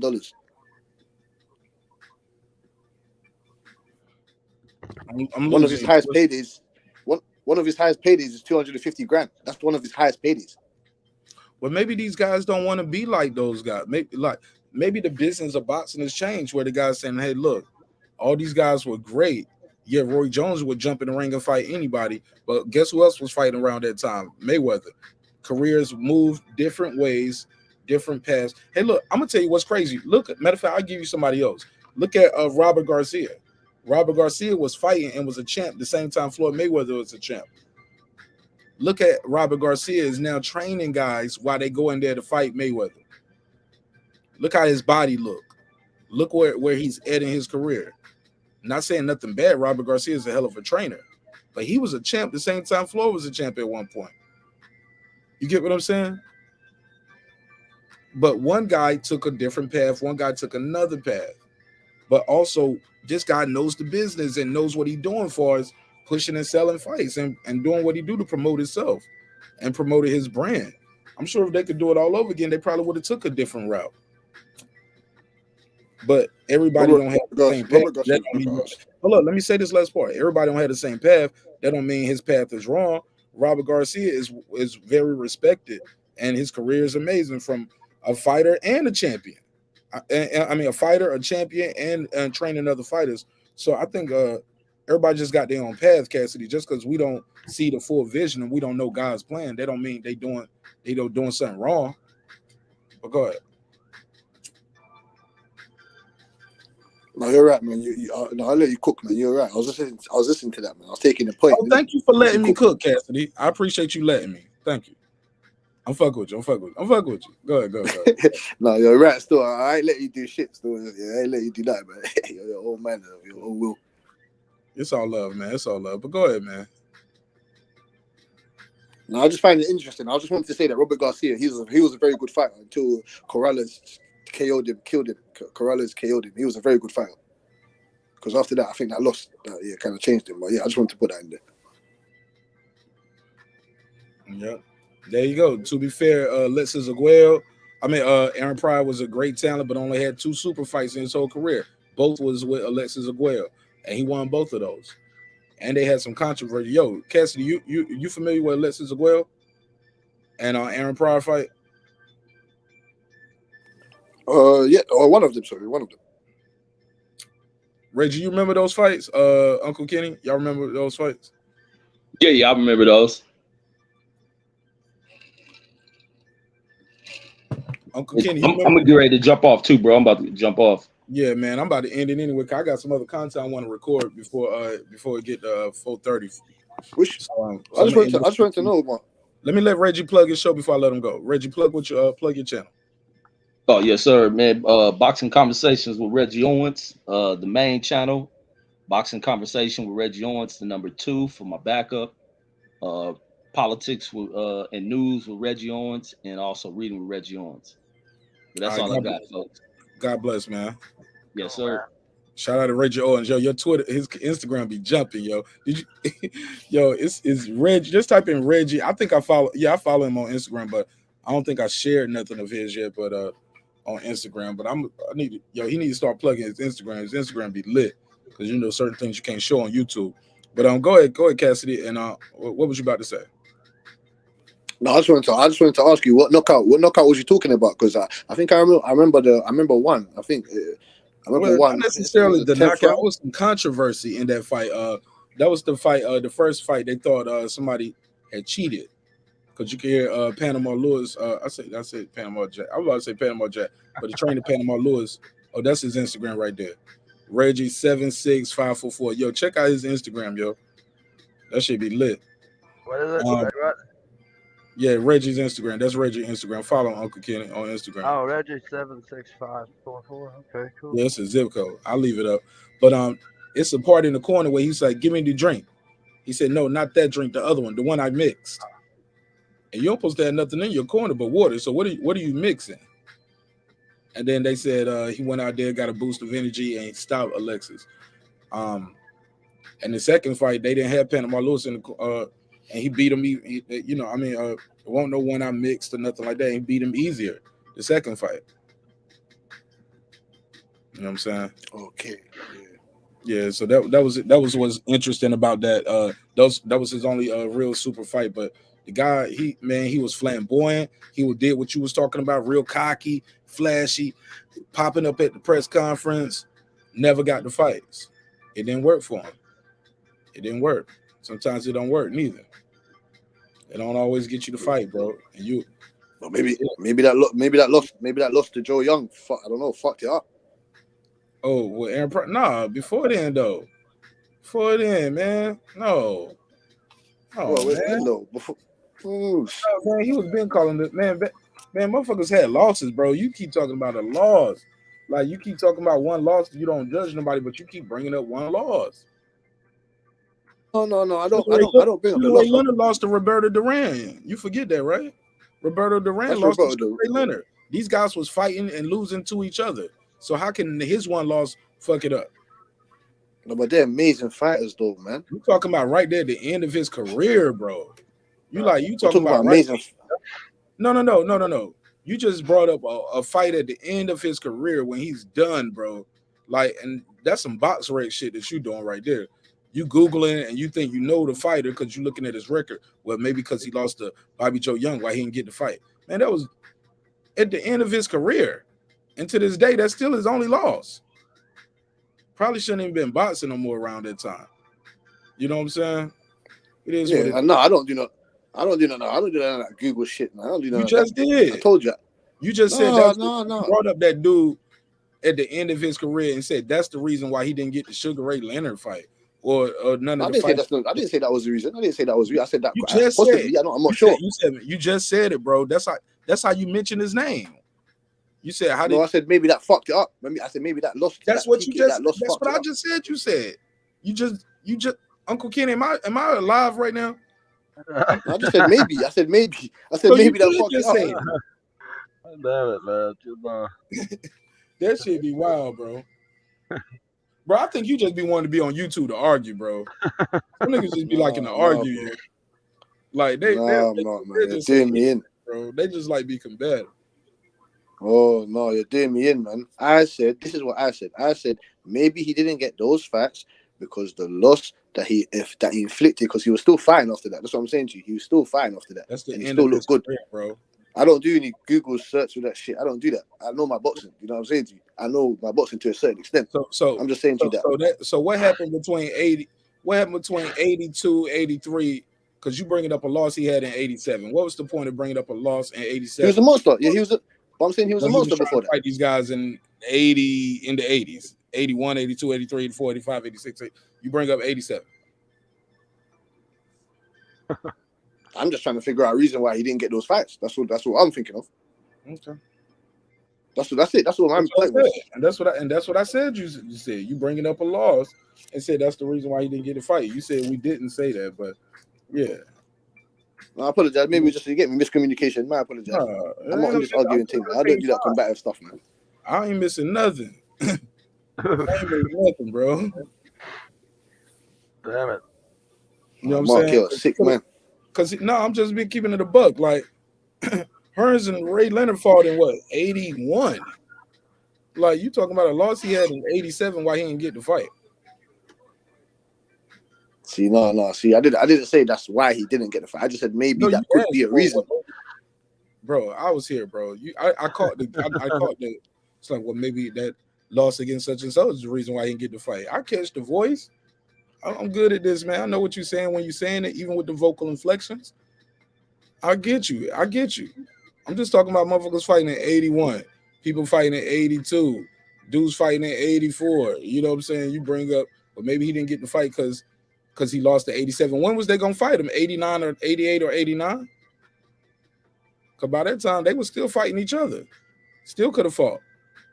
Hey, look, Hearns fought. Look, Hearns had more losses than him. Sugar Ray fought him again in 89.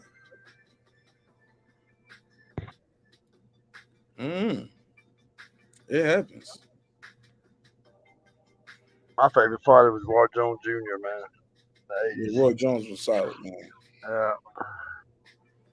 Yeah, my man ain't even got no favorite fighter up here, man. Talk about I love boxing. Yeah, I got a favorite. Anytime I watch old stuff, I always watch this stuff. Yeah, man.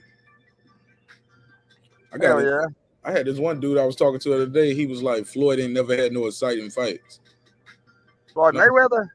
He said he never had no exciting fights. Good He was Lord, telling me Klitschko. He was telling me how Klitschko was so exciting. I was like, Klitschko had boring fights. He was jabbing the man, if you like somebody that boxes, man, all Floyd shit's good, man, to watch. Man, God you can almighty, man. Yeah, man, you can sit there on YouTube and sit there get caught up watching for hours because you know what's going to happen. You know he's going to win, but but the way he was just so fast, man. The body to the head, to the body, to the head, and then get out the way. Defense, bro. He was taking chances too with some of his shit, like with some of them lead uppercuts he was doing. He was trying to do laying lead uppercuts. It's astonishing to watch him fight. Yeah. He would do right hand leads. He would switch southpaw sometimes. Like that kid was just being there having fun, bro. Look, get his nose bloody, keep moving. Hell yeah. That Emmanuel Augusta fight was super exciting. Yeah, his fight, he just incredible the way he fought, man. Yeah. Nobody like him, man. Nobody like him. And nobody else can compete like him either. I don't see nobody coming up like him. No. Yeah, nah, man. Well, I see not like him, man, because he was one of a kind. And these guys got their own style. But like I said, man, some of these guys, man, do things in their ring, and I'd be like, gotta get like Russell Jr., like Russell Jr., he got Russell. Good moves. Yeah, Russell did good for one hand, but I was gonna say Vasil Lomachenko. Lomachenko, he does him that and Russell around. too. Yeah, them two, man. They got good fighting style. Them two, Gary Russell and Lomachenko, they do the same thing. Russell, that Lomachenko footwork is just spectacular, bro. Usyk too. For Usyk to be a big guy, for him to just be able to, like, he nullified Joshua's jab. The smaller, shorter guy was out jabbing the bigger guy. I didn't see that fight. I didn't see that fight. I need to watch that fight. You never seen Usyk versus Joshua, AJ? No. Never seen it. How you missed that, Uncle Ken? I don't know. I just never watched it. No. Damn, Uncle Ken, you gotta watch that, bro. Yeah. Oh yeah, it was nice. He gave Joshua a good wallop. Well, I watched a lot of fights. I just watched a bunch of Tanks fights last weekend, and then I watched a bunch of Haney's fights last weekend. Yeah, just another night. You wasn't familiar with them prior to that? I watched a few of their fights, but not that many of them, So I was trying to find everything I could on them, to really see what they are all about, to see how good they really are. Yeah. For sure. Yeah. And Tank's hell, man. He's good. Tank's good, man. If they go head to head, I don't know who would win, man. I don't know who would win. Between who? Between Tank and Haney. That'd be a good fight right there, boy. But I don't know who would win.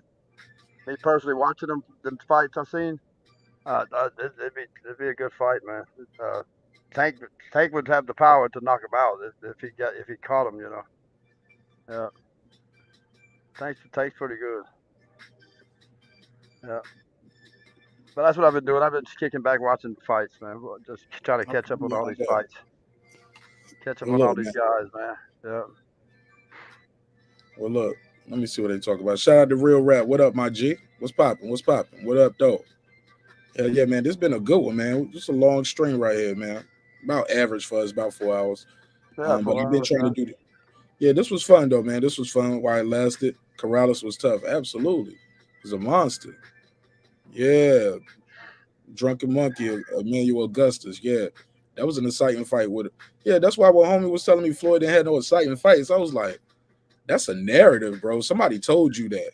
You couldn't watch them fights. You couldn't watch those fights and think they weren't exciting. He was like, all he did was run. I said, that's another narrative somebody's saying. I said, nah, that dude was standing there. He was stopping shit. And when he couldn't stop it, he was just outclassing you. Yeah, and it was still a sight. He just didn't run and hold all night. He would be right there. They just couldn't hit him.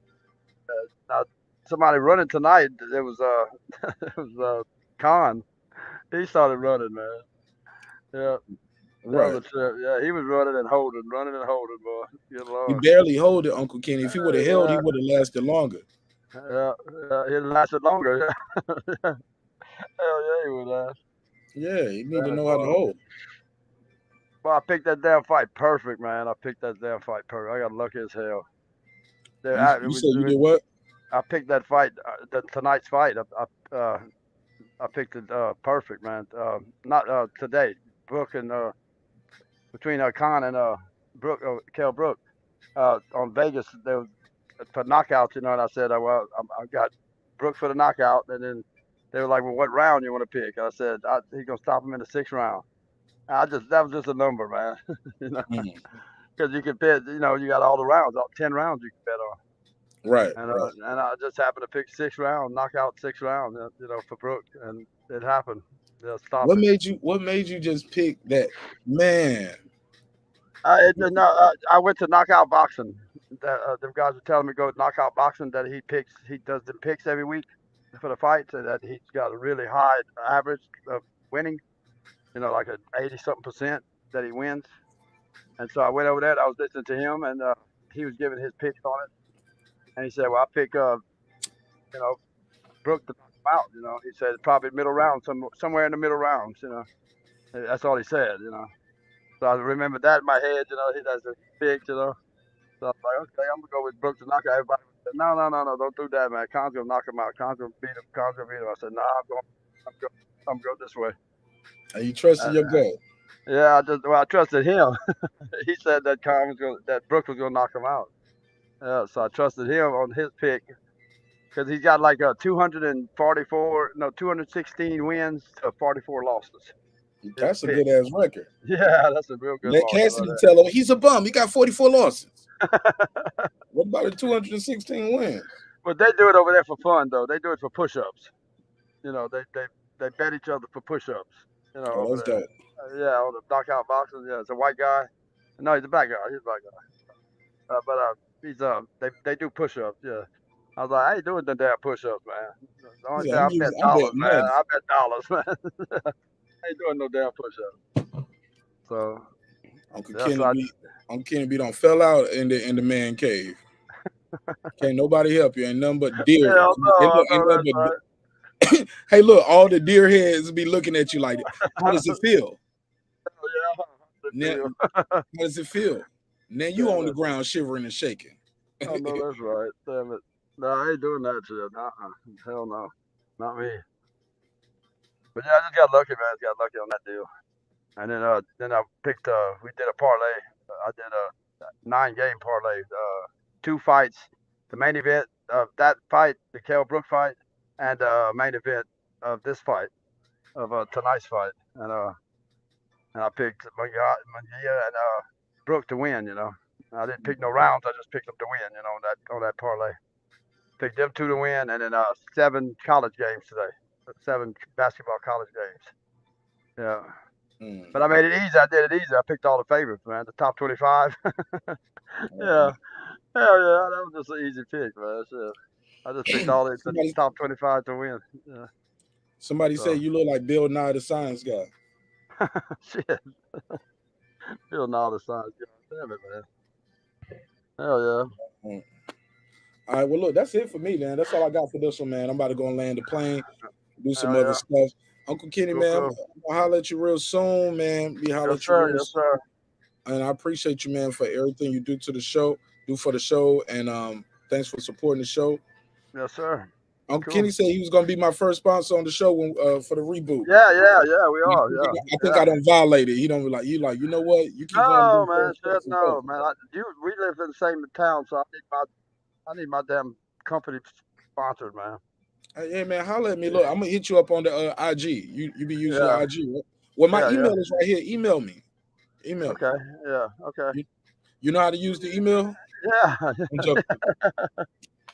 Yeah. No, they didn't have that back in the day. I know that's right. Damn it, boy. All right, well, look, that's all I got for this. So, Uncle Kenny, you want to plug anything? No. You said you're gonna let you. Yeah, because we're gonna when we do it, man, we're gonna have it set up. It's gonna sound like a real ad, a real commercial, and we're gonna run the ad. I just want people that listening to your show, just live around No, here. we're gonna run it. Yeah, we're gonna run the ad throughout the show. Yeah, that'd be We cool, had a sponsor before, and yeah, so that was cool, and yeah, but we definitely helped them get their shit boosted up because people see it. Yeah, And you'd be surprised how many people right here in Georgia, like Right Side is in Georgia, Queen P is in Georgia, We Here is in Georgia, Yeah. 404 Boxing is in Georgia. Oh yeah, I know quite a few now. Yeah, in Atlanta, around Atlanta. Who's up north? It's a kid up north, man. There's just so many people. Names. Yeah, there's a lot of them. There's quite a few of them. ATL's right here in Atlanta. Right, he's in Southside, Riverdale. Yeah, people be calling from Macon, people be calling from Decatur. So yeah, right here together, man. So yeah, let's build, let's support each other. Let's do that. Yeah, I want to do that because I don't have a big company anymore. I just do homeowners. So it just be people like listening, that need stuff done around their house. They want to build a fire pit or outdoor kitchen or something like that. That's shit, what I might need to hire you, Uncle Kenny. Shit, I need my my little thing fits on my tub. Like, what's the shit called? The divoter. You know, you pull the divoter up and it cuts the water off. What? You know how when you pull the little thing up in the tub so the shower start running? Oh, you talking about a plumber, man. I'm not a plumber. Oh, you don't do that too? You know how to change? You know how to put up a door? Yeah, I do a lot of stuff. I can do plumbing too. I mean, I do plumbing. Actually, I went to trade school for plumbing when I was younger, and competed plumbing, and I never did it for a living. Never did it for a living. I only did it because my dad made me go. Yeah, but look, man, I know I was looking online how to do it, but I'm scared to mess with it now. I'm scared to mess with it. But yeah, man, I had this thing. I want to put an awning over my back door. So you can open up right there. Yeah. A regular awning that rolls up and down, or no. I want it just to be almost like a structural thing. Yeah, just wanted to be kind of structural, stuck to the building. It's just a little awning. Because I had a little gazebo, but every time we have a bad storm here, it'll flip over my gazebo and then it's hanging over the neighbor's. You want it out of wood and all that? You want it out of wood built? To where it stays there forever? Some shit like that. Yeah, and that is gonna stay. You know how to do that? Yeah. Uncle Kenny, I'm gonna be hollering at you, man. I need to holler at you. Yeah. All right, well, look. Okay, cool. No. He said you got to get your hands dirty, man. Hey, look, I'm trying to do it, Conshana, but look, I took the you scrape all the caulk stuff from around it, and then you're supposed to be able to twist that off and replace it. No, it's hard to twist off because they some got of them nut on the bottom of them, man. There's a big Mine nut don't on the have a bottom screw, so I was doing like this. Man, I sprayed some WD-40 on it and everything, and it still won't budge. Yeah. What just the drain thing? What you got to change the? No, I just want to change the spout. Oh, the spout. Open and close the I got that little kit for that, but I think you can take it off and you got to fix it. But I bought the kit to fix it, but I also bought a replacement. But that's a whole nother thing, man. Look at us. We don't want that's easy. That's easy. Yeah. Okay. Yeah, cool. but we'll figure it out though. But I appreciate everybody pulling up. Cassidy, you still there? You got anything you want to plug and promote before I let you go?